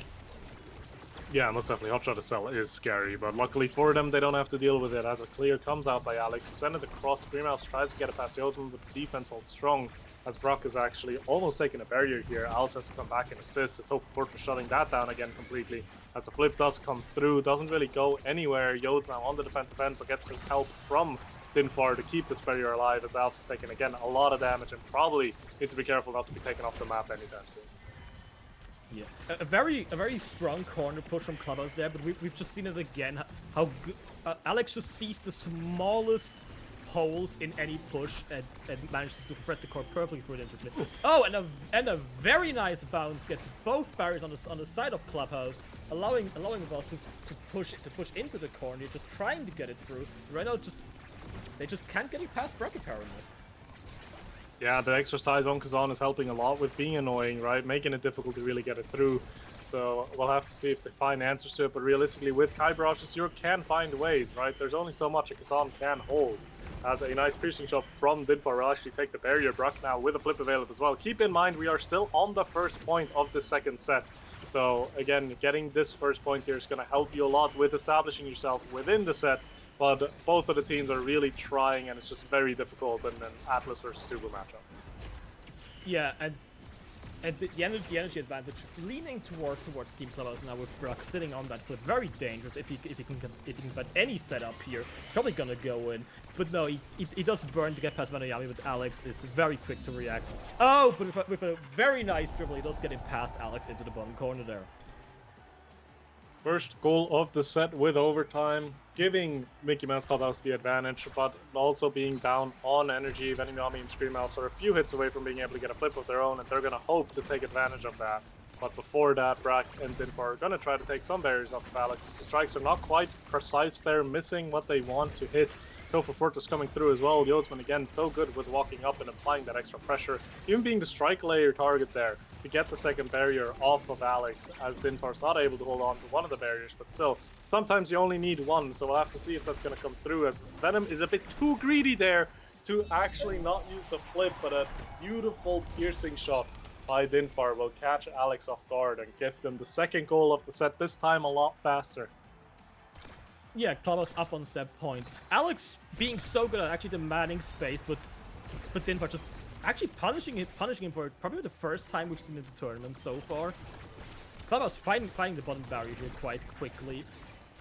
Throwing everything at Brack just to deny him the top one here. The Tofu Fortress does come out to cover that clear. And a very unlucky bounce does cost Voss the top barrier here. Putting Clubhouse very firmly in the lead, even though another unlucky bounce has cost Clubhouse the top here. But we do have flip on Yotsman. We're about to see flip on Din. But both goals are now open. Actually, Voss very quickly evening out the score. They're just gonna have to actually finish it before Din finds an angle. Yeah, but Din needs to be careful not to be taken out because Alps and Venom are layering a lot of the damage on top of him as Yodes needs to flip defensively there now. Din wanting to do something aggressive here, walks up, uses the flip, but it gets denied by Alex there, has to wait out. That expands to get an attack going. Piercing shot coming through the edge, but again, the defense holds strong as Voss is holding with 3 and now get a counter attack going. Venom has almost all of his abilities up, but the Tofu Fortress will just completely shut that down. As again, the piercing shot comes out and kind of diffuses the situation for the side of Mickey Mouse. Yeah, but Vaz finding themselves in the energy advantage now. Brock is about to get his flip, but so are Alps and Venom. So it's just gonna come down to probably who gets it first and who can transform it better. Alex still having a defense flip, and Alps does find a very clean flip through Yotsman here, putting them back into the set. Really important as well that he only used 1 flip for that, because you didn't want to overspend your flips to just get 1 point while you're down 2. So being able to only take 1 flip there from Alps helps them a lot to get themselves back into this game. But on the other side, Mickey Mouse Clubhouse, they're close to getting 2 flips, but never mind, the KO is gonna be found there. And Voss now suddenly looking really strong positionally here as it gets completely shut down still by Yotes, walking up appropriately there, taking that Tofu Fortress and making it really difficult, stalling the time for Brock to now be back on the field, as Dinfar is also almost about to be taken off the map. Brack being shown that he can die too, but in the end, it's a negative power play for the side of us as they do lose the barrier. Venoyami again just showing that he sees these opportunities and he instantly capitalizes on it, taking Din off of the map. The question is, will they be able to capitalize on this one? Yes. Like, it's a lot of very nice positioning between Alves and Venoyami, I think. Like every time they try to go around one, you just play it into the other. And now Vaz has the chance to take the second set here for themselves. Yeah, Mickey Mouse was actually in an advantageous position, having energy advantage while leading 2, and now suddenly we're in a 2-2 situation. Power play, both barriers down. Voss completely shifting the momentum here and getting themselves into a position of possibly finding another set victory, which would be it should be massive for them, right? With the game state taking such an advantage, we'll have to see if they're going to be able to do it. One barrier does drop, Venom not able to catch that in time, but Yodsman having disconnection issues. Oh no, that's not the time for it. But the Razzle's primary will punish him, and 2 sets in favor of Voss now as they're going into the next Awakening draft. Very sad to see an intense set like that drop to connection issues, but we are gonna go into this with a lot of very interesting drafts. We're gonna see, we're gonna see Alves pick up the big fish. You don't wanna give Brack even more size. Probably Monumentalist on Yodsman here, just to make those creations even more difficult to play around. What else are you thinking? I think, honestly, Yodsman should have probably taken Big Fish. Erasmus with size is going to be difficult, and it's never dropping down to Gazan.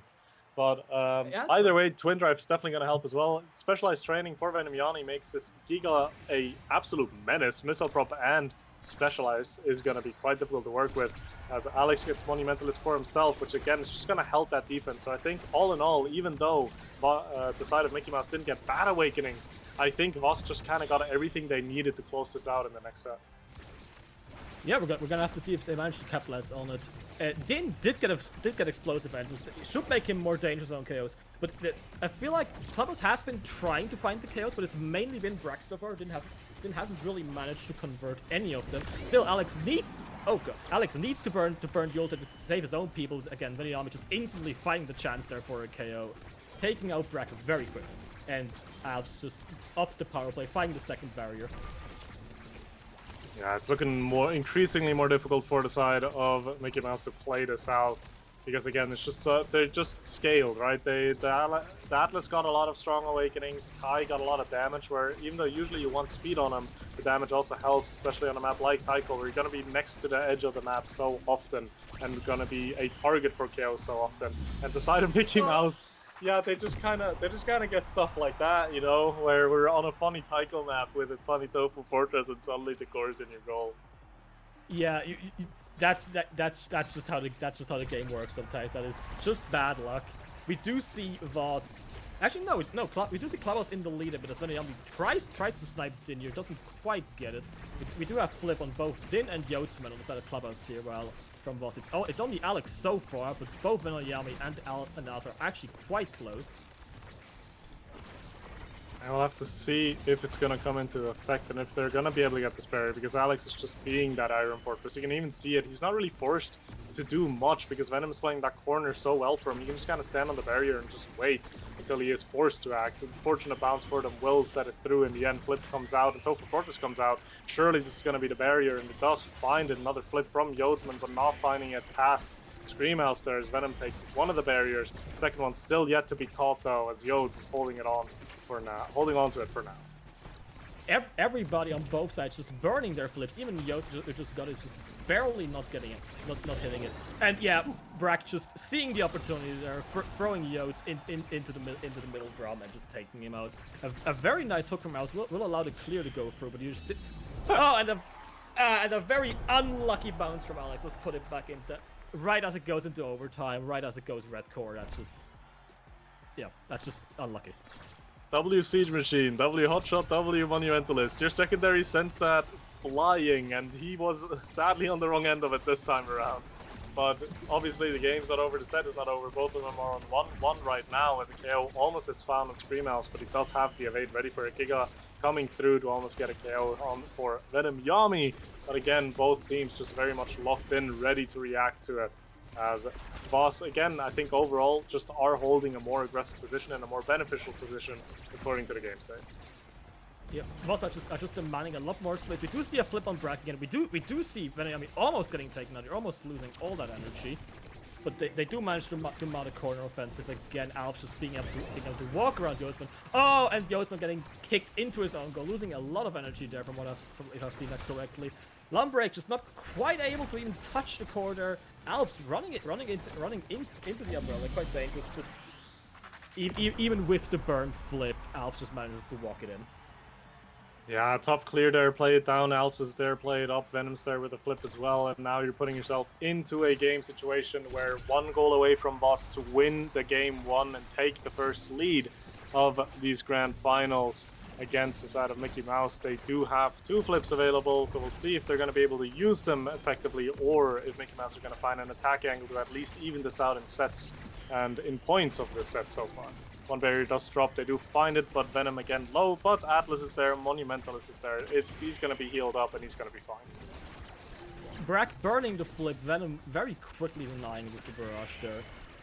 Alex having to burn his own flip as for the clear, not quite getting it past Clubhouse. Oh, and I didn't even see it. Was that the flip or was that the Giga Blast that just took them out? I think it was both.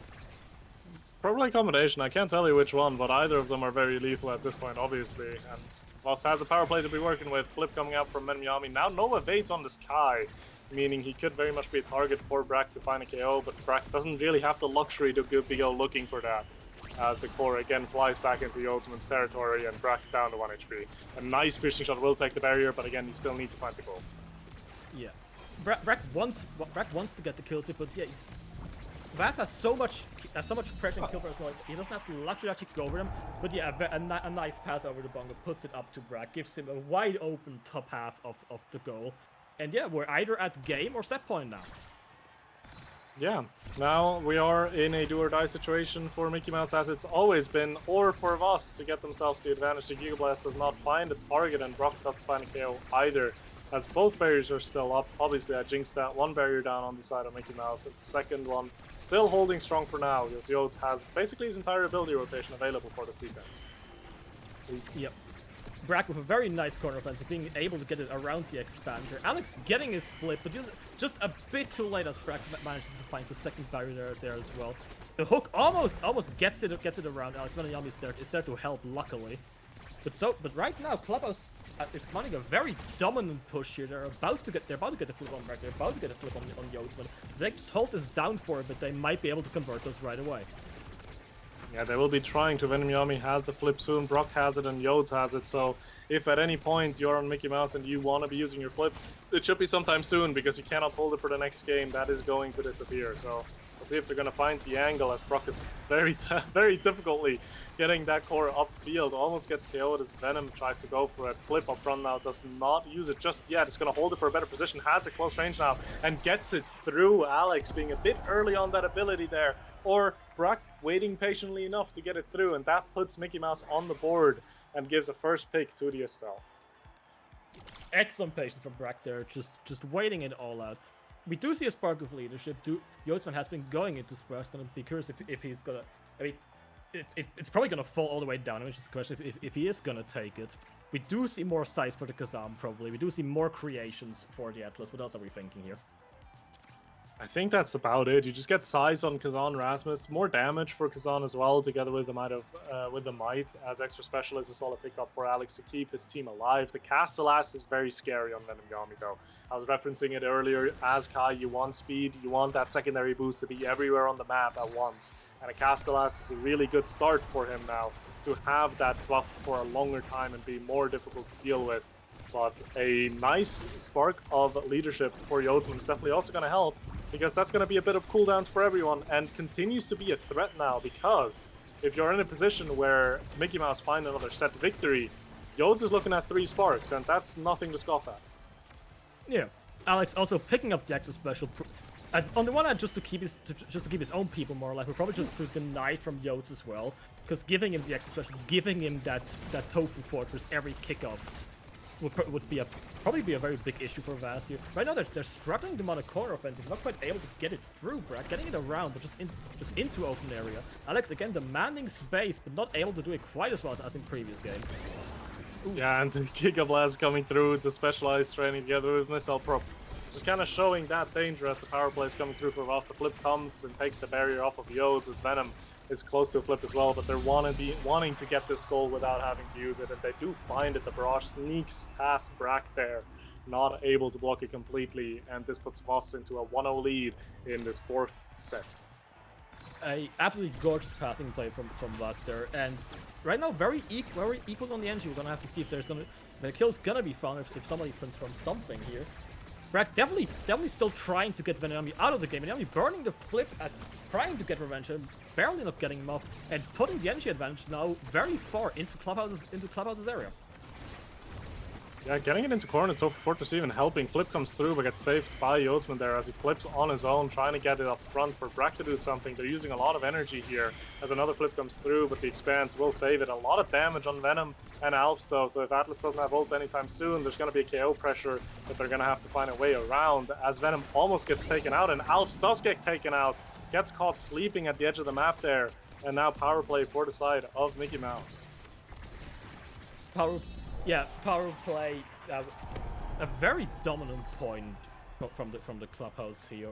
They did get some very good awakenings. Cassandra's getting so much more dangerous with more size. Estelle being even faster now on Din. But we're gonna have to see how's gonna respond. How are they gonna deal with this extreme KO threat that Clubhouse is mounting right now? That's very much a thing, right? Because that's a beneficial thing of playing corner. If you're playing into corner all the time, it's very easy to hit the enemy, you know? You can damage stomp very easily into them, and that's exactly what Mickey Mouse wants to be doing. They want to be damage stumping. They want to be getting themselves into a situation where Boss cannot contest, but as it stands right now, the damage is actually going the other way, as Din almost gets taken out, has to use the flip here to defend, to keep the barrier alive as Brock is trying to get the strike up, but again, they just have such a hard time finding it. Get one off of Alex, but Alex still in firm control of that second barrier. Alex still very strong on the defense, but especially Brock just seems to deny him the chance to move up. They're denying him the space he took in the previous games. In comparison, Yodsman just walking up with the token force, and Venom just finding a very quick kill there again, putting Vas into a power play here. Gonna see, are they gonna be able to convert it? Flip's getting burned as well. Yodsman just holding down his top barrier, but it does end up slipping past him and opening the goal for Clubhouse here.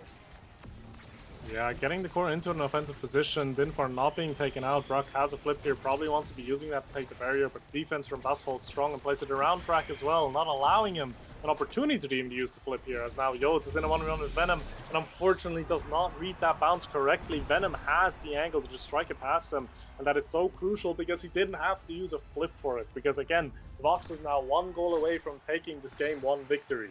But Mickey Mouse Clubhouse, a lot of energy to work with, so you need to be finding that score pretty soon. Yeah, not a lot of energy to work with. You're either gonna need to find the scores. And again, Yodsman just cutting off so much space with the token fortress again and again. Thus burning the last flip they have, but they do manage to transform it, taking the bottom barrier here, putting themselves into the lead in this match and game point. They're trying to fight the second one, while Clubhouse is sitting on 3 flips here.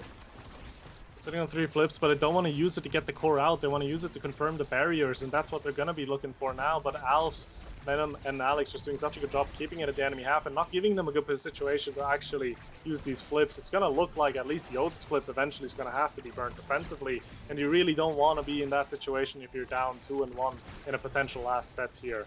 But sometimes you don't have a choice, because as it stands right now, it's looking really difficult for him to actually get the core out because Voss is positioning so aggressively. Yeah, Cloud's just struggling to even mount an attack, giving Voss time to just refill their own flips. Yodsman finally burning, is managing to get it into a corner, but even that attack dies. An unlucky bounce will get them. Oh, the top barrier and the barrier gets them the other one as well, leaving Vas completely open now while Yodsman is still holding onto that top barrier. And Clubhouse does have the advantage here with 2 flips. They need to use them quickly, but for the moment they do have a chance. They do have a chance, they just need to get out of that damn corner again, because it seems to be so difficult with all of these strike layers that are coming through. Brack almost able to get the goal there, not able to translate as the barrier falls. Venom has a flip as well, he's going to be wanting to run up here and use it, but does not get it past Brack here as Alex sends it up front. Alf's now the one with the flip, again probably positioning to get it, but doesn't even need to do it because Venom finds a beautiful angle off the middle, drawing they're so deceptive, so difficult to read, but Venom gets it in, puts it into the bottom corner, and with that, Voss takes a 1-game advantage to start their journey to resetting this Grand Finals. Yeah, a very convincing game from Voss. They struggled a lot in certain parts, but overall, I still think they're probably the favorite to win all this. Overall, for the side of Clubhouse, they did manage to put Alex in his place a bit more. They did manage to force him to actually stay back, to not let him take the space. But it's still the issue of Valve just pushing so aggressively, even just Valve demanding so much space, and Venoyami he's in the right place at the right time.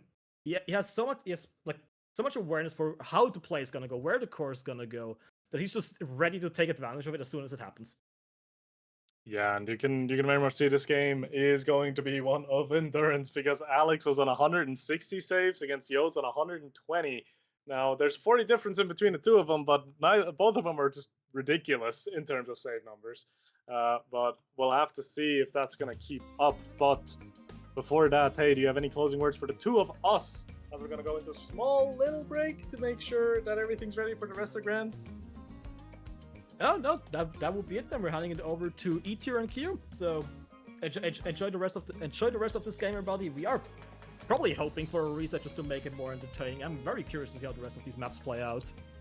And yeah, we're signing off then.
Ohio Dio, guys. We're back. Game 2 of our grand finals with Voss up 1-0, and now we're on the Atlab. I finally grabbed Ether from the Shelter of Doom, and he's here to cast with us. Hi, Ether. I no longer have a skill issue, Dio. And, well, we're now here with Voss versus Mickey Mouse Clubhouse. And we're already, getting into the Game 2 draft. Spark of Strength Unstoppable. And, okay, I don't know if it's just me, but this feels like a very, very inoffensive draft. Yeah, I mean, whoa. I mean, to be fair, Unstopped kind of just cancels out a lot of the things that you would normally expect, especially with Spark of Strength as well. I mean, it gives you a skill option, but then again, it's like we've seen so many Scream Elves like knock off KOs, and now we have Unstop on the board, which means that he doesn't get to have that liberty anymore unless they purposely try to get that Unstop off. Yeah, I mean, I think I will say with how Scream Elves does love to play, he does like passively hit the enemies a lot, so I don't know if the Unstop will really be getting much value. Now, the other thing I do want to note is that this Spark of Strength will have a little less value than it otherwise would have in, traditional games because of the lack of eject button. And what that means is most of these goalies, we're going to see Dubu Atlas, and maybe like Dubu Atlas, and maybe a little bit of Kai here, and then like some Dubu Atlas, right? And the Dubu Atlas means that there's a little less KO pressure on both sides on average. So that Spark of Strength, it's really just a scaling tool to enhance that Spark of Agility and Spark of Focus later. Yeah, at draft broken though, unfortunately, but I have the draft for you right now. We have, on one side, we have the Estelle, Atlas, and Centaur. On the other side, the Kai, the Juno, and the Rasmus for the Mickey Mouse Clubhouse, Walt Disney's prized possession as always. And of course, we're going back to the old drawing board again. I mean, the old classic Venom Yami Estelle, Atlas, and on Alex, and Scream Mouse on Centaur. I mean, very standard board. I mean, in general. Yeah, I think after what happened in Game 1, they wanted to make sure the Kai doesn't fall into the hands of Venom Yami, so Mouse, who I believe had blue side pick here, they opt to grab the Kai for themselves after banning out the rune, and we see the only one picking up this Unstop is our goat Lumberbrack on the Rasmus. And speaking of goats, he found that double barrier right away, and now it's up to Dinfar to potentially secure this final goal here to start things off for Game 2. Yeah, very, very quick gaining for both ults for Lumberbrack and Dinfar, and of course, those are very, very good ults to get the core right past Alex, especially if you're on the side of team only one unstoppable pick. And of course, they're still having a bit of trouble getting it right through. I mean, the defense from Venom Yami is still holding very nicely, winning almost every striker versus Lumberbrack, and of course, Scream Mouse being a little bit low, will have to bait out the Atlas res. And of course, still, they haven't taken a single barrier though. Yosman, being the goat he is, clearing it away, and Venom Yami bring the first flip here, has to wait as the red core somehow brings up to the top barrier. Now they got a barrier of their own, and of course, overtime bringing it up there. And we will have to see if the core becomes red, and if it does any difference, because Skull Reaction, he has the Juno. I mean, there's going to be so much speed coming into this, and then Venom Yami and Scream Mouse don't have the positioning in order to get the core to themselves. Yeah, I mean, I do kind of want to call out the play there by Scream Elves earlier, going for the Zentara stall on that core flip to make sure that the red core stays there. And wow, Dinfar finds the kill there. The pass up to Lumberbrack attempted there. Now Scream Elves, Venom Yami having to play his double defense. The flip available, but the Rose Warp is not fast enough, and Venom Yami misses that. That's Lumberbrack taking the opener for Game 2. Yeah, kicking things off of a very, very nice start. The K1 to Alex. Probably more things to probably come, especially if they can win this first set. Now Scream Mouse with the flip too, and almost every person on Mickey Mouse Clubhouse about to be above 2 bars on the flip as well. Scream Mouse having to grab the ult to try to keep himself alive as another Atlas res is expended on Scream Mouse in particular. And of course, the damage, I mean, we saw it last game, no? The Taiko Temple, they had a lot of damage coming into this in both barriers, and now it's going to just be a core control game. One barrier being found, the flip being stopped by Alex, but Scream Mouse still has his flip. He's going to try to target Yosman into this corner, doing a lot of damage, and of course the flip coming online. The Juno saving it, but Yosman is still extremely low. One tap, one tickle could mean the death for him, but so is Lumberbrack and Venom Yami too. They're fighting on this bottom corner as the core comes back to Yosman as the Juno tries to keep the offense going, and of course Alex still clears it. Yeah, still clearing it, but it's an open net. It's dangerous, but wow, that's Venom Yami going off. Now we need heroics here from Scream Alps to find this goal, but now Dinfar and Lumberbrack pushing up. The pass is coming back and forth. A lot of damage onto Lumberbrack as he got pushed into the center, finally staggered, and Scream Alps looking to finish him off if he gets a chance. A great depth touch conversion means that now that's an open net on both sides, but Lumberbrack, he can't really get into the action, so it's really up to Dinfar to maintain possession here. That's a strike war one, another one won, and Alex is forced to use the flip, and now it's a really good situation for the members of Mickey Mouse Clubhouse as Venom Yami is also looking a little worse for wear. Yeah, and Venom Yami and Screamballs looking like the ones now stuffed out the equation. Screamballs getting very low, it gets popped out by the Atlas Orb in the middle as Venom Yami finds a sniping angle, stuns Yodsman as well, and he can't even use the flip to save that. That's a point and a very unlucky bounce for them to bring Voss up another point and one step closer to a set win. Yeah, that was insanely well timed by Venom Yami. I think Yodsman not expecting to be punished for that positioning just because it's very hard to find that angle, if anything. And, well, Venom Yami makes it work, and now that's a tied up set of points for Voss. Now, they did find this opener here, but it's the second barrier that really matters, and now in the corner it's a little dangerous. The barrage already burned. Yodsman still has the flip available. Now it's a barrier traded back, potentially a second, but Venom Yami there is able to cover up Alex when he does miss that strike.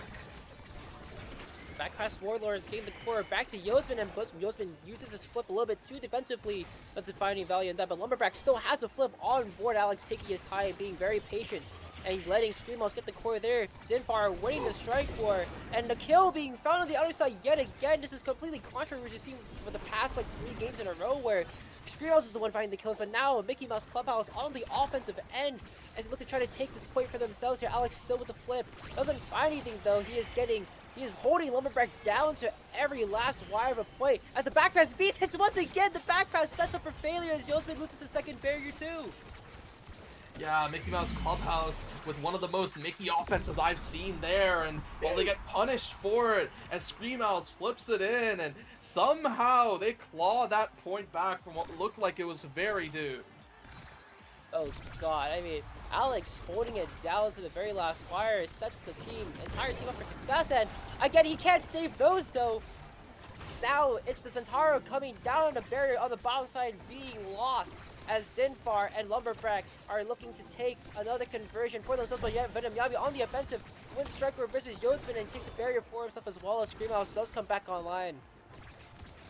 Yeah, Yodsman he's looking pretty good with some of these defenses, but it's just Dinfar and Lumberback, they're really struggling to get past Alex as a lot of the strike wars, Alex just continues to win them on repeat, and then the moment he loses one, he has abilities available for it. And once again, that's another interaction one. The threat just does not seem to be there.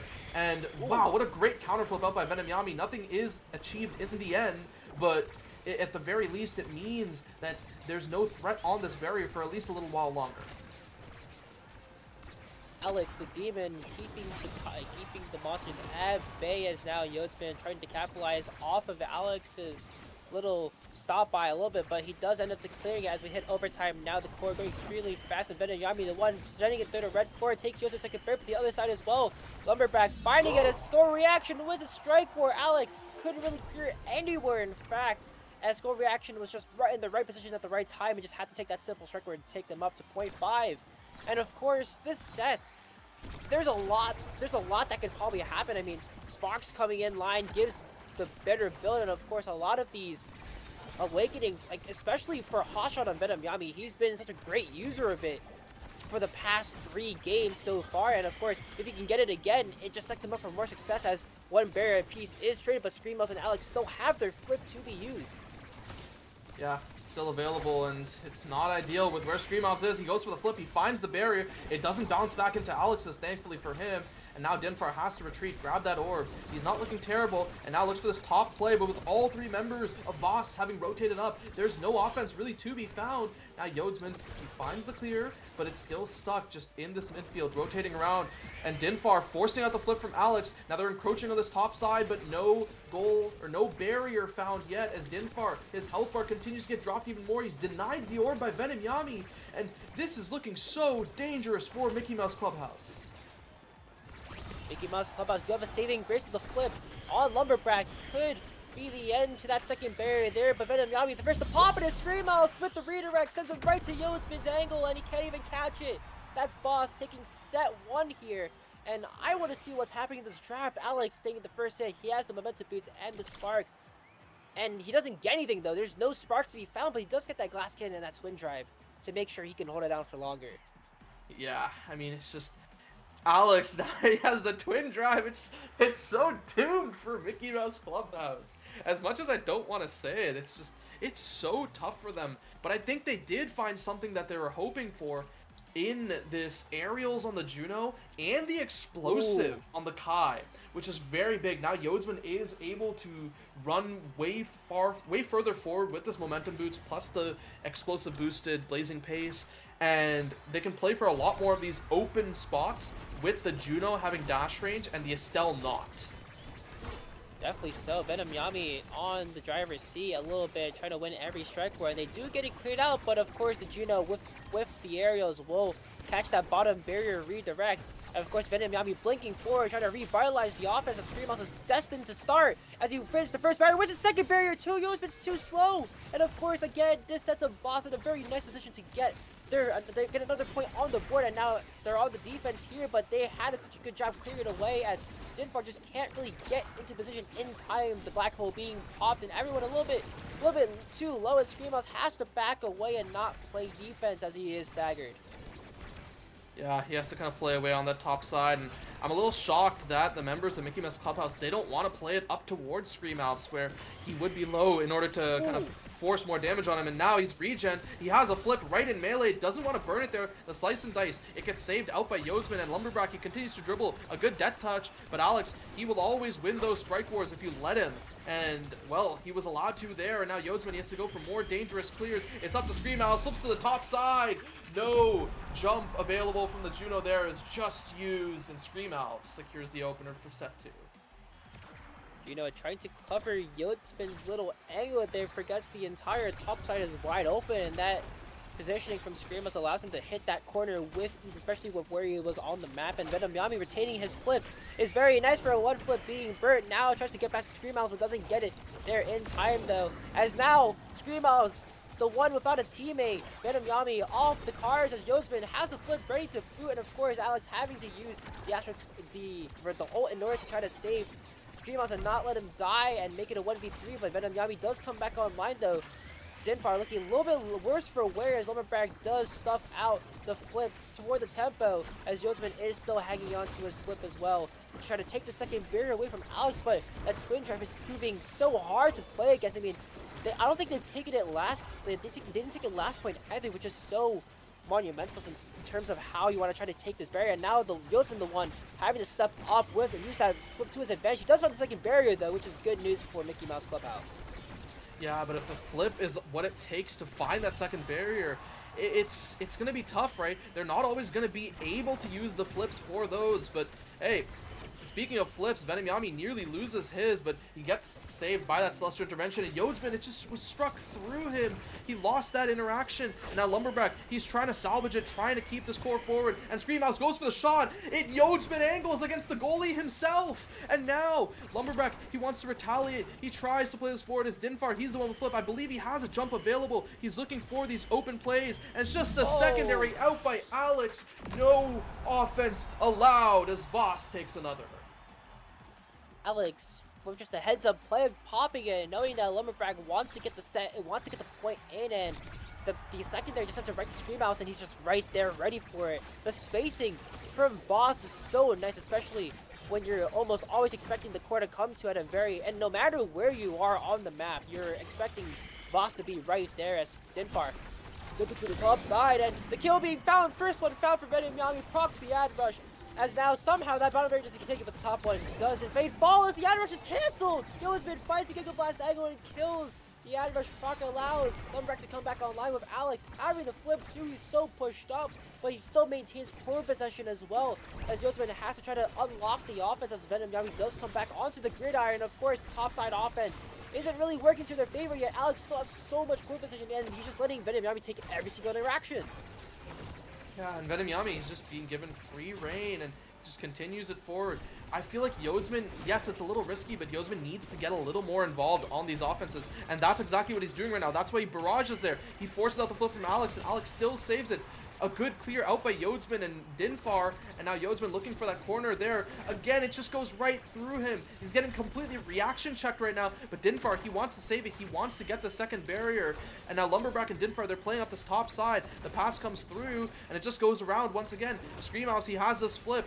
The Giga Blast not finding anyone, and another shot that just goes right through, but it's still dangerous as a pass from Venom Yami to Screamhouse is all it'll take to end this set. And Dinfar plays up this top side, dropping the Friend Fling Swarm, and now Screamhouse, he burns the flip to KO, perhaps a worthwhile use, but Yozman, he has a lot of work to do as he finds top side, Venom Yami in there. Gets it past Lumberback and sets up another set. For Voss, they're in the driver's seat now. Before they couldn't find any KOs, and now they just found 2 off of a single set win. And of course, the Zentaro. He has so much presence. He has a spark of focus to take with him. Yeah, and that spark of focus, that's maybe a little cooked. I don't know. Okay, off to the Big Fish instead, perhaps just wants to make sure the Rasmus doesn't get it, as that is one of the potential lose cons. It does mean that Yozman is allowed to get that spark of focus, and Rasmus picks up the bulk up. And yeah, no, the Juno, I guess this quick strike could go crazy here. I really want to see how Dinfar will use it, being, you know, one of the old goats, having played during the time of quicker strikes, known as beta. I kind of want to see what he'll do. Yeah, here the Juno is very good with quick, especially with the amount of Blobber redirects. You want to farm him in every instance possible. As now Mickey Mouse Clubhouse on the back foot, down 1 game, but now they're up 2 barriers. Of course, Lumberback finding the angle across Alex, and now they're in the driver's seat a little bit, but Dinfar has to walk back, has to stall the offense a little bit to get him to regen. As good save by Alex, almost gets Venom Yami back to full HP, and now Dinfar, the one a little bit under pressure, as the entirety of Voss has to walk back into the corner now. Tries to kill Alex though, but won't find any dice there now. Venom, not even Venom, but Screamo is the one having to pop the flip to use on the defense, as Venom Yami almost gets killed again, as Lumberback has to fight this 1v3 on the other side, but Screamo's winning every interaction, wants to put that to a rest. Yeah, but a good defense, good layering out by Yozman and Skull Reaction there. But this Juno does have to run away, and Lumberback, he sets himself up for the flip, but doesn't opt to flip there, as now Dinfar, I think he's prepping a jump, he's prepping it, letting it sit into open space. Yozman, he continues to get the clears out, grabs with a dead touch, wins the flip 1v1, but it's still saved out by Alex, and now Alex down 1 flip. He's not in the best of situations considering it's an open net, as Dinfar, he tries to get it forward, but nothing still yet. The game, while the core is moving fast, the game feels like it's going slow. With the core speed, not every goalie is just putting out all the stops, making sure nothing can get past them, and now there's a good chance that something can get past with Screamhouse and Venom Yami having 2 flips online, but never mind, one's cancelled out. Yozman finds another kill, and now he has to flip too, but the orb gets him away and doesn't give him enough time to reposition back in, and now Alex, the one without a flip, means that he's vulnerable, and Lumberback finds the axe cut into the defense and takes up a point for Mickey Mouse Clubhouse. Yeah, Mickey Mouse Clubhouse not wanting their play to be defined by their name, and well, there's a good series of passes there back and forth, and another kill. Yozman, he just keeps finding these, and unfortunately for Dinfar, he does miss that flip, but they're in such a good position. I don't think Yozman wants to flip, and thankfully for himself, he does not. It's still available for the defense, and now he flips it out, but he still loses the barrier for it, so perhaps not even worth. Alex is still holding on for dear life, and Venom has all the saves. Now, but a triple strike for holy smokes! Lumberback! He's trying to revitalize it. He's trying to bring the momentum back, and they need 1 more point to do it. Yeah, Lumberback, of course he would. He would find that indeed, and well, we need more heroics from the side of Mickey Mouse Clubhouse if they want to secure the set in a clean manner, because Voss, despite they've been in this situation before, right? They've looked so clean even in the 0-2. It's not over yet. Back pass Beast hits once again, another one for Dinfar, as the angle, it just isn't right, and that's such a barrier loss for Yozman. Now they're back on the offense. Now Alex with the twin drive has a lot of defense to do. as he gets the flip out, and he still has a lot to work with as Lumberback the one, still trying to put an end to the rain as another 2 flips online. Screamhouse flipping one, Venom Yummy flipping another one as a kill is found finally onto Yotes with the goalie down and out for the count. But Lumberback trying to keep the offense up. A strike war against the primary Vasel is won here as Lumberback and Skullrack can have to defend against this. They let Yotesman back online and Lumberback has a flip 2 boots as well. This could be near the end of the point already as we hit overtime now, as Zinfar and Lumberback have to look together to take the barrier off of Alex, but of course the barrier being found on short and trade for a flip, and then be the one not really on the driver's seat as we see Zentara Tech on the board too, all the stops being pulled as overtime is taking a toll on every single person here. The flip, the redirects, everything going on as well as the course speed to the top corner as Alex finds a goal for his team in what seemed to be almost a lost point. Oh, it was so close. Dinfar nearly had that. It was just a slight misdirect on the angle. And it's because of that Voss was able to recover and secure this point. And, well, with the flips that were burned, it's maybe not ideal. The Giga Blast there, this time not finding the kill, though Lumberback, he finds the first barrier, passes down to Danu, looks for the jump interaction win, and doesn't find it there. So those resources are no longer available now for Mickey Mouse Clubhouse, and they lose one barrier in that interaction. Every layered ability coming online, finding that bottom barrier, and it allows them time to rest a little bit since it's on the other side, and all they have to do is strike the core away. One flip being burned, and Dinfar winning the interaction, actually backpassing it, I'm pretty sure, again, to open space, as always, as Yosman has the one to be working up now. 2 flips being burned, and Yosman getting a little bit capped in terms of the help direction as he has to pick up the orb on the backside. Alex still has to flip to work with Venom Yami too. Alex burns his flip first, but instead it's Zinfar reacting and catching it now. Open goal position, barrier, kill found. Everyone 2 flips down too as Yosman flips and finds the top corner. Oh, okay. I mean, sure, that works, I guess. I expected Mickey Mouse Clubhouse to, have this back and forth game and, find that last point not the way they did, right? And that's insane. Now, one thing I do want to talk about is the Spark of Leadership. That's 3 Sparks now with the leadership available. That's going to be a lot of CD. And I think, yeah, if this hotshot isn't taken by the Atlas, that's pretty much game losing. But I think that Juno's still happy, right? She still gets, denied the prime time, but still gets the Stagger Swagger, right? That's more speed. And considering Venom Yami and Screamhouse have been dropping a lot of damage onto Dinfar, he just gets to continue living. Yo, low-key, what a hug shoe draft, bro. Oh my god. Not a lot of takes coming in for either team, especially really no one really getting what they want except for Yodsman. The Dash Awakening for the Rasmus there just to complete deny Screamhouse's chance of getting any more efficient. And of course Yodsman, he has so much speed. I mean, even without the Spark of Agility, he's soon to become Mayor if he takes another set here, but Dinfar and Lumberback have to work. And that's not how you want to do it. A KO is found, another one soon to be, as Lumberback is getting targeted off the map, and Yotsman losing the interactions against Screamhouse is not what you want to see now, as Dinfar is about to come back online though. They do only get 1 barrier, but still, it is still a very losing battle, especially on the energy department. Yeah, and I mean, oh no, Dinfar, he jumps into his death, and that's a crazy way to go out there. Yodsman, though, he's nearly at his flip, but he's taking a lot of damage. Lumberback has to step back and defend there. The counter flip out by Yodsman, and the flip flubbed by Screamhouse, but Alex, he's coming up on one of his own. He might be able to use this here offensively if he wants to fly here, but may just burn it there on the defense. A lot of damage onto Screamhouse. There's that Celestial Intervention, and Yodsman nearly too slow, but is able to save it there for just a moment. But how do they clear this out? Where does it go? And how do they start on this offense?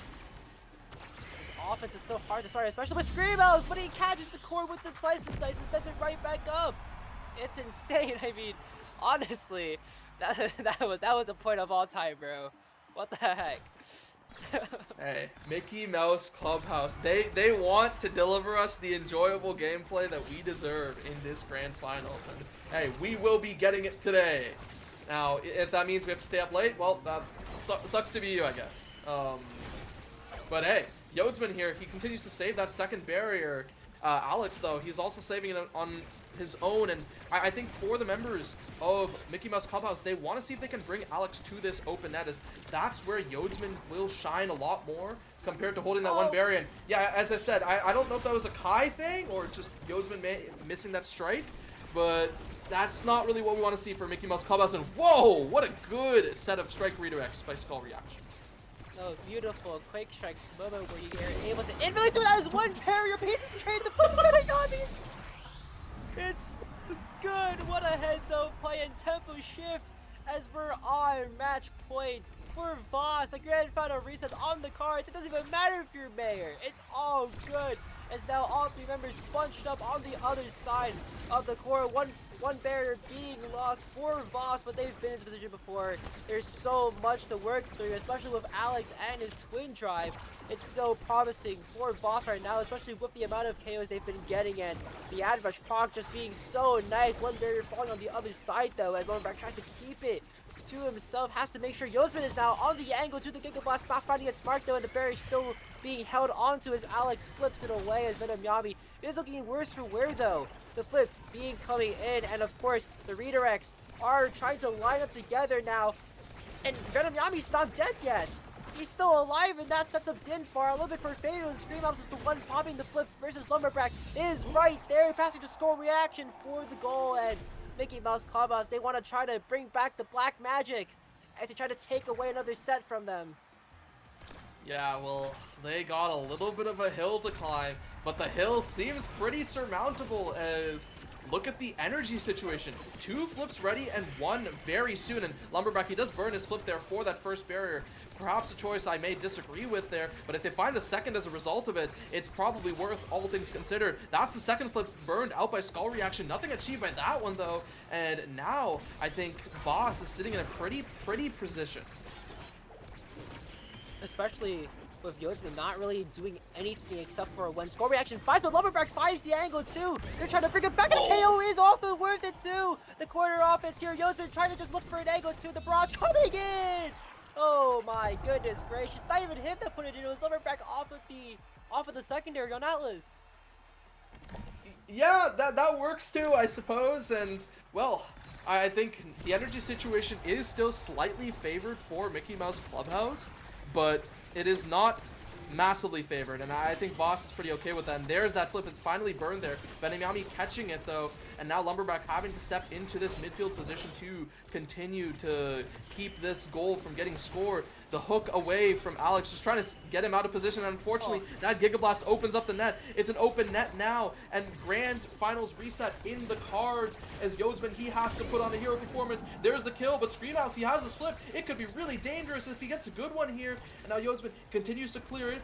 Alex, he finds this pass forward to Screamhouse, and Screamhouse is taken off the map. That's one barrier found, a second found. Lumberback, he has the flip. He is ready to use it, but so does Alex. Alex could save things right here. The flip, where does it go? It goes right into the expanse, and Dinfar, he's taken off the map as well. It's crazy. Now it's a 3v2. It's finally in favor of Voss, as all they have to do is set up a clean play to set things and secure a good barrage out by Yodsman. He continues to maintain possession. There's that second expanse available from Alex, and now a straight pendulum swing sends it up. Dinfar, though, he jumps to the top side, and now forcing out Alex's flip. It goes back to Yodsman. Yodsman looking for the clears. The clears are found, and it goes continuing on this bottom side. Both teams are just back and forth and back and forth, and it's a slip that takes it in the end.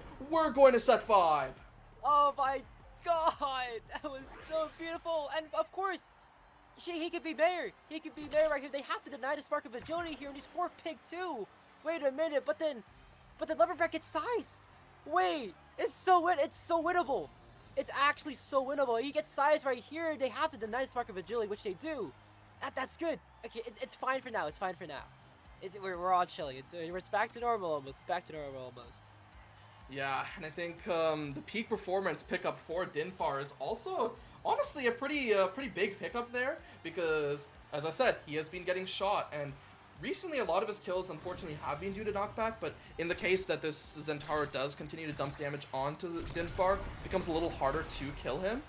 But I think overall, Yodsman Yodsman has the insane speed build, even if a lot of what he's doing is finding these kills on repeat with Giga Blast.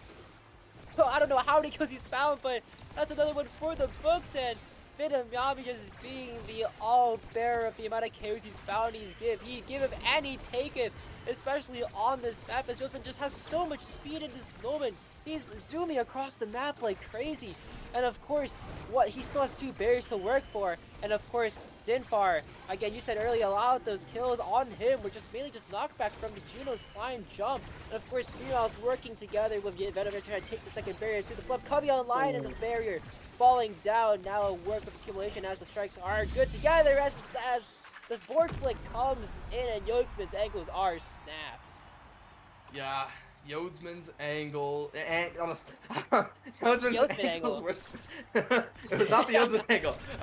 But yeah, Screamhouse finding it there, and now he wants to continue this momentum into a potential 3-0 on this final set. Dinfar having no energy means he is at threat to some of these knockback KOs that he has been losing to multiple times. Venom Yami, though, he burns this flip here. Where does it go? Just down to Alex. Alex wants to push it forward, and with the hot shot speed, takes the first barrier. Screamhouse for the second. This could look like a dominant set 5, and forcing the flip out by Yodsman. It's not ideal for the members of Mickey Mouse Clubhouse. Now they have to clear it up this top side. Good back pass, and a jump forward means that it doesn't go in just yet, but it's looking so dangerous for Mickey Mouse Clubhouse. The set comes in, the strike comes in as well. Screamhouse saving to the top corner, to the bottom corner at least.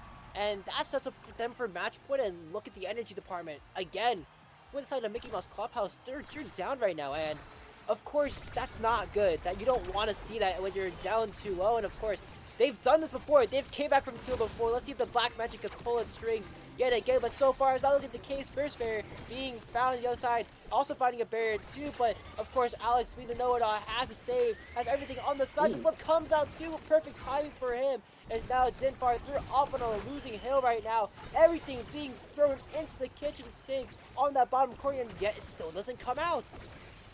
Yeah, the sink completely draining out all the water there, and they find that defense. Now Venom Yami, he's in a dangerous spot with this flip, sends it around to Alex, a nice cheeky little back around pass, and Yodsman having to burn the barrage there. He doesn't have it for this next offense by Screamhouse, and as we see, the energy of all of these members are starting to run their way back up slowly, and there's a second barrier found there. Mickey Mouse Clubhouse in a pretty okay spot there. I just realized this is a fully stacked Orb Dancer here for Venom Yami, so he will passively get this speed here and there. But yeah, the members of Mickey Mouse Clubhouse, they want to take it off, and wow, the ultimate angle found there by Lumberback, not what they want to be found in Screamhouse. He's stepping up with a flip. It goes in, saved out by Yodsman. It's so big for the members of Mickey Mouse Clubhouse. They're bringing us to a 1-2. 2 more points could settle it all. Wait, what an insane save, and he retains flip too. Wait, that's actually wild. And of course, they still have 2 more points to go. We cannot forget about that. They still have to try to kill Venom Yami here. He is giant, and there's so much damage being dumped onto him, but the Atlas Res is there in time, and he gets saved out.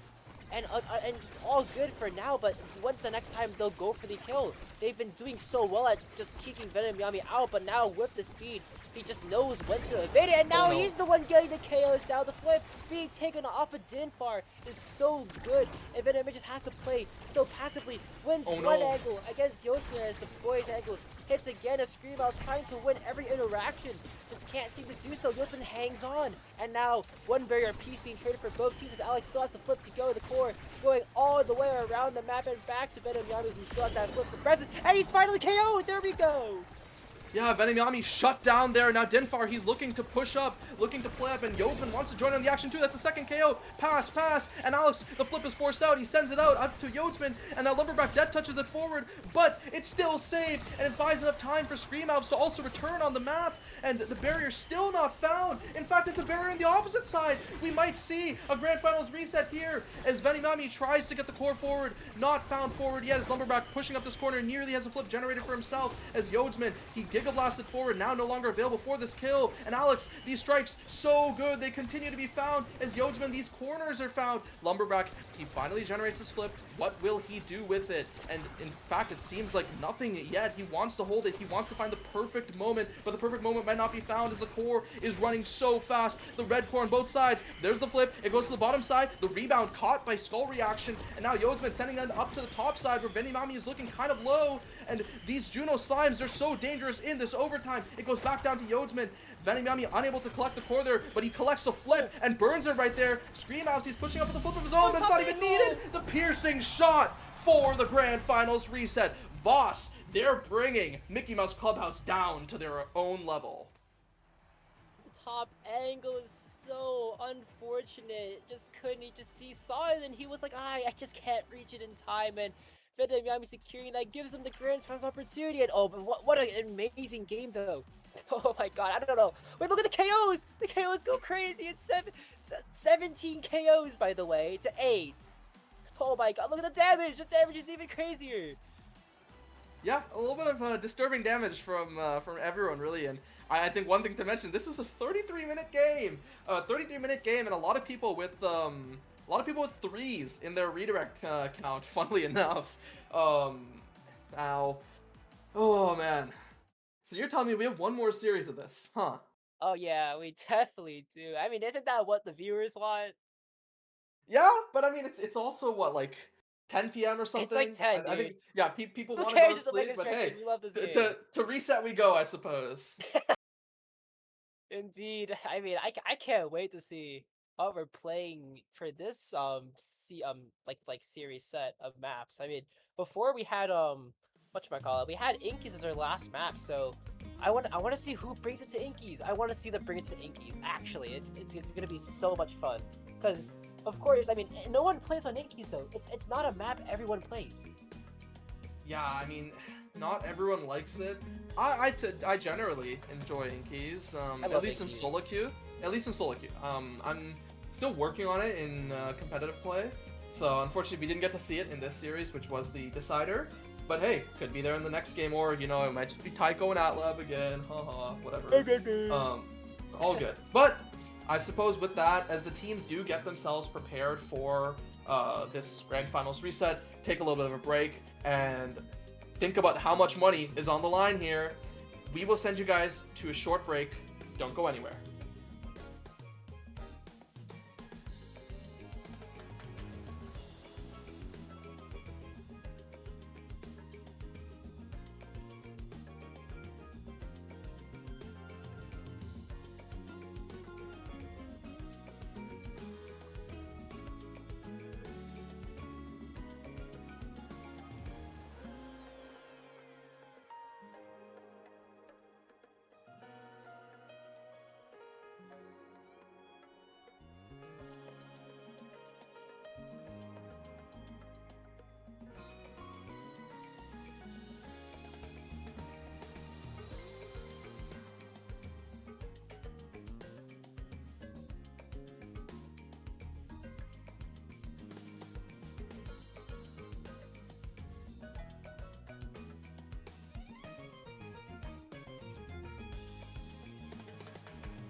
Ohio Dio, everyone. How's it going, folks? We're back for the grand final reset. I'm joined this time by Kurikan. And hey, one thing I see here is that while we are playing the same maps in the series, it's in a slightly different order. Bang! We have Inky! Yeah, we're guaranteed an Inky's game. Let's go. That means there will be one theoretically shorter game, because I am going to lose my mind if we somehow end up with a 30-minute Inky's game. A 30-minute Inky's game is that. Hey, it's happened before, bro. It's happened so many times. I'm not ready for it, man. I'm not ready for it. No. It's okay. You know why? Because nowhere's no nasty season 2 9-minute Optin City game, bro. The Yeah, 9-minute look, Optin City in my game. in my solo queue tracker sheet that I have, and I'll just pull it up right now. Here, you keep talking for a sec. I'll give you the average game But length. no, I had to do this. Oh, good, guys. Okay, so I mean the draft is. Well, the matchup is pretty normal though. Boss taking the Atlas Lab, and Mouse on the other side, actually going to be throwing us onto the Inky Splash Zone. Yo, Loki, my favorite map. Oh god, and I think I don't know how many times I've seen Inky's being played. I remember there was one game on stream with it was a normal comp team, and then the other one was with Lockdown. Yeah. It was Lockdown versus normal comp team, and they. Yeah, I actually cast that game, I believe. Yeah, we both casted that game. Yo, another Inky's game. Let's go. Hell yeah. Yo, Inky Okay, lovers. so I love Inky. I have the stats now, right? According to my solo queue sheet, on average, my Atlas Lab games have taken 18 minutes and 28 seconds with a sample size of 109. My Inky's games have taken on average 14 minutes and 49 seconds with a sample size of 40. And our third map, Taiko Temple, on average have taken 20 minutes and 29 seconds with a sample size of 77. So, hey, I mean that's that there for you. So, hey, we might see a 40-minute Inky's game. You never know. Or sorry, I believe no, either. I mean a 14 minute. 14-minute Inky's game for fun. But hey, Ether, these guys are better than you. So like, I mean, they also have money on the line, bro. They're gonna play that until they can't no more. Yeah, that's true. We do have money on the line, and money is an important motivator. And I believe it is it 1,000 or 1,500? 1,300 is what it says on Twitch. Okay, yeah. So Yeah, I mean, I'll just trust that guys. for now. 1,300. I'm not sure if that's USD or euros. There's a bit of a like different conversion rate, but in theory, I don't think it's a massive conversion rate difference, at least compared to CAD. So I don't know what it is. Canadian. Yeah, monopoly money, but yeah. Anyway, right, this Atlas Lab map, I'm curious to see if we see a repeat of what happened before. Already, Mickey Mouse Clubhouse changing things up, I think, accepting, you know what, we can play into the Venom Yami rune. We don't want to play into the Alex Atlas. And yeah, I think good choice. And the Drakkar actually banned away, an interesting decision out by Voss, not wanting to let Lumberbrack probably have that. And yeah, the Kai actually picked up, I think, Venom Yami saying, you know what, I don't want to keep dying to those Giga Blasts, please get me Kai, I'm okay with passing up on the rune. Giga Blast lure, of course, and obviously the Giga Blast kills have been incredibly insane. I mean, Venom Yami is just gonna have it. You're just gonna have to be on the watch no matter what, and keeping track of how many kills. I mean, again, 9 kills on the board, and the fact that you have Sparks and Sparker's speed, and then of course the big fish. It doesn't really make it any better. But of course, I mean, Alex, Dubu on the board. It's another lockdown goalie. They're gonna have to fight through another one of these. Yeah, hey, it's Atlas and Atlas 2 or something like that, but arguably Dubu is definitely the better one of the two in this current meta. I'm not sure how EU feels about that, but with Big Fish available, this could just be a Big Fish Pauldron's Dubu, depending on what Alex wants to pick up here. And yeah, okay, the rune, sorry, okay, no, this Kai is actually for Yodsman, I misread that earlier. This is the rune for Venom Yami, and then yeah, we see the Rastel picked up in quick succession for Lumberbrack and Skull Reaction. And the Estelle on the other side again.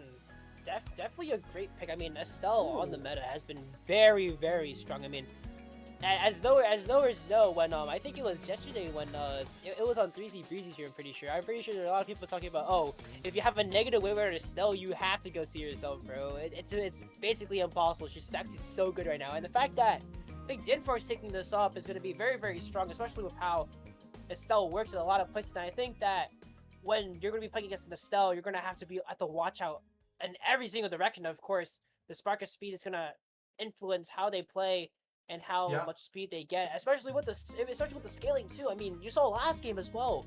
The scaling on Yodsman was actually incredible. I mean, 3 sparks. We saw 3 sparks. We could have seen a 4.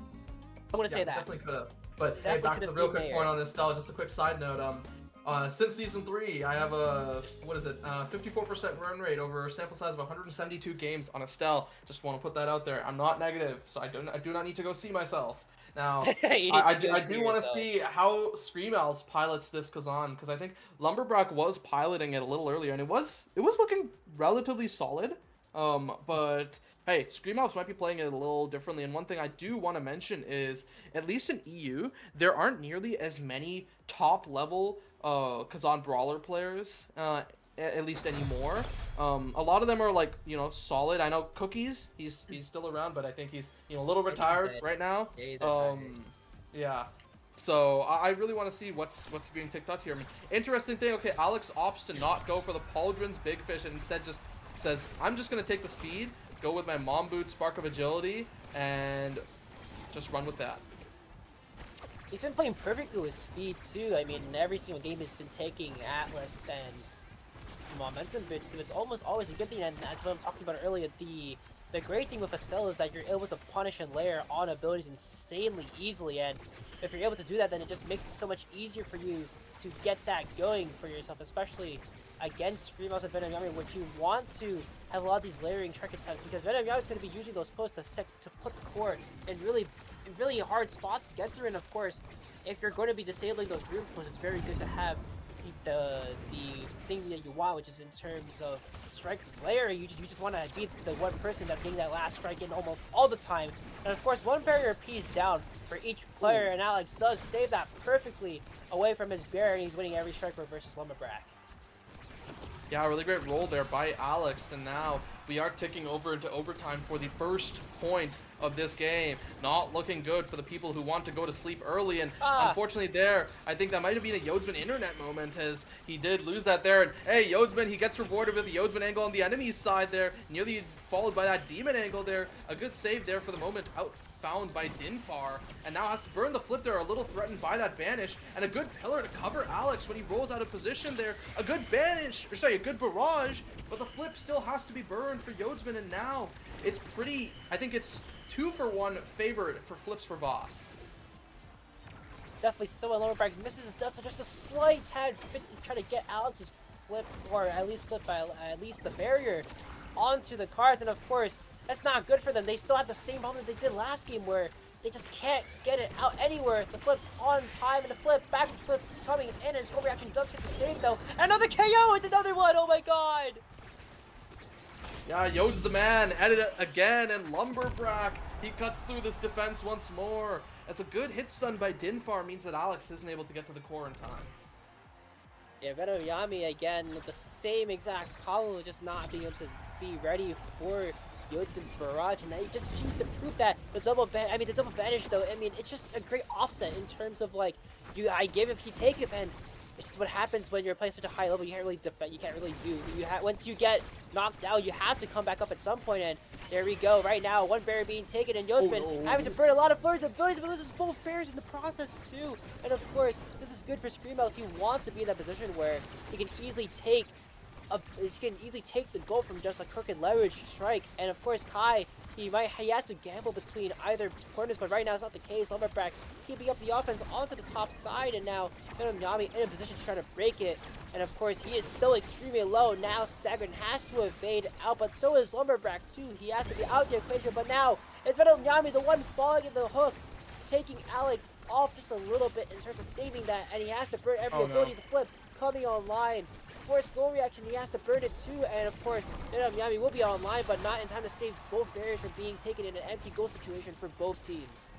Yeah, really good patience there out by Lumberbrack to make sure that that barrier does fall, and a lot of abilities there burned by Dinfar now means that this offense is a little bit neutralized. Venom Yami is looking for a stylish play, doesn't find it there thanks to the barrage out by Yodsman, and it nearly goes to the bottom side, nearly goes in. A good roll out by Alex to make sure the offense stalls once more, and now Yodsman in a bit of a dangerous situation. There is that top spin, and a double banish found once more. Yodsman has to just run onto his teammates to make sure they don't die to this Kazan, and Yodsman, he continues to find these clears so good. Dinfar nearly finds the shot, forces that Alex's flip otherwise, though. And now Lumberback, his flip is next to come up alongside Yodsman there. And it's so dangerous, Yodsman doesn't have to burn that flip, oddly enough.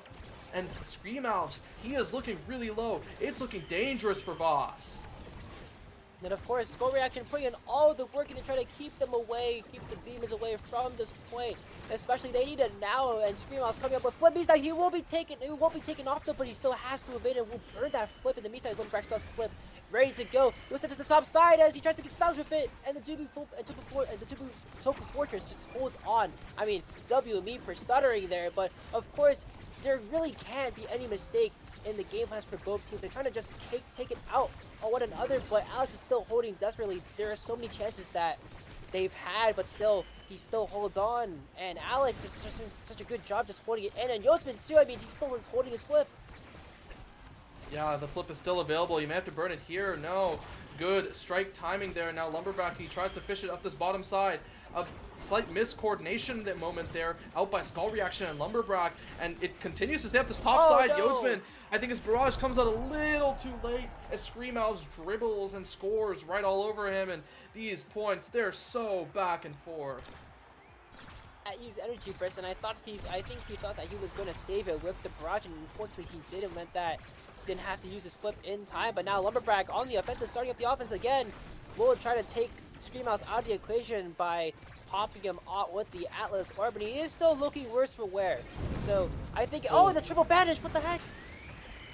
Yeah, triple banish so good, and the flip also pretty good, but despite that, they still lose that barrier there. The flip comes out by Venom Yami though, so it's not the end of the world for Mickey Mouse Clubhouse, as it means that they're able to live another day.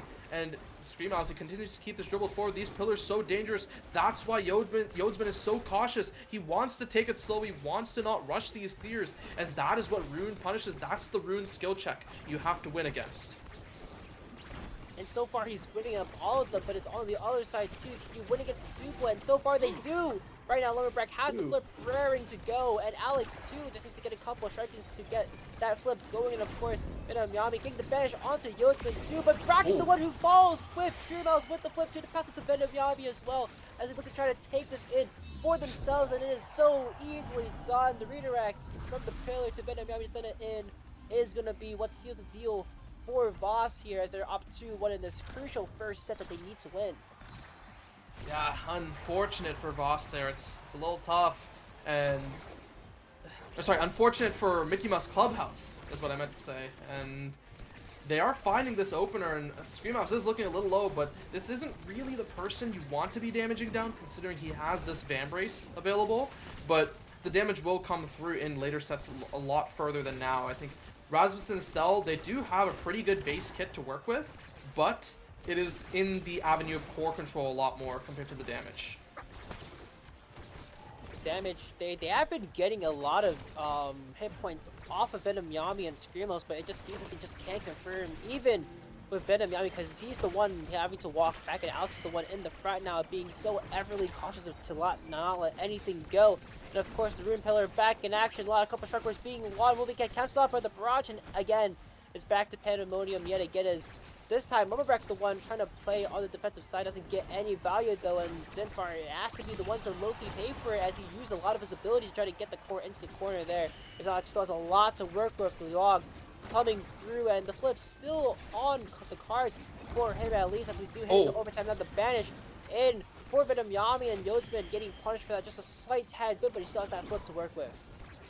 Yeah, the banish catching Yodsman there, it's not ideal. And now the flip being burned, but just defensively for Lumberback. That's really not where this Rasmus wants to be using the flip. Screamhouse hooking it through, trying to outplay the members of Mickey Mouse Clubhouse. And Mickey Mouse Clubhouse, they're taking out this bottom side. The pillar a little dangerous. It finally gets burned there in the shadow swap. Venom Yami doesn't achieve anything with it. and now he's looking a little low. He has to just continue to play in the center, but the members of Mickey Mouse Clubhouse, they're just not getting a chance to score there, and they force the flip out. The flip is no longer there to counter Screamow's flip, and Screamow's just gets a free one there for Voss. And Voss are bringing this back so incredibly beautifully, and of course Venom Yami with the spark will not get another one actually, as this draft it feels so weird. I mean, Seed Machine, Quick Strike, Castellas. Heavy Impact Castellas, yeah. He does take it the though. Castellas picked up here. It should be an Aerials here, I believe, for the Kai. Dubu probably grabbing something like the Peak or the Siege. And yeah, Size for Erasmus, denying away from the Kazan, but also great. And then Aerials or Quick Strike for Estelle. I think Kai's going to be taking the quick strikes here. I mean, I think that in general, I think Dinfar wants to have that dash range because you saw last game he was able to punish really easily with the Junon. And kind of, it's kind of the same thing with the Estelle in terms of getting the pressure onto Alex. And of course, Alex has been dealing with the pressure really well, but there are times where he will mess up. And that is what they need. They need a little bit of uncomfortability in order for them to take that score into their own hands. But right now, it's not the case for them, as Yodsman getting boxed up like a fish from Scream Owls as he is making his way towards taking another point here. Every ability has to be thrown in order to save it from Scream Owls, but he still has a lot to work with as well. Venom Yami being so careful in the midfield line, and Scream Owls has the flip ready to go as a simple pass up. And there has to be so many things that have to come into account. Scream Owls has to flip, will flip it in, but it is deflected by Yodsman. Yeah, double banish a little dangerous there, but no offense still found as Lumberback continues to win those interactions in the middle. And now this time, Skull Reaction looking a little low, evades there to make sure they can get the orb safely. And Scream Elves, though, I did mention this is not the person you want to damage, so him being low doesn't really amount to too much, considering he has this Vicious Van Brace and the Big Fish available. And wow, what a great find there by Lumberback. A good back pass there by Dinfar, too, to make sure the possession is still maintained. And now Lumberback nearly taken off the map there just by the Atlas Black Hole bounce. And he still has his flip, right? So the goal of the game is just to get this up to Lumberback in a position where he can get that 50-50 versus Alex 2 flip, but the members of Voss, they're not allowing that. They're just making sure that the core is never given to Lumberback in a good spot, but this is the spot he wants to get. He flips it. It's deflected by Alex, and even if it wasn't, the pillar was there from Venyami, and now Venyami goes for the flip. It's intercepted by that barrage, and Lumberback, he takes it back forward. Alex dribbling it forward, and now Skull Reaction is covering up this top side, but the core stays in this bottom, as Dinfar is not really allowed to play here. The flip forced out by Alex there now, and now Dinfar, Lumberback, they can continue to play this offense really well. Abilities getting thrown left and right, and Yodsman, he is the next one to this flip, but I don't think you'll get a chance to use it, as this point looks to be ending very soon. This point is dragging on for very long, especially with the banishes, of course. Skull Reaction having to take away the core and bring it back, and the get orb spin, of course, from Lumberback 2. They need to get the orbs, but it doesn't even matter. Scream Mouse puts it right in where Yodsman just can't get a hold of it. The barrage coming a little bit too soon, or at least too early for Yodsman. Allows Scream Mouse to put it right in that pocket where you just can't get it no matter what. And of course, this team, this Voss team, is looking so particularly strong, especially with the picks they have. I mean, they weren't really going to be worried about Venom, but look how much impact he has. I mean, thinking the first berry isn't really a lot, but it still gives them that amount of pressure that they do need. And of course, will burn the flip for Yodsman, but instead it's Venom Yami actually falling off the map to get another KO for Yodsman here. But this time around, I don't know if it's going to be hard to see if they convert or not. Yeah, a lot of abilities getting burned there. There is that roll burn, and then Scream Out's also making sure the core doesn't go through. A death touch burn there to maintain possession, but possession getting maintained but not converted. Maybe not ideal there, as now it's the chance for Voss to set up an offense of their own as Venyami continues dribbling on this bottom side, trying to set up Scream Outs. An interesting back pass there by Lumberback, just trying to buy some time for Skull Reaction to grab that orb and then rejoin this fight. And in the end, it's really just nothing that gets really achieved there, as now Scream Outs, he's ready for this flip. Alex getting a good clear, and Lumberback, he tries to take this forward, but another great roll. I think if the twin drive is found here by Alex in any of these drafts, it's pretty much curtains for Mickey Mouse Clubhouse. Of course, another overtime play for this game at least, and it's so hard to just work out Alex. I mean, the double bash coming in too. The hook does save it in time as well. A great save from Lumberback, knowing that it's going to be pushed into the corner and does get the save though. But the main thing is that they're just taking one-on-one interactions against Alex. He's not even using his roll, and he only needs to use his roll to save when there's abilities that are coming out. And now since he's so cautious and so planned, that means that Screamo just gets a billion chances for him to just get in there, and he never needs to play defense.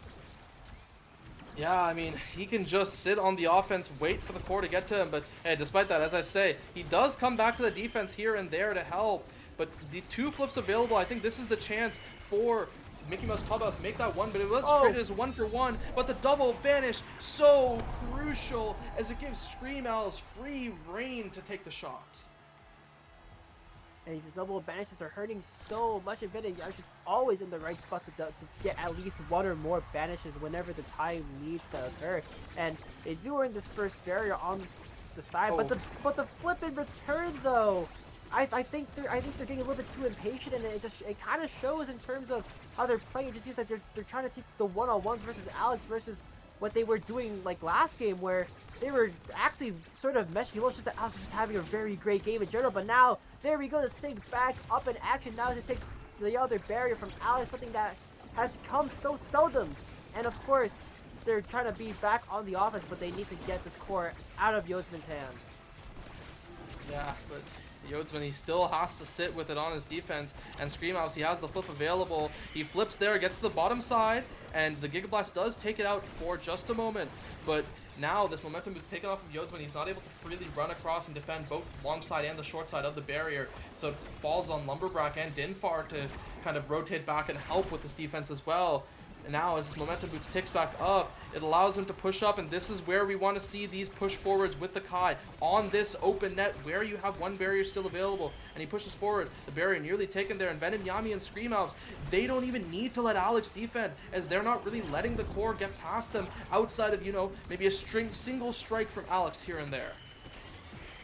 The flip coming in, predicting Dinfar's burst up, and of course Yodsman the one in the front driver's seat is, of course, Dinfar the one to defend, but Alex still holding on, has so much potential to just keep the core away almost all the time as the core comes spread, and Yodsman in fact forced back into the goalie position. Now actually no, he's the one going in front now. He wants to go, but he instead is KO'd, and Lumberback said it's okay. It's okay, the kill traded for the goal there. Now that right there, Yod's the man. He mind controls them from beyond as Lumberback, he sees the angle, he goes for it, and he keeps his flip. Most importantly, right, this means that the members of Mickey Mouse Clubhouse, they have a chance to kind of come back into this game off of a good flip from Lumberback, but I want to see where that goes. But the triple banish is brutal. The cast, it's lasting, and that's the second set taken for Voss. Yodsman was just a little bit too far up, and he wasn't even able to get back into the goal lock in time in order to reduce that amount of time that allows the second barrier to be taken, and of course, the goal soon after. And Alex, I mean, he didn't do anything, but he still MVP the set. He has extra special on the board too. I mean, all these awakenings, monumental, time has created extra special, and maybe even the Mighty Colossus too, which he does take, in fact. This year is just so damaging. There's not really much you can do at this moment, because what can you take as the Rasmus? Maybe you can want to go for dash, which they do go for, but dash isn't, I don't think dash is what you need. You just need to get the layers down, and so far Alex is doing such a really good job, and the size only helps with that. Yeah, important to note that the second spark did fall to Venom Yami, although with the way the game is going right now, I don't see it really mattering because of how dominant things look, and that extra special was a pretty big deny away from Venom Yami considering he has Castellas banishes available already. But otherwise, I feel like it's just, it was pretty much a deny draft from both sides, and I don't think either of them got anything that they really wanted. Oh no, that's a Yodsman internet moment. Yes, I think that second barrier is what seals his deal. I mean, I blame his internet for that one, unfortunately. I also blame Ether for being Shakespeare for like a few minutes and saying the cast is lasting. Smile, all good, but it's all good right now. I mean, I don't think the mental is boot from them completely. They have shown signs of greatness for Mickey Mouse Clubhouse and Dark Magic, definitely on the cards there, but of course they still have a lot to work through, and Yodsman pushing up just wasn't the right time that allows the second barrier to be taken, and one vanish being found out to Lumberback just keeps them away, and of course Dinfar on the receiving end of all of these damage hits onto him just makes him so that he's just unable to play the game right now, and of course he just has to stand still. And of course he's the one almost KO'd off the map, but soon enough he will be, as Venom Yami finds the top corner, doesn't find it though. Scream doesn't even strike the core, as the core comes all the way back around up to Dinfar, as Alex has to use his abilities finally, but the core just comes out stalled longer than usual, and he's just able to walk away and not have to really use any other of them. Yeah, no, in this corner it's really what the dangerous. Dinfar, he's taken off the map now. He's looking pretty far from his team here, and this banish, it means that Lumberback isn't really given a chance to play the game. And he tries to go for the death touch flip kill on Screamhouse. Unfortunately, it doesn't work there. Now Screamhouse, he gets a chance to flip, and that is game point for game 1 available, as Screamhouse with a good flip, and I am shocked that Screamhouse even lived that. Yeah, I'm surprised too. I mean, if that was me, I instantly die there. I mean, no offense, but obviously, I mean, after that, Screamhouse, beautiful career leverage into the flip as well. I think that distracted. I mean, I think that leverage distracted both Yosman and Scorasher, because Yosman ended up setting it at a very lower angle than usual, and with that, it just didn't catch the core in time, or actually maybe a higher angle. If I have no clue, but whatever I know is that it threaded the needle perfectly between Yotsman's barrage and then Dinfar's flip, and that's just so good. It just shows how good Screamhouse is and how he has found every angle. But now it's it's Alex now on the little bit of the short stick as he loses his second barrier and also loses the flip in the process too. I mean, if it's the time to come back, it better be now. There is so many chances that they haven't had to get, and now since they have this opportunity now, they definitely have to do something now, especially within the last minute of this last hour. Yeah, I mean, Dinfar and Lumberback, they're fighting for it. They have the open net available to them, and just goes to the opposite side. Yo's been nearly finding that with the Giga Blast. A good backstep there by Alex. There we go. And a good synergistic play by Skull Reaction and Lumberback. And hey, all it takes is a trickle to start a flood. See to see the shining sea smile. All good. We're gonna start making puns now. I mean, what takes is the little bit of the burrito water to end up bringing back the game, and of course that first barrier being found on both sides at least does bring it a little bit closer. But now that second barrier being found with a great track to Screamhouse, as well as Lumberback out of the equation. It could be lights out, and Yotsman doing his best to defend as Lumberback has to try to get creative, but just can't at the moment. It's so hard to get creative at this moment where you're just not winning any interactions, and Alex using that second barrier too is very good, but now Lumberback has to walk away, and Venom Yami has to flip too. Is getting put in the corner at the flip.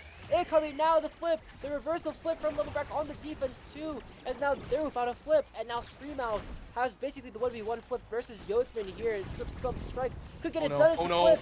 The reverse. Everything being thrown now, as somehow it's still safe with a kill. Being found another one too. Are they going for the ace here? I have no clue, but Yotsman hangs on. Just for now at least. But it's time ticking coming down the pass. These aren't good though. But now, wait, he still saves it! Wait! It's so real. It's so real. Oh my god. Wait a minute. The hopes are alive for the members of Mickey Mouse Clubhouse. Heroics out by Yodsman, and now all they have to do is score on Alex. He has no more roll. The heroics came true. We have a visionary Yodsman, and Dinfar and Lumberback. They could do it. Yo, this has to be black magic, bro. This is the second time Yotsman has brought it back from the depths of hell again.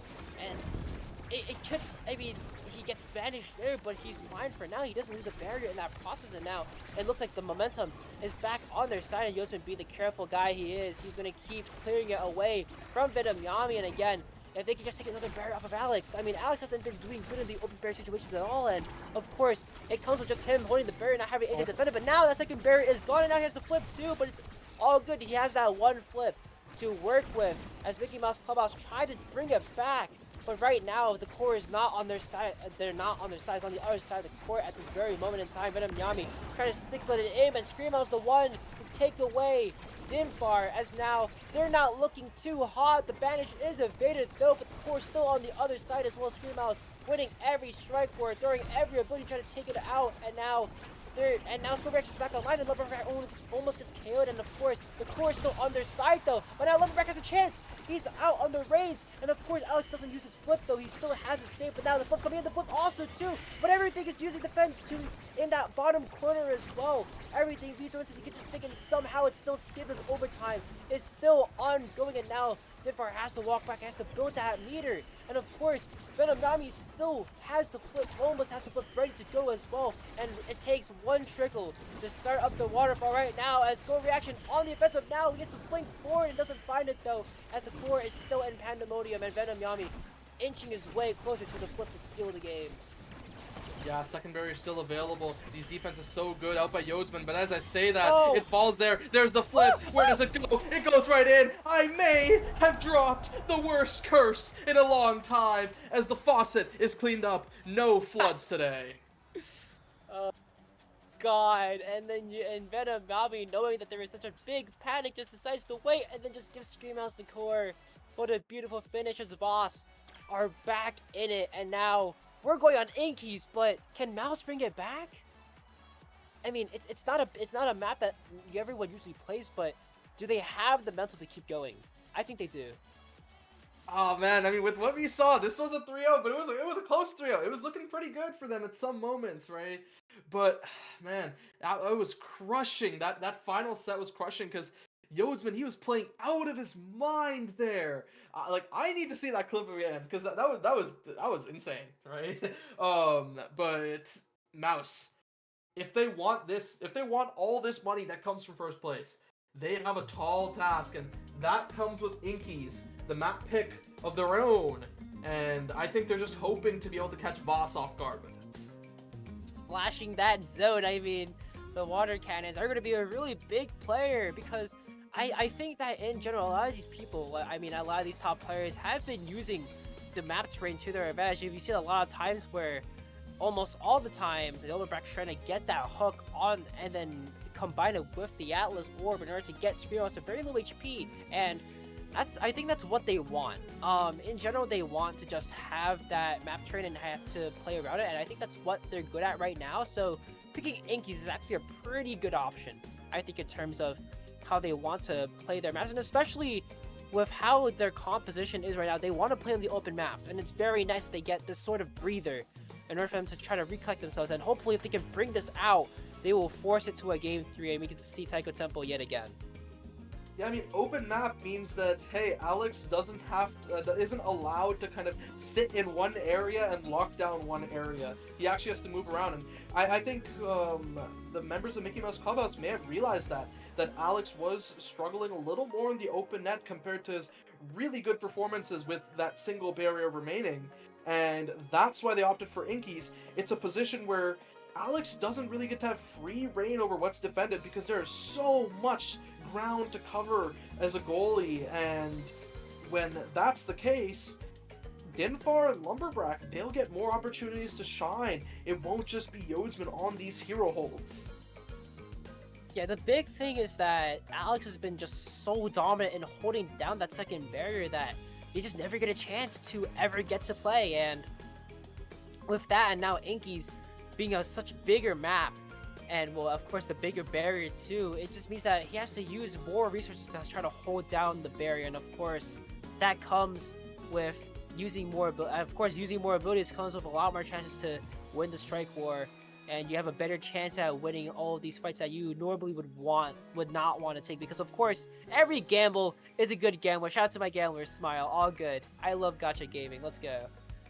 Oh yeah, and well, I think we are waiting for this character draft, right? I think the teams are getting into it really soon, probably taking a little bit of a break after that game, which, hey, 3-0, but also 24 minutes long, just take that in. If we went 2 more sets, that would have been a 40-minute game, FYI. Just doing the quick maths on that. And yeah, this draft already coming in, right?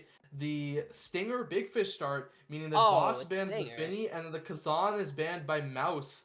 This means that the Atlas is open, the Rune is open, the Kai is open, everything really. Yeah, no, I think this is the time for Voss to realize that they can probably counterpick here since their first pick. I mean, the Kai going down to Voss in particular It's gonna be very, very strong, especially. But now on the other side, it's a repeat of what we saw. Kind of, I mean, it's a repeat of what we've all been seeing. I mean, the Stella and the Rune being such big players in this tournament, and of course, what better way for it to line up on both and on the same team as Mouse collects those two picks in particular. And of course, I mean, in general, you have a lot of picks to go through, and I think, okay, well, Venom is going to be playing Kai, no? Unless I'm mistaken, unless I don't know. It could be Alex, technically Yeah, it could be speaking, Alex. right? Like, Alex could flex over to the Kai, considering this is a map where that's viable, but I think Mickey Mouse Clubhouse may have realized that. They may have thought, okay, this is likely going to be the Alex Kai if they lock it, so let's just take away Estelle and Rune, and then force Venom Yami onto something like the Juno, or force him to take the Kai and put Alex back onto like Dubu or Atlas or something like that, which ends up being a little more awkward on this map with how much ground needs to be covered. But I think that Zentaro picked up there for Voss is pretty much a lock-in. Yeah, no, it's exactly as I said. That Kai is for Alex, and they took away the Estelle, they took away the Rune, and they forced Venom onto Juno. Yeah, the Juno moment there, and of course the lockdown goal on Dubu yet again. I think in general, I mean, I low-key disagree a little bit on the pick of either Dubu or Alex, because again, you can play Mom Boots, and it's still gonna be insanely strong. I mean, even with Big Fish on the board, you can take Pauldron, you still be able to like cover half the barrier for fun. And it's so strong, and especially with Dubu as well, you do a lot of damage. Even if you take if you take Pauldrons and you also maybe get Mighty Colossus in the draft along with Big Fish as your opener, then holy smokes, you're doing a lot of damage. And of course, with all these open characters that you want to play on open maps, again, they're squishy, which means that if you ever get too close to them, you're gonna end up getting so much value out of your role, out of every ability you throw out as a melee goalie. Yeah, and I mean, I feel like it's a little poetic for our, potentially final game here. Hopefully not. Potentially final game here for Sheb EU. We have a Big Fish on the water map. Inky's Splash Zone, Surf's up, baby. A Dubu Estelle Rune. I think one thing I do want to ask you is, who do you think is picking up the Estelle versus the Rune? I feel like I think that in general, I think that probably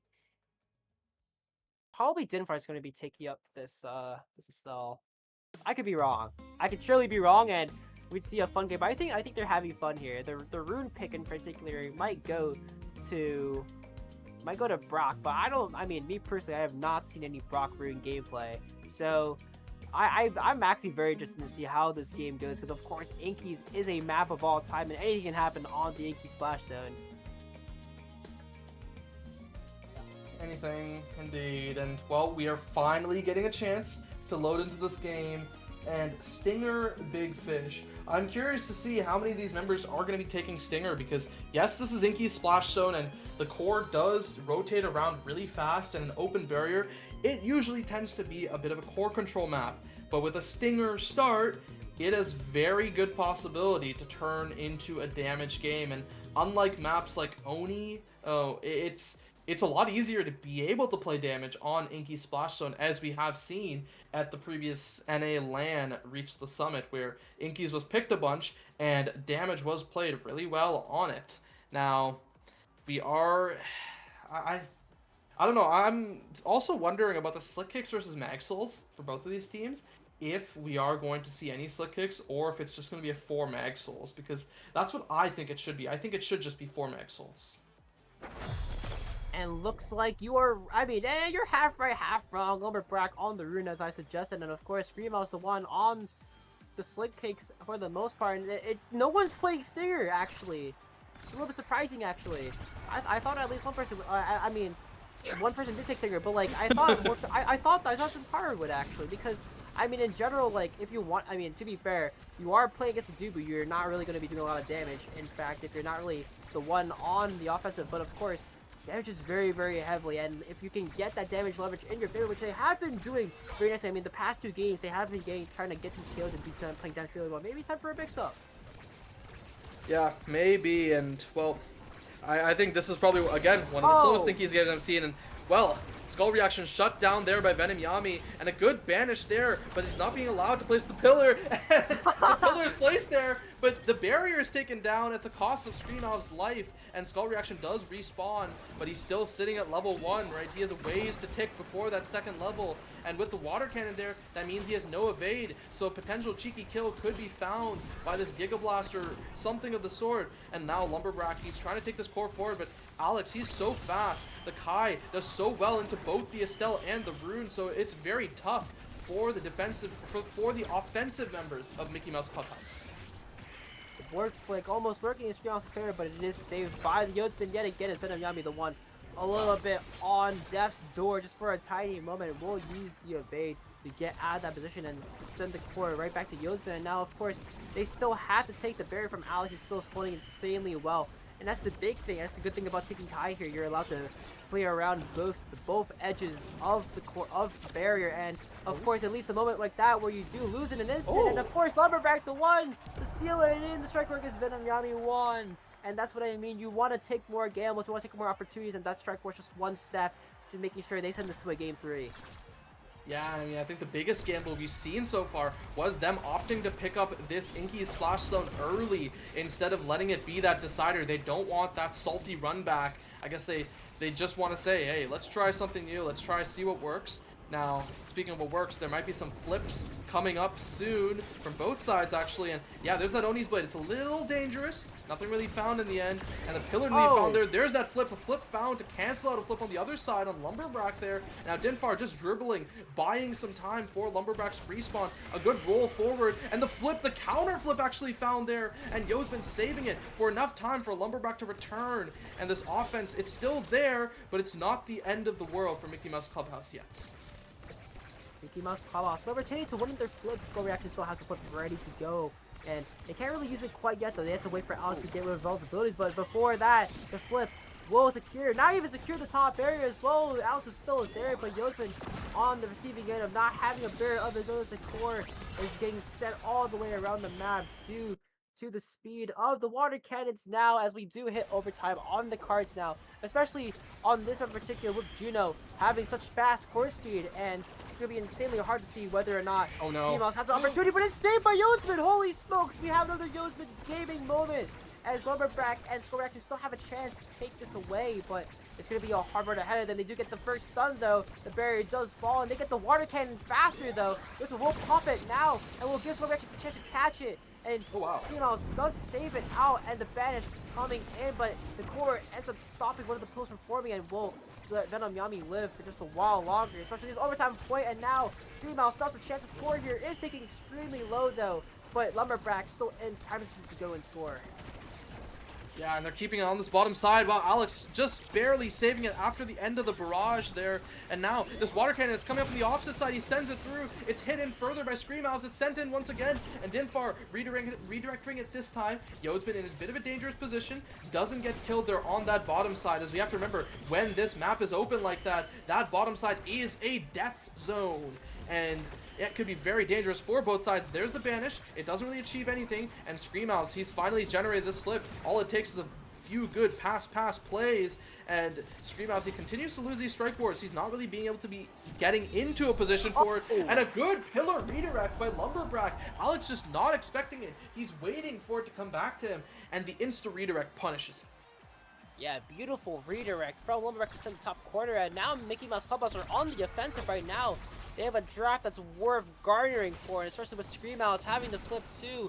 They have a long road to fight through, especially if they're the ones on the back foot of this point. At the very moment too, Venom Yami and Screamouse both nearing their flips, but so is Lumberbrack though. He can try to maybe use a bash to get the flip out, but now Skull Reaction on the offensive here has to try to save it away, and Screamouse burns the flip for the kill, and some of the core goes all the way around. Oh my god! And now Lumberbrack stunning out Alex, and the core being saved now is so nice. And now everyone is almost out of energy. Alex the one next up with the flip coming in clutch, but Yodsman and Lumberback still have that flip raring to go if they can get into a good position.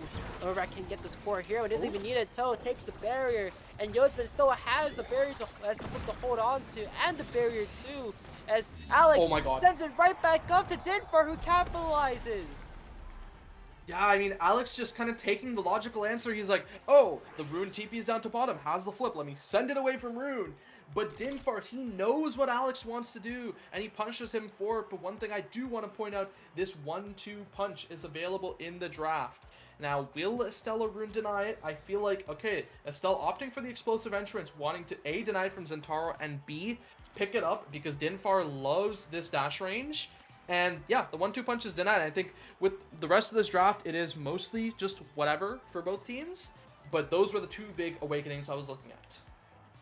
Yeah, unfortunate that Rune doesn't get any of the size awakenings that they kind of want. I mean, Thomas Creative Monumental is still very, very good pickup for Rune, but of course the 1-2, it still works in their favor. I mean, if you get the double bash into double killer, it's very nice, and particularly for Lumberbrack, he has been getting those opportunities to go get the double bash. Of course, there's the 1-2, doesn't get Scream off the flow HP, but still, now he's the one getting carried actually. He gets sent off the map somehow. I think a bunch of abilities came his way, just couldn't do anything about it, as now Skull Reaction and Yosman is the one on the receiving end of the power play. As a great save comes online, and Yosman does it yet again. He does end up losing it to the flip though, but his Lumberback does come back online. They're hoping to reset this play as the Rune Pillar low-key kind of ends that point just a tiny bit. The core goes all the way around, and Yosman still on the back end of it will catch it. As Lumberback again a little bit too low and a little bit not good for comfort as he TPs and he dies. Yeah, that was a really weird interaction, the TP into insta-death, but now there's that Tofu Fortress cordoning off the top wall there, and now it's no longer available for the next one there. Thankfully, after that roll, Yosman does not fall, and neither does the piercing shot for that barrier. A good barrage there out by Alex, and more damage coming in by Scream Elves. It's looking so dangerous, and it's the hit stun, all things considered, that allows Alex to take the first point of the game for Voss. Yeah, that hit stun was not. That was so freaky, and then it ended up just sliding right past Yosman. But so far, Yosman has been holding on for dear life, and it's been so nice that he's been able to get into the position of just holding it down forever. And he's been just doing such a good job so far. But right now, he's the one in front. Tail reaction on the back foot has to stay a little bit too far. Yosman's the one in the front. Now has to try to dribble it off and almost get Scream Elves to use the flip on the offense to try to get the core and the power play into a good start. As the flip comes out, deflected by Skull Reaction, as somehow the Giga Blast doesn't find its mark. The Lumberback is there to save it in time, and of course one banish being found onto Venom Yami, but the kill not being found. Instead, the barrier being taken over the other side. Venom Yami pops his flip too early, and the Google Baits aren't open in time. But still, they still have the water cannon to work with, and once he pops it, it'd be very nice. The Skull Reaction has to blink away, and of course the Rune Pillar does save it, and now they have two flips ready to use, but when can they use it? Yeah, that's one flip burned there. Yosman has another one coming up really soon. Second flip burned there, and an awkward bounce there. It finally takes that barrier, but the water cannon, it isn't even needed, as a good Rose Warp there messes up Alex, and it just sends it to that bottom side. Yeah, Lumberback with a heads up play actually. I mean, that was just a beautiful flip to him to try to get Alex off tempo, and that exactly worked how he wanted to.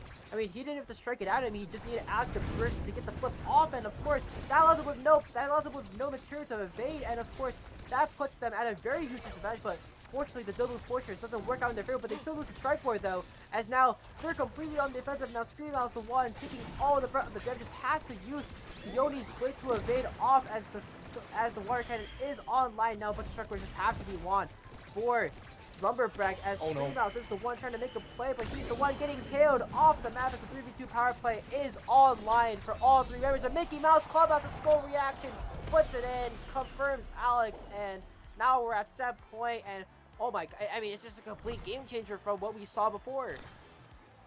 Yeah, oh, it's looking insane by the members of Mickey Mouse Clubhouse. A complete turn on its head from that game one of this series, and well, I'd love to see this out by this team. It's such a nice change of pace. But there's a chance we could go to this game 3. Yeah, very high chances on the cards now, especially with how Yostin and Lumberback and Skull Reaction are all playing together. And perfectly so, the KO found on the Scream Out, Tofu Fortress working out in their favor, and of course Venom Yami just has to win Strike Wars in order to keep this on their toes, but now Lumberback and Skull Reaction advancing up, allowing Scream to come back online, and Venom Yami with the flip 2, quick KO right here as he's looking for it. Just can't find it though, not really trying to opt for it. as he gets out of range, and Venom Yami the 1-2 banished now, and Lumberback doesn't get the KO though, and forces Venom Yami's flipped out, and now Skull Reaction has to dash away, but will end up being killed in the process, and now Yothman's still holding on for dear life. How is he saving half of these? Because he's still ongoing, and he's pulling an Alex right now. He's making sure nothing gets through him, and of course, the Tofu Fortress working out in his favor, and now it's back to square one for Screamhouse and Venom Yami trying to get this core away and put it in the net on the other side. Yeah, Tofu Fortress cordoning off that area there, and now we've reached overtime on Inky, surprisingly, and a good banish there to buy some space for the members of Mickey Mouse Clubhouse, but oddly enough, it buys them the opposite of space, which is losing their barrier, and now Lumberback, he has to be careful not to die here, ends up shadow swapping away, not wanting to deal with any of this funny business, and Scream Owls instead gets an opportunity to flip and send to the bottom side. That Summer Assault a little too slow, but at the very least, Lumberback, he still has this flip available. Yes, it's still a 1v1 barrier. Well, it's a 1v1 flip against Alex, though. He still has that flip. He's been holding it for a while now, as Yotin the one getting proactive and putting that Tofu Fortress out on the bottom side, though. But still, Scream Owls, he's putting a lot of pressure onto Yotsman, and he has to just try to clear it away almost every single time. And once the time comes, he'll set up with Venom Yami almost perfectly to get that going against Alex. Burns his own flip too, but it is the one banish in the process, and now he doesn't have it to save against the bash. And of course, Skull Reaction is still the one getting completely drained of all their HP resources, means they have to stay back, and Yotsman the one walking up now. And of course, Mickey Mouse Clubhouse, even in day one as well, they were doing such a good job playing together and moving up almost every time they had to. And it's kind of the same thing with Alex and Venom Yami and Scream Owls, where they're the ones taking initiative, and it's always good to have initiative in this very moment, because Scream Owls having to flip here, it's fine, because in the end they're still getting abilities out, and that allows Venom Yami to come up with their own stuff. And of course, with the flip now, they have a lot of time to get it through. Yotsman with an incredible save, but it's unfortunate. It does still touch the barrier, as well as Venom Yami still has this flip to work with. It's and again, on the opposite side now, where they have to do the flip here. Yotsman the one flipping it down to the bottom corner, and Skull Reaction not really getting the angle they desired. And of course, Venom Yami still having that flip means it's very serious trouble if they're going to lose a set right here. The dash doesn't find its mark though, but Scream Owl still has the red core raring to go, and he can just send it to Venom Yami at any time. But the time is ticking though. The defensive flip being used at the Yotsman angle, hitting it, and it gets sent right back to him, of course. But he ends up clearing it right to Scream Owls.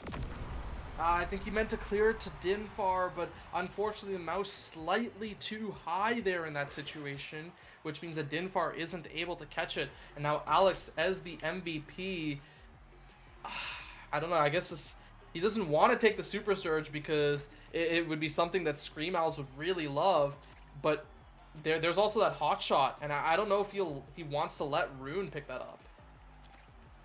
Of course, I think he said, yeah, it's fine, we don't have to take Demolitionist here. And of course, Dubu not knowing that, he also did Super Surge, and of course, it's I mean, Super Surge is like, okay, I mean, it's not really the worst option to take, but again, you're sacrificing, you're sort of sacrificing positioning for more damage low-key if you end up hitting that roll.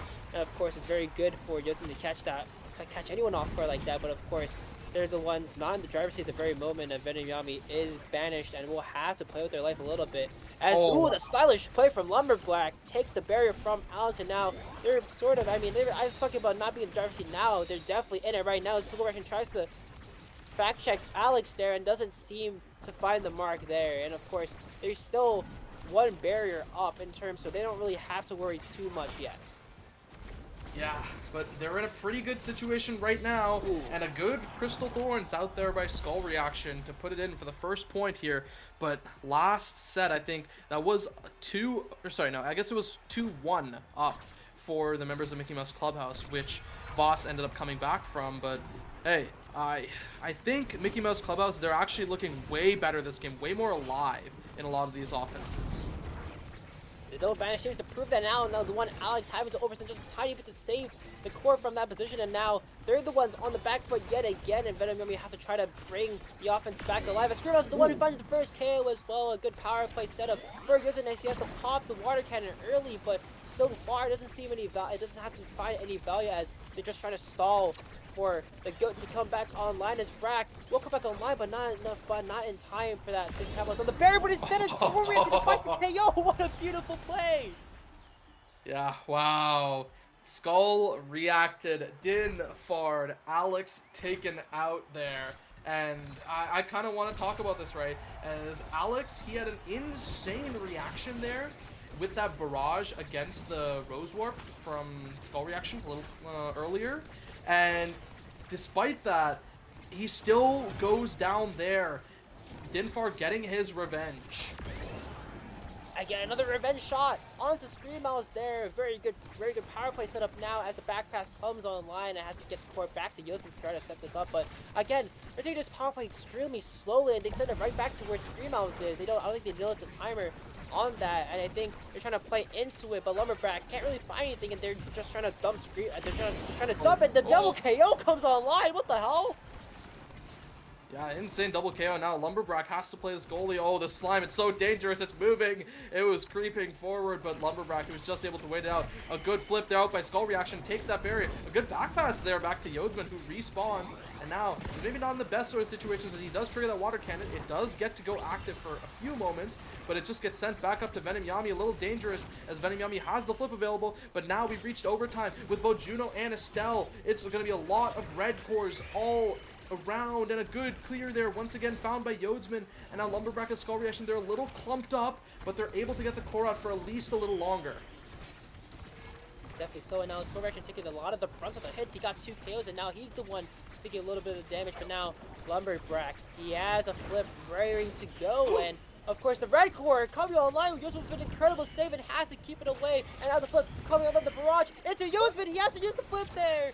Beautiful save from Alex keeping the core away, but he doesn't have a flip now. But Yodsman walked up very far up, and now this is their point to lose at this moment. They don't have, their barrier isn't taken though, but they still have so much to do.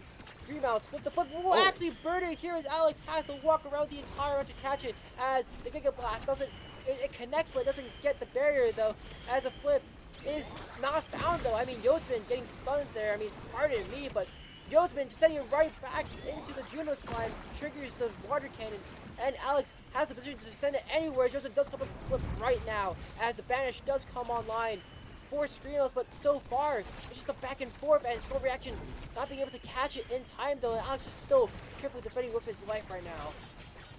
Yeah, but Yodsman, he still has his flip ability. May have to burn it here. A little dangerous as these Blobos sit around in overtime. Skull Reaction, a lot of damage on him. He nearly has the flip available as well, and he doesn't want to lose it here if he can. A good TP out by Lumberback, making sure the core is still maintained, the core controlled, and Skull Reaction, he is regenning back up at Screamhouse, who's actually looking a little low. This Stinger doing a really good amount of work against Screamhouse, and the double pillar there makes it a little awkward considering Screamhouse is able to evade from it. But look at where the core is. Venom Yami, he has a flip available. Lumberback, he's looking for the pillar, doesn't find the pillar, and it's 3 flips available all around the map. There is that water cannon. It forces the flip out by Venom Yami. The flip from Skull Reaction, it goes right through Alex. The piercing shot to catch the rebound. Insane by Din Fard. Beautiful Din Fard Skull Reaction moment, and the back pass B strikes yet again as we're on to set 4 in. Oh, this is a monstrous draft. There's so much going on here. The twin drive can't be denied anywhere around the map, and of course, the animation again. You have so many kills being found, but again, it's the double dash rage that's found. The double dash rage is crazy. Yeah, and we see the double deny away from Rune, taking the prime time and the extra special. Now that means twin drive is just free for whoever wants it. Okay, I guess we get 6 pick twin drive in this draft. Sure. The missile prop still pretty good for Yodsman, alongside that timeless creator, makes these walls really dangerous. And then the glass cannon for Lumberback, and I think that's something that'll really help him, as this speed is going to be really important for this map. As we're moving on to Central, we're moving on to 11 p.m. Central Eastern Time, and of course, it's not looking too good for Screamo. He's the one taking a lot of damage. He has the evade though, but Dunfar doesn't have the evade, and of course, a lot of strikers being kept in. Very dangerous act to pull on for such a magic class. He sends it right back to Venom Yami though. Everything being thrown into the forefront as all 3 members of Boss collapse onto the side of Mickey Mouse Clubhouse, and unfortunately for them, they still have a long way to go though. The energy department not on the side of Mickey Mouse Clubhouse though. They still have to work for a lot of these barriers, a lot of these puts they have to take in. And Alex having the outclear almost all the time will find that barrier. Now it's the complete opposite of what we saw in the last set where it seemed like Mickey Mouse were in control, but now they aren't.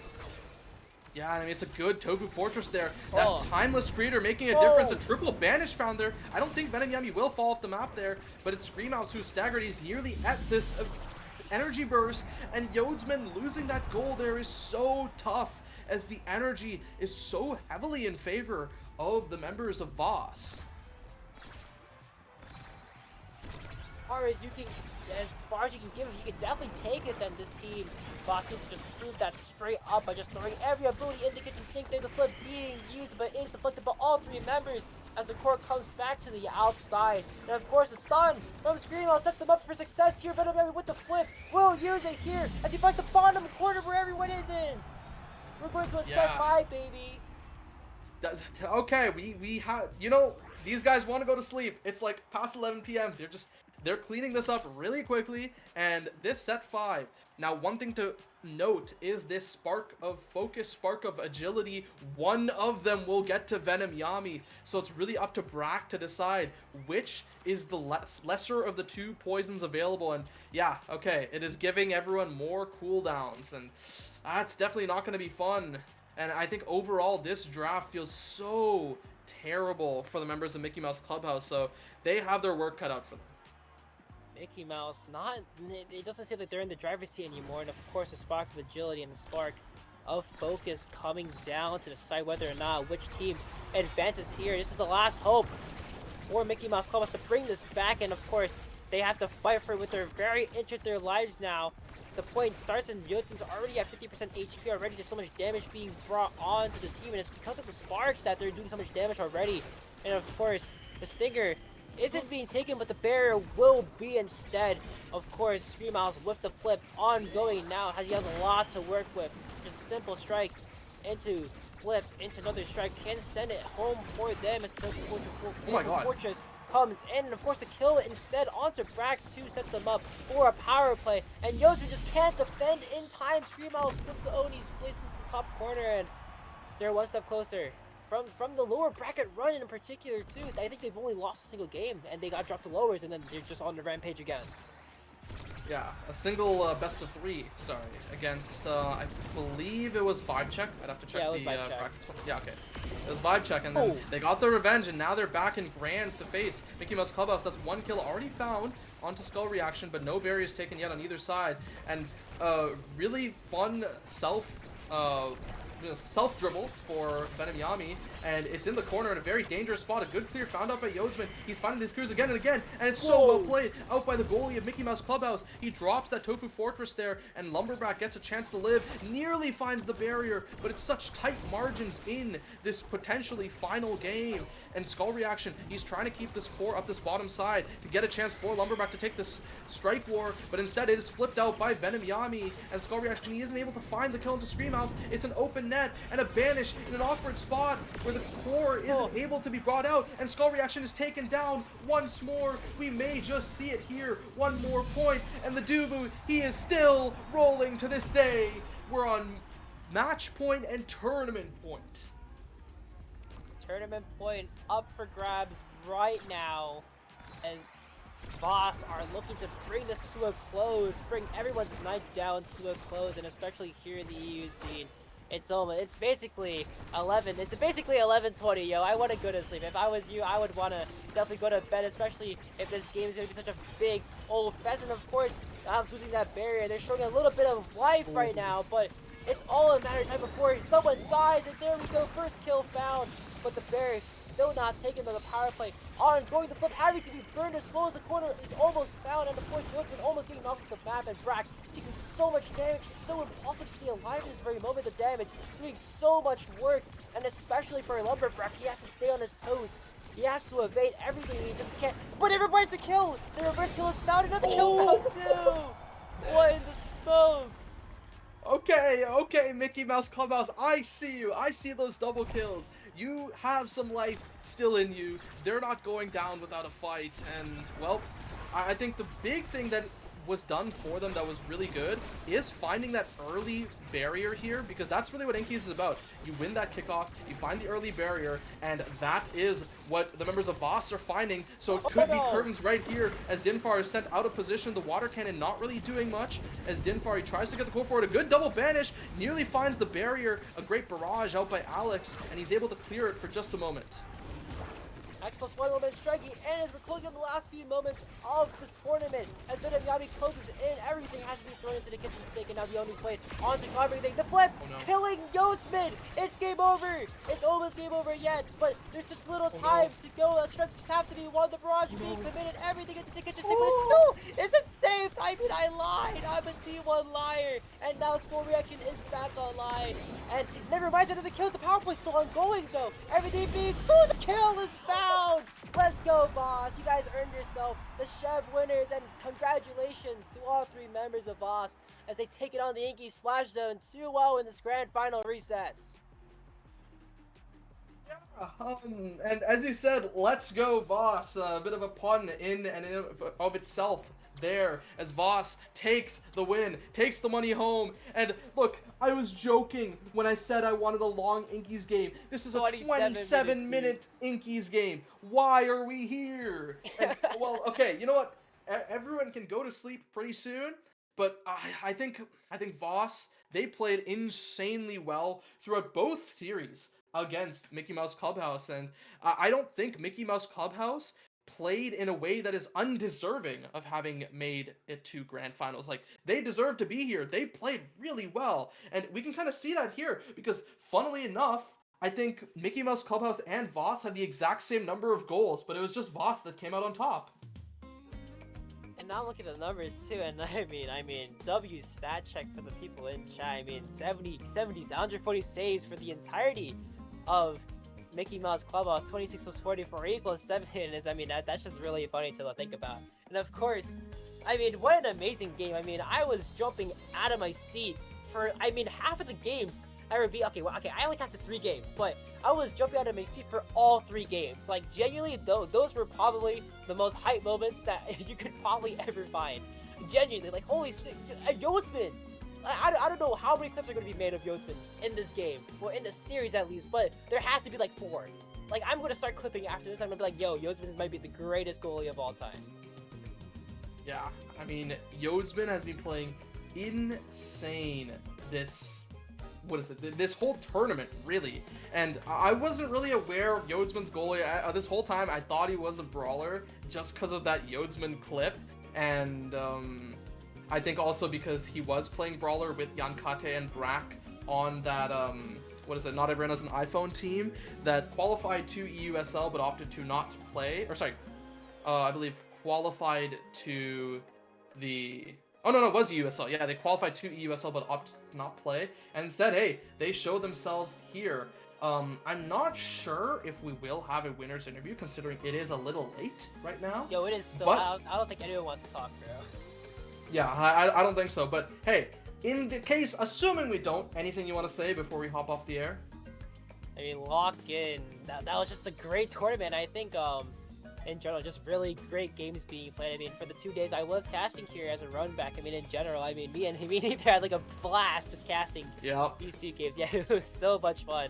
I mean, in general, congrats to Boss. I mean, you guys played an incredible game, and of course, you guys deserve that. So, thanks. Appreciate coming out here and casting with Ether. I mean, I had to drag him out, but it's all good. Yeah. Yeah, I mean, now I can finally go have lunch, right? And yeah, well, with that in mind, everyone, thank you so much for showing up. Thank you, Cakes, for sponsoring this. Sonii hates eject button Europe. Now we finally get to see some of these top goalies not picking eject button for once, and see how that goes. But I think that is likely it for us. With that in mind, take care, everyone. It was a pleasure. See ya. Goodbye, guys.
have more guys. Wait a minute, don't leave. E3 line, E3 line.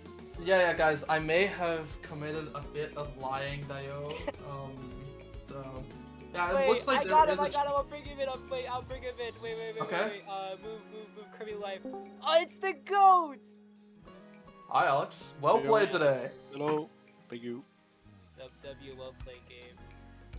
Yeah, so I mean, I think the first thing I kind of want to ask you, right, is coming off of that win, right? It looked more and more dominant as we were getting through, but you know, despite some of that dominance, there were some really close games in there. You know, what was going through your mind in a lot of these moments? I mean, going into the match, we knew that they were going to be the scariest team to go up against. We've seen that in scrims recently as well, that they were performing very well, and we were consistently dropping maps to them at times. So it was a bit of a scary match. Then, I mean, we just got into it, felt good at the start, but I mean, we knew we were gonna have to fight hard for some maps. Like especially his last one, like Inky, we were to some extent already expecting that we might lose, because we don't really practice the map much. It doesn't really suit us that well. Yeah, there was definitely some pressure. Yeah, Definitely for so, I sure. mean, yeah, Go I ahead. mean, I want to just say, those were insane saves, like actually crazy. I think a lot of those were just straight up you won the interaction half the time, and also like the heads up play, like whenever Rock, or at least Rock and Dinfar got into like that position, what did it feel? How did it feel to like try to like get it out? Like what was like going through your mind at that time? Because obviously in every goalie's mind it's like, oh, I want to get the core out, but like what were you specifically thinking? Like how did you want it to take an interaction versus how if something went wrong, and then how did you deal with it? I mean, realistically, against these guys, I was trying to play it as safe as I possibly can, because they have like very good predictions on like how they expect me to clear. So if I do something that's risky, there's a good chance they will punish. So whenever possible, I just went for like the safest route, where almost no matter what they do, we're gonna be fine. That was basically what I was looking for. Oh yeah. I think what I also want to ask you, right, is now you have played one whole tournament without using eject button once, and hey, I never thought I'd be saying that with how much I see you on eject button on the air in USL in the past few seasons. But how does it feel? You think you'll branch out to more non-eject button goalies, or is it just gonna be eject all the way? I mean, I think realistically, it will still be by far mostly eject. I guess, I guess I'm like a bit more confident to maybe pick an Atlas here and there if I need to, if it fits the map. But Yeah, I think I fair. will still stick to the eject for the most part. Oh Yeah, yeah, okay. Kira. I think. Do you have anything else to ask, Ether? I think one thing I do want to ask, All right, go ahead. is this I'll save the best for last. Don't worry. sure? Is this the planned team for EUSL next season? I mean, as things are right now, I think we are looking to play USL together. Yeah. Okay, yeah, good to hear. And okay, Kirikin, I'll throw it back to you. One last thing before we do close off and have to outro again. I mean, I was talking about it on stream earlier. I think this question can be deserved a little bit. I mean, what did you think about what is it? Yotsum's performance in particular. Like, I think, well, again, I'm gonna be going back and freaking clipping all of the stuff he's did, but like, what did you think about that save? Like, most of this, I think there's only one clipped at the very moment, but that's the one where he cleared on an Atlas Lab against. It was game one, I think. Right? Yeah, it was game one. It was okay. Is it this one? Yeah, it is this one. Yeah, the game one on Atlas Lab. What did you think? What went through your mind, and how did the VC respond to that? Because that was low key a crazy save. I mean, shock, I guess. That's the it's just unexpected. I mean, There, you in a wanna way, beat it it's because together or like no? we're playing at the highest level. Like it will Thank you. happen every now and then that the goalie just does like a crazy save. W. Yo, I low key. Yo, my audio cut out randomly. All good, my fault. Hey, Uh, that's fine. all good. All right, either we want to do this together. You want to outro together? I mean, I suppose I think the main thing to mention is, hey, there's a chance you guys will be seeing not only Voss likely, but a lot of other teams who played today at the top level, and hey, maybe even teams who got out early in the bracket potentially making their way to EUSL. next season, and that is probably our next big event for ETOS. And Kirikin, before we go off the air for real this time, anything you want to say? No more lying now. I mean, great stuff, guys. I mean, it's always a pleasure to cast in USL. I'm just saying the same exact words all over again. But with those teams, you could definitely look forward to USL qual. So I'll see you then, hopefully. See you guys around. Peace.